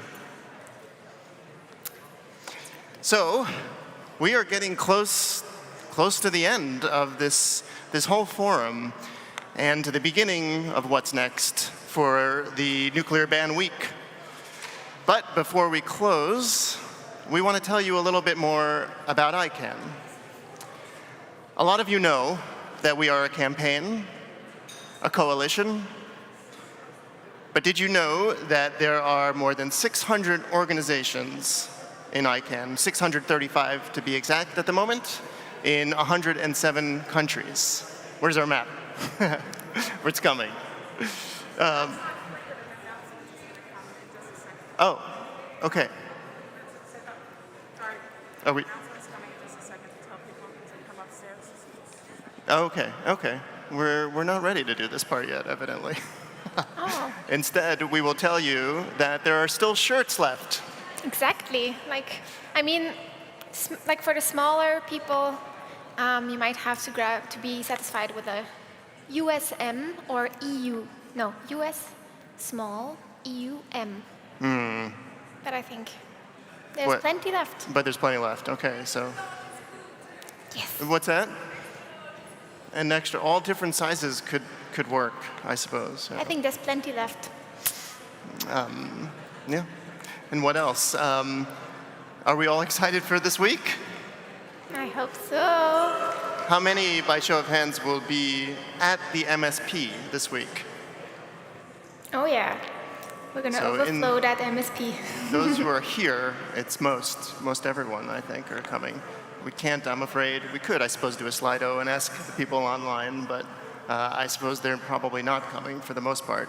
But we're going to tell you more about how you can tune in if you're not there in just a bit. I think even Leo, our host of MSP TV, will be telling everyone a little bit about how everyone can follow along during the first meeting of states parties by watching the UN stream, but also by catching up at the end of the day, beginning of the day and end of the day, each day for the meeting.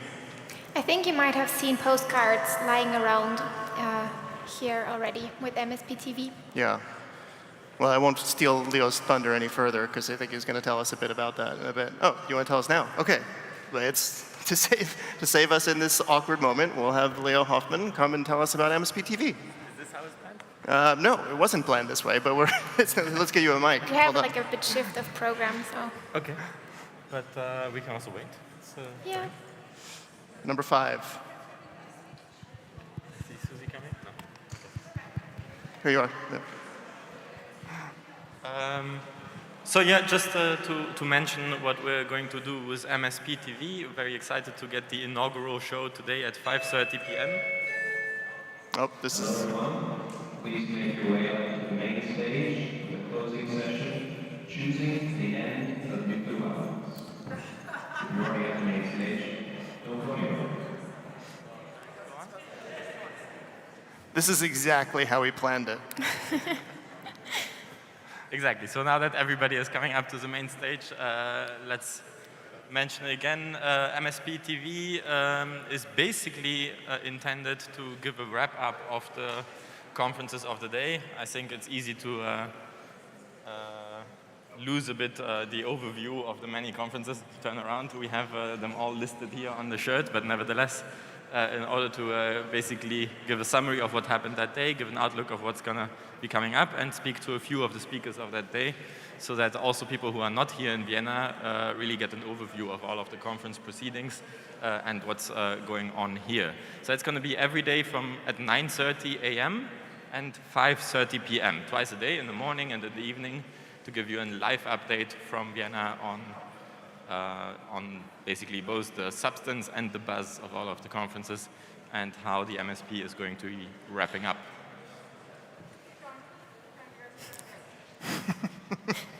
Okay, great to have you up here, Leo. Yeah, thank you very much. Leo, what was your favorite part of this weekend? There was quite a few highlights, I think. Certainly, I was amazed to see the video by Prime Minister of New Zealand, Jacinda Ardern. I just did the virtual reality experience, which I thought was very interesting. I can only recommend. They're also going to be at the MSP if you didn't manage to look at it today or yesterday. Of course, the conversation with Alexander Kment was yeah, that was a powerful. highlight for me, I think, too. Yeah.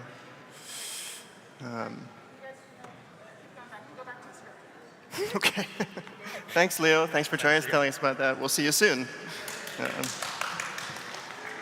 Sorry. So now we're getting close to the end of the forum and to what's next, and we want to talk a bit about ICAN. Who ICAN is, who's in it. I just said that a lot of people don't know our numbers and how big we are. 635 partner organizations, I believe, as of today, in 107 countries, and growing all the time. And what we all have in common is that we're dedicated to advancing, implementing, and universalizing the TPNW and eliminating nuclear weapons. But in other ways, it's a very diverse campaign, both in terms of where we're from, who we are, what we're working on, how big we are. I mean, a lot of groups are not only working on nuclear weapons, of course. So in some places, ICAN partner organizations they might be a single person operation, and maybe for them, nuclear disarmament could be like a core issue. Yeah, exactly. But on the other side of the scale, ICAN also has massive organizations, sometimes focused on many issues that have joined to help out. For instance, I think Greenpeace is a part of ICAN. Yes? The World Council of Churches is a part of ICAN. And it's actually, I think, really the strength, this diversity that really makes up the strength of ICAN, right? So for some of you who might be here who are not a part of ICAN yet, we're always looking for partners. You're very welcome to join. And now, we've been hearing a lot throughout the whole weekend on all 4 stages, and off stages too. You've been meeting each other and having these conversations and meeting a lot of the campaigners in ICAN, or re-meeting a lot of us.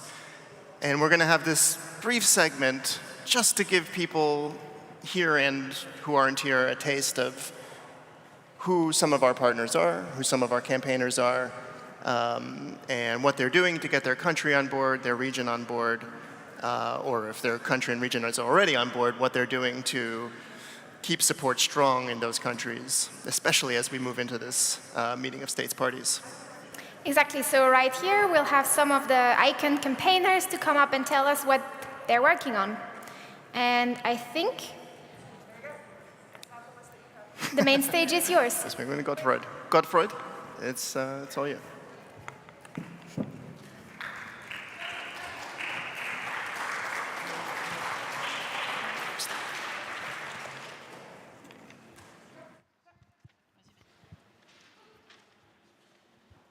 Je réponds au nom de Marie-Gane Godefroy, de l'ONG des cadres de la République démocratique du Congo. My name is Godefroy Margan from the Democratic Republic of Congo, from the NGO cadre. Avec ICAN, nous plaidons pour la ratification du traité sur l'interdiction des armes nucléaires par la République démocratique du Congo. Et la ratification, c'est très bientôt. With ICAN, we advocate for the ratification of TPNW by the DRC, and it will happen very soon. Permettez-moi de présenter ma contribution au débat sur les vulnérabilités liées à la menace de l'usage des armes nucléaires. I was asked to contribute on the discussion about vulnerabilities exacerbated by the rising threat of the use of nuclear weapons. D'abord, renforcement des mesures sécuritaires autour du site minier de Chinkolobwe, riche en uranium, en République démocratique du Congo. And the strengthening of the security measures around the uranium mine of Chikolobwe. Cet uranium a été interdit d'exploitation industrielle à l'époque coloniale, après le désastre de Nagasaki et Hiroshima. It was no longer permitted to mine uranium for industrial purpose during the colonial period after the disasters of Hiroshima and Nagasaki.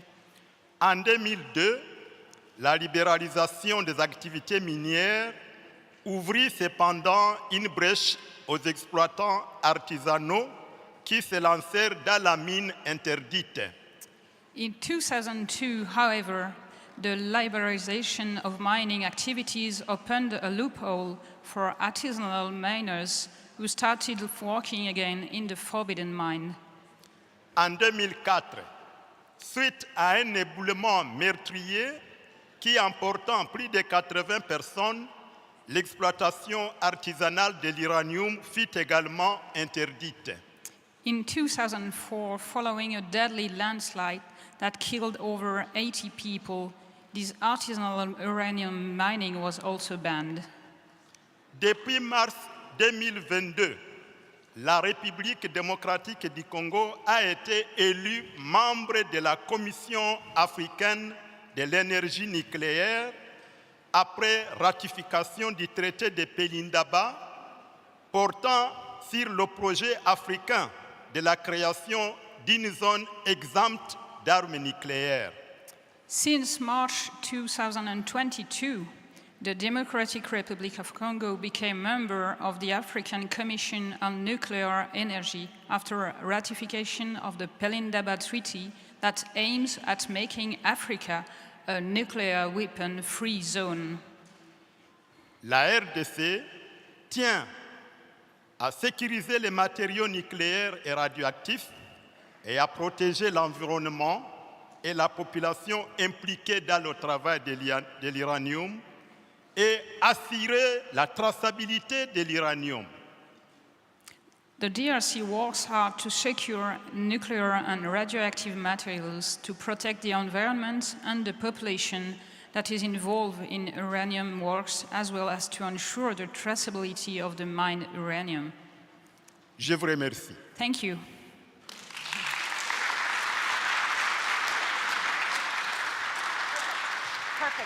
Merci beaucoup. My name is Ivana Nikolic-Hughes, and I bring greetings from the Nuclear Age Peace Foundation, an organization that was founded in 1982 based upon a firm commitment to a world free of nuclear weapons. That same year in Central Park in New York City, 1 million people marched against the nuclear arms race. A lot has changed since 1982. And we have a lot to celebrate, like the adoption and the entry into force of TPNW. But we're also nearing 4 full months of the Ukraine war, which has created new challenges and brought into sharp relief the dangers of both nuclear weapons and nuclear energy. Nuclear Age Peace Foundation has created a declaration of concern regarding the war, and I invite you to read our declaration and to sign it on our website, wagingpeace.org.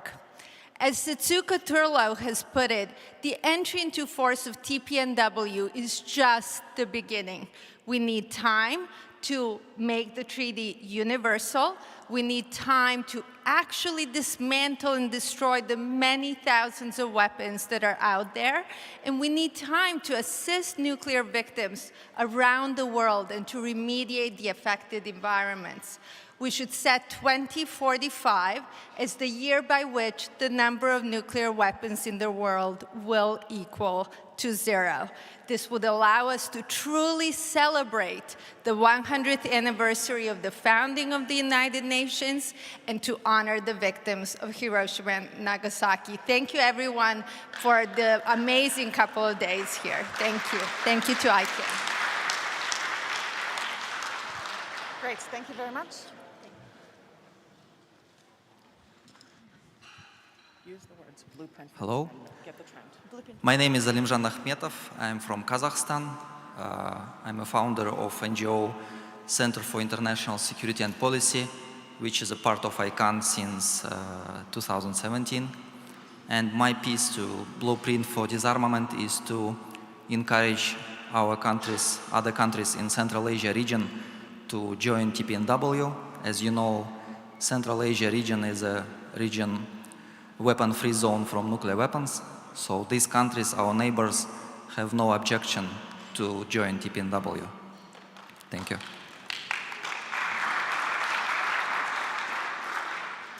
Здравствуйте, меня зовут Дмитрий, я из Семипалатинска, это испытательный полигон.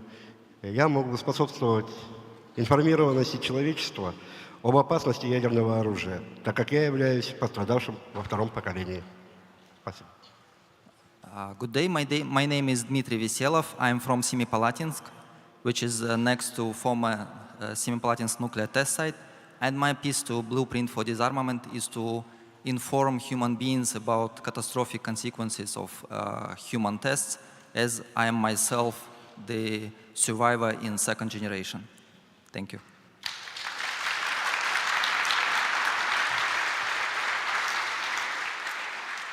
That was perfect. Perfect. Thank you.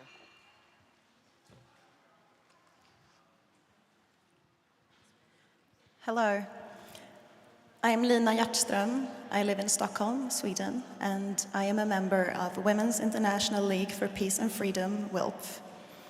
And this is the piece of the Blueprint for Disarmament that I will do. I will keep working for feminist peace by connecting the power structures of gendered violence and violent reproductions of gender with the violence of nuclear weapons. I will do this by getting Sweden to implement an actual feminist foreign policy as a full state party to the TPNW. Thank you.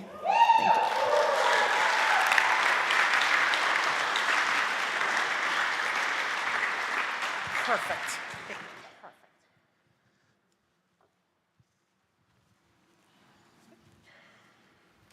Hello, everyone. I see many people. Yeah. My name is Mohammed Haji. I'm an Arab, Muslim, African climate activist and peaceful world activist from Morocco. I came here to give agency to Arab people and Muslim who are suffering so much. And I see many people when I came here who are advocating for nuclear disarmament. They give example just of Ukraine, while many Arab countries, Palestine or Yemen, Iraq, Syria, many of them are suffering so much. And this is the opportunity, and my message is so clear to the US that we do not need your weapons, so keep your weapons, and we want to live in a peaceful world. Also, and if you pay attention to the money, $1 trillion can feed, educate, and employ many of people around the world. So please stand with justice wherever you want and whoever you are. Thank you so much. Perfect. Thank you so much. Thank you. All right. I'll have the second microphone. Bulavinaka. My name is Mary Twilau, and I'm part of the collective of Pacific Youth for TPNW. What am I going to do to place a blueprint? Nothing about us without us. Our stories and our testimonies inform our implementation. We speak from a place of knowing. We speak from a place of experience. We speak from a place of intergenerational impact. We speak from a place of wisdom. And that's what we need. From this talk is the wisdom for the future. Let's reimagine a future together where there is shared responsibility, respect, and regard for each other. My blueprint is right here, telling and retelling our stories and continuously being part of the implementation processes. Naka.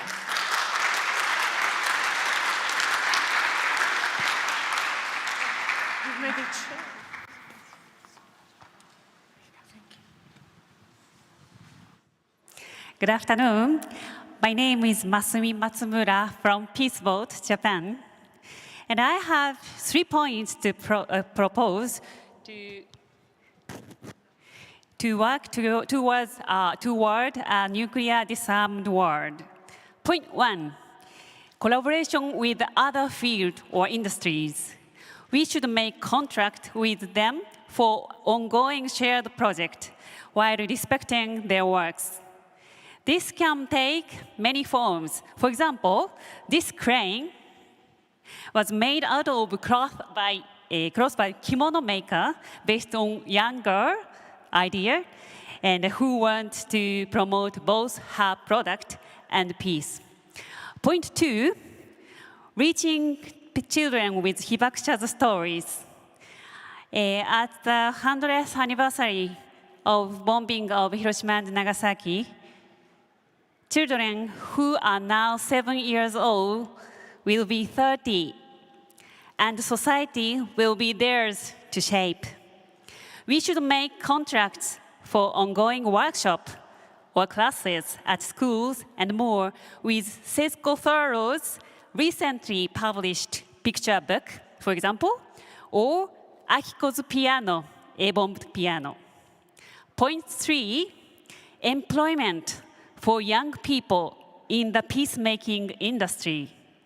Establishing contractual relationship with other industries, it is itself hard and meaningful work. It could become another form of stable employment, along with peacemaking projects themselves.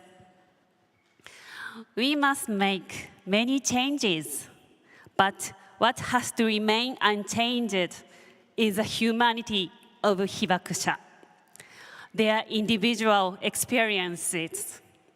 Their stories must remain with us and guide our concrete work into the future. Thank you.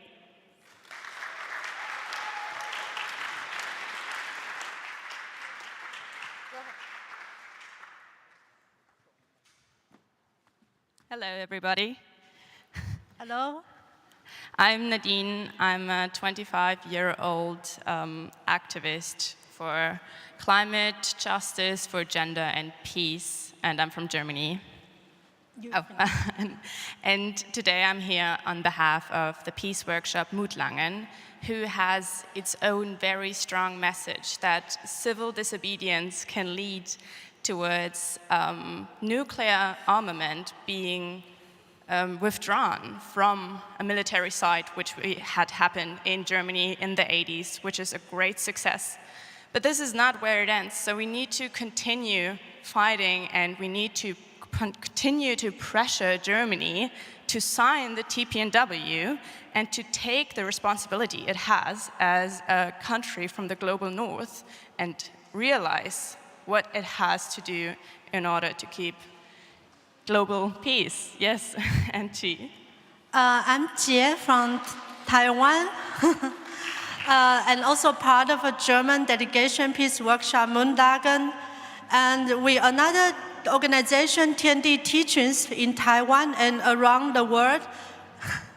We are building out a campaign called Worldwide Chinese Abolish Nuclear Weapons. And we wish to have some impacts on Chinese world about nuclear disarmament. And since the politics can be really harsh from time to time, our strategy will be more soft. It will be based on the Chinese culture, since we share the same culture, and the bridge between people can be built on that. The roots of ancient Chinese culture is actually the roots of peace. And that's what we are working on, and to remind people we are more than just politics. We are people sharing the same roots on the planet. Thank you.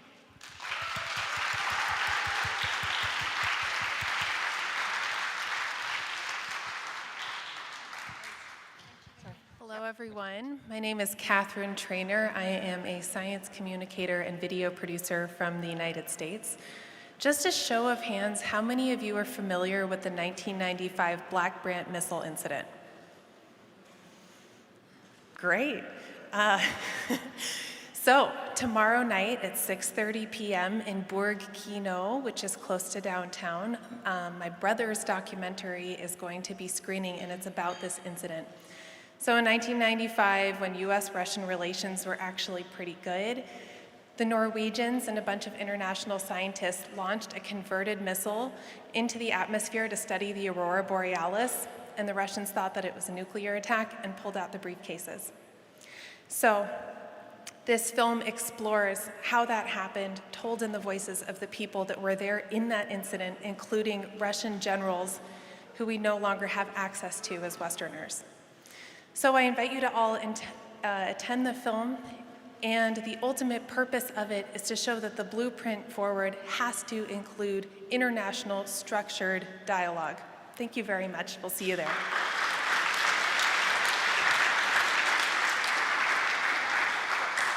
Thank you. I appreciate it.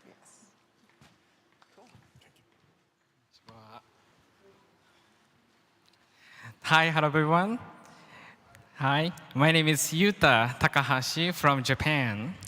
And I am the co-founder of No Nukes Tokyo, of the Japanese group of the youth activists. And I was born and raised in Hiroshima, so I'm ashamed that Japanese government opposed the ban treaty. Most members of the national parliament aren't very familiar with the contents of the treaty, so they believe that nuclear deterrence is necessary for Japan's security. I and my colleague have met and talked with them, more than 30 Japanese parliaments in 3 years.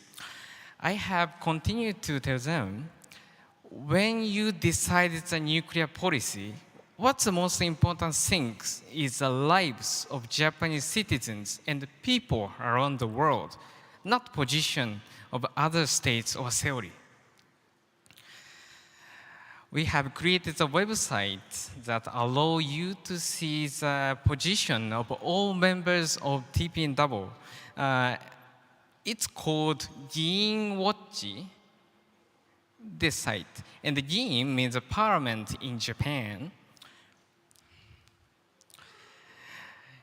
And this site, through this site, you share your opinion or your mind to the directory, the parliamentary members. And I would be happy if we could do same in each country to share information and help focus our campaigns, I think. Finally, Sunao Tsuboi, one of the atomic bomb survivors who I knew for many years, passed away in last October. Now is our last chance, our only chance to hear from Hibakusha firsthand. If we don't work to carry on and share their stories, we will not be able to connect their message to the world and to the future, I think. We will never give up our cause. We can change our world. Thank you for your attention.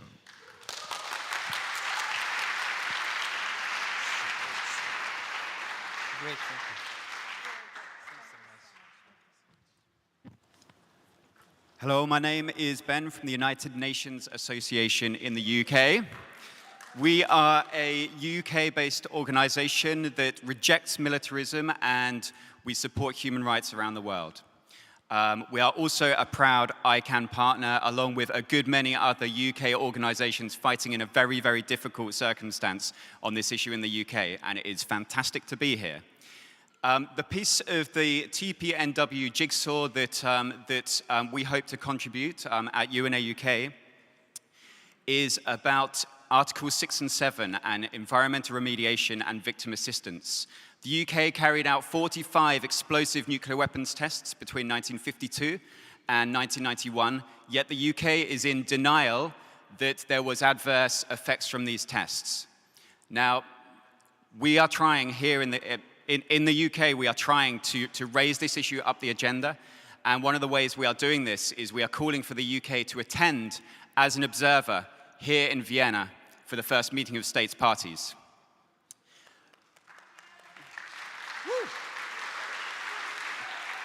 The UK has a legal and a moral duty to do this, and the UK also maintains that nuclear weapons are a political tool and not a war-fighting tool. We know this to be untrue. We have witnessed it here today and this weekend. We have heard firsthand from the testimonies of people who have suffered the very real harms from nuclear weapons, and this is the agenda and the message and the perspectives that the UK needs to come to Vienna and to listen to. The UK has a large embassy mission in the UK office in Vienna, stuffed full of diplomats who are paid to cooperate with other countries. It is a short walk away to the International Conference Center where the first meeting of states parties is taking place. Surely it is the right thing to do for UK diplomats to attend this meeting, to listen to the testimony that they themselves are complicit in the harm, including in some cases under colonial control from the UK's colonial history, and the harms that continue today for this reason. And there is also a very dangerous new spectre of nuclear weapons in the UK with the possible decision of American nuclear weapons to be based at Lakenheath and back on UK soil. So this is another thing we reject. We are a vibrant UK network of organizations. 50 different organizations called for the UK to attend in Vienna, and 50 different organizations will be fighting to try and make the UK come good on its moral and legal obligations. Thank you very much.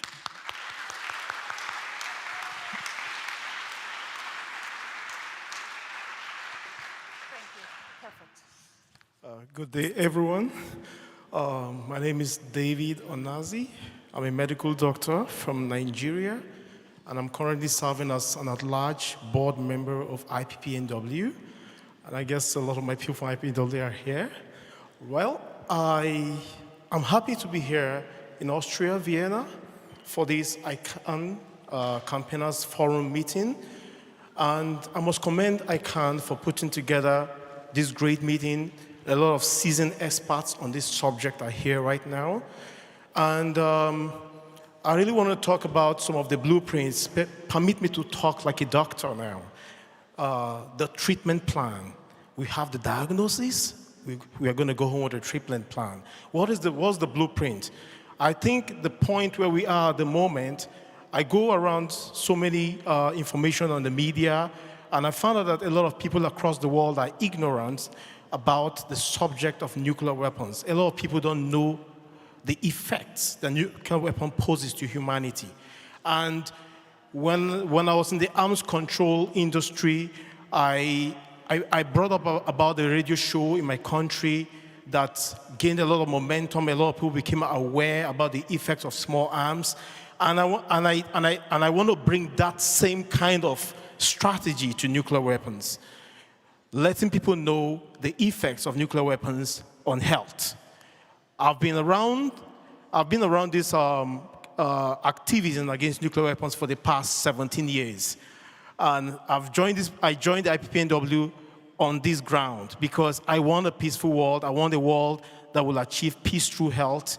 And I'm happy at the way things are at the moment. And I'm hoping that With all we have seen in this forum, we are inspired to continue our efforts to get rid of nuclear weapons. The plan is to ban nuclear weapons now. And in the words of Brian Fitzgerald, he said, if you're not planning on something impossible, you're not planning on something big. Thank you very much.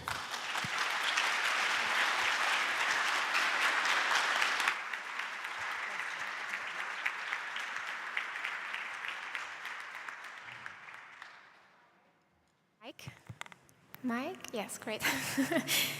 Would be nice. So I think our amazing campaigners from around the world deserve one more round of applause. So can we just give it up once more?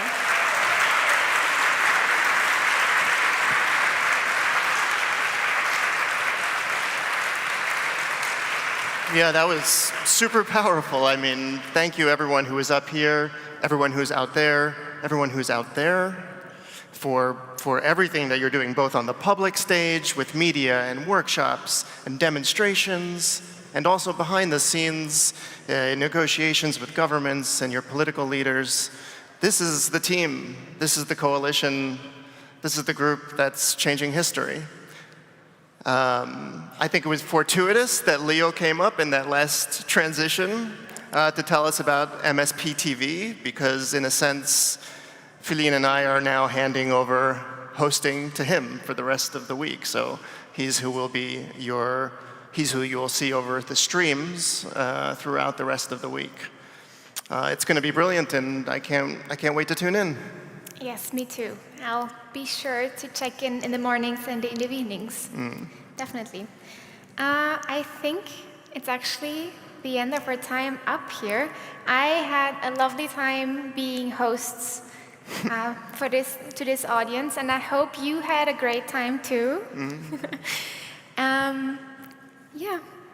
So we have prepared a little video of the last 2 days, I think. Yeah. Is it ready? Thank you so much.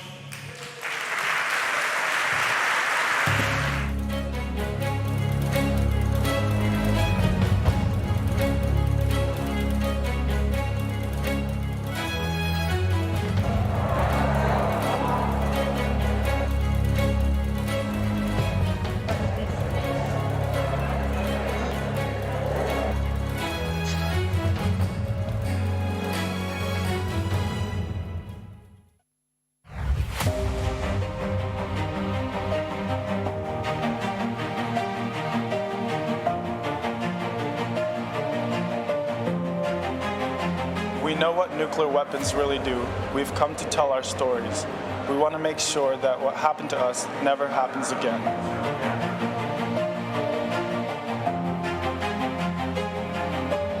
If nuclear weapons are ever used, cities will be targets. We're here to raise our voices, share strategies, and take action to keep our cities safe.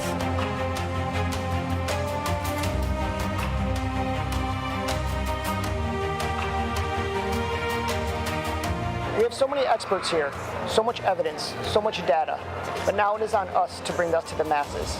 That is how we will show the world that nuclear weapons must be eliminated. So much money is being wasted on nuclear weapons, but we're changing that. We already have over 230 billion euros behind the ban.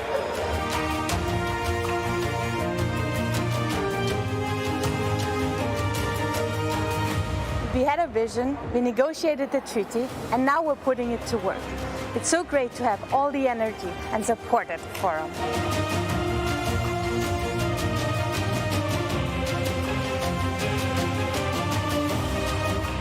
Parliaments make laws. We're making laws against nuclear weapons, and we're working together to get our governments to support the nuclear ban.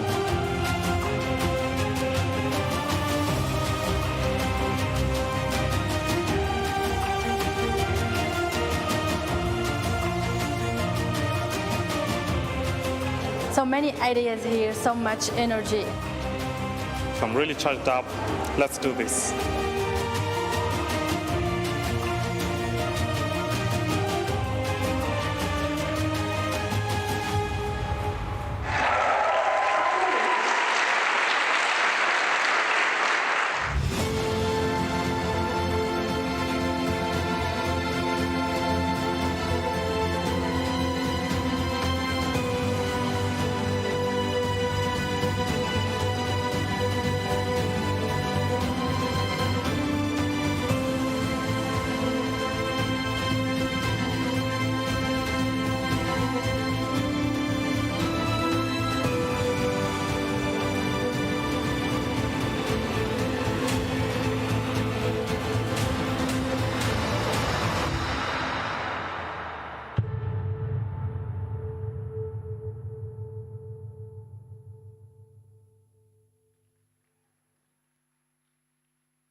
Wow.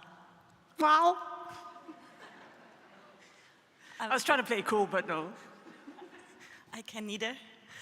Do you have chills? Or it's just me? Yeah, well, I mean, that was a wrap. That was a wrap-up.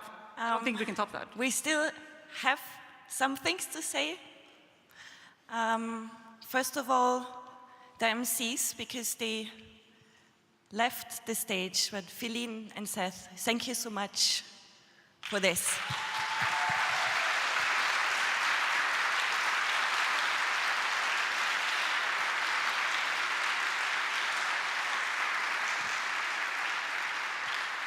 I loved it, and it was great. It was really great. And of course, thanks to all the participants here. You know, I think we hit 600 in the end. 600 people here in Vienna, and so many more online. It's really, really incredible. Thank you so much for being here with us. We have together had, I think, 50 panels, 100 speakers or something, hundreds and hundreds of conversation, and so many stairs. I actually said that if most people have like clocks or phones, if someone can prove that they've gone over 75 stairs, you'll get a free t-shirt. Yeah? 75, I think. I had 67 yesterday, so if you can top 75, you get a free t-shirt. But we really have something for everyone. We've had politics, diplomacy, film, art, poetry, law, activism, beer, and joy and sorrow and a bit of anger, all of it together. And I just really, it's been so incredible to spend so much time. I do want to make sure that we give appropriate thanks to some of the people and organizations and institutions that we could not have done this without, and that is our donors. In particular, the Canton of Geneva, the Swiss Philanthropy Foundation, Plowshares Fund, Heinrich Böll Stiftung, Banca Ethica, Future of Life, the Future of Life, Austrian Red Cross, and the Vienna Convention Bureau and the Austrian MFA. Can we give a huge applause to our donors?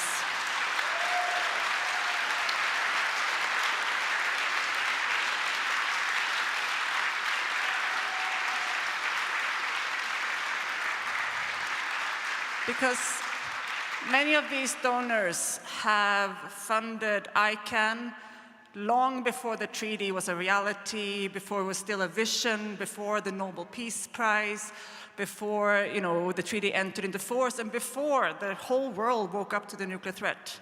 And I think that we really need to give credit to them for also understanding that this is a massive threat that we need to work and supporting our work for the long term. So thanks to all of our donors, and I also want to express that thanks to many of your donors here in the audience and from our partner organizations, because they are also funding your work and helping your work strengthen. So I also want to pass out all our thanks to the donors that made so many people come here today. So thanks to all of those donors as well.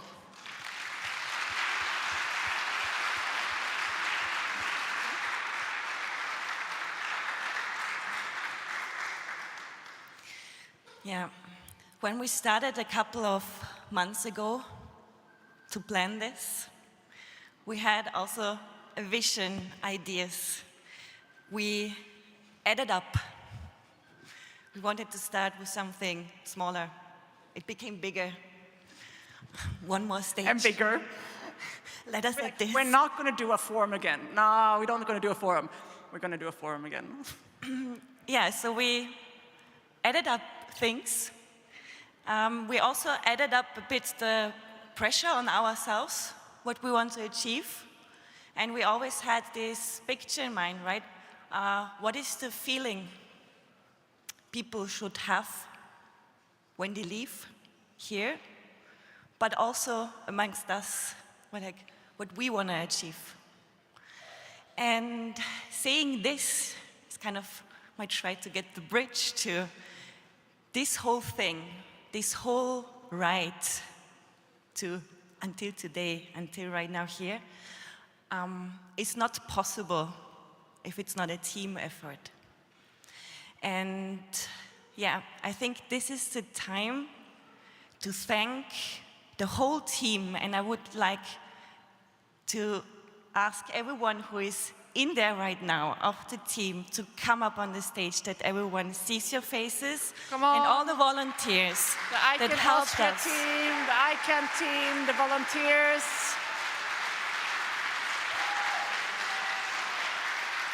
They made this amazing thing happen.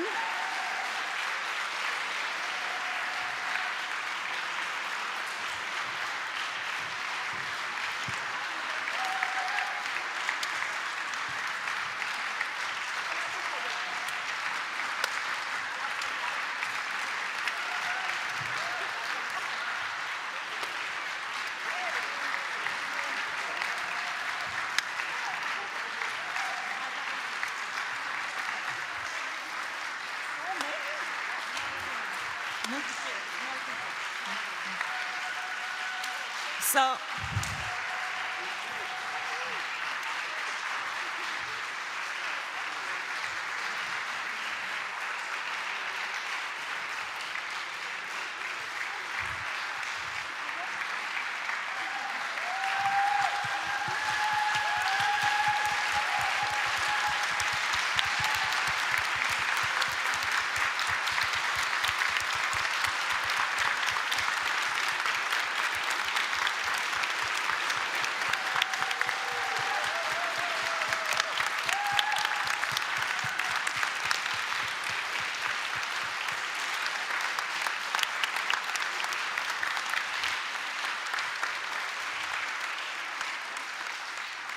So, from all my heart, I would like to thank the whole staff team that was working on it the last months.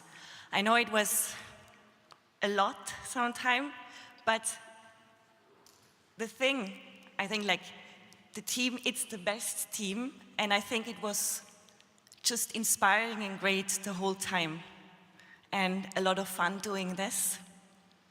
And it's not everyone up here on the stage, there are some that still need to work in there. So it's like the thank goes up to everyone. But thank you for the applause for this great team.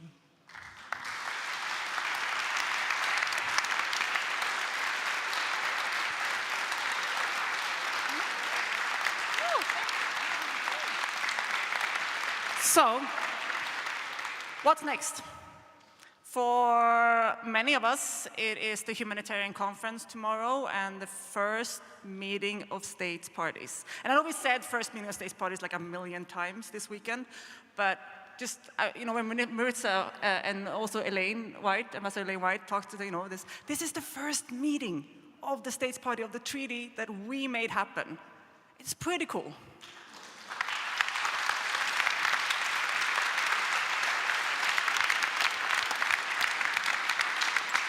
And others are going to make their way home and start and continue this work from home.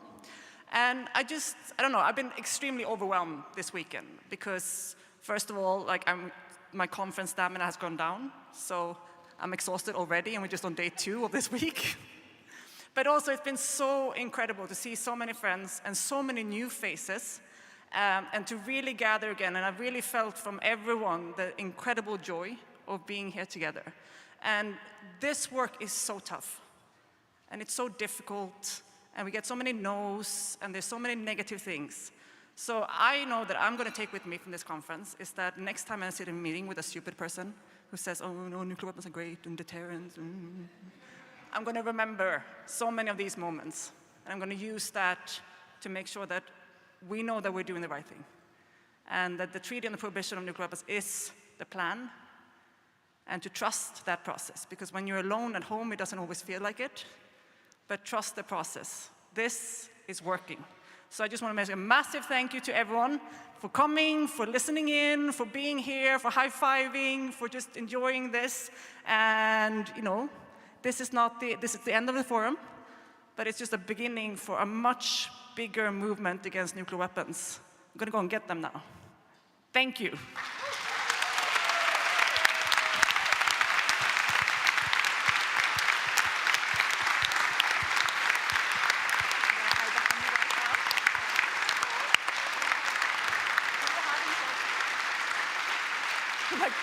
Is that it? I think that's it. I think it's Goodbye.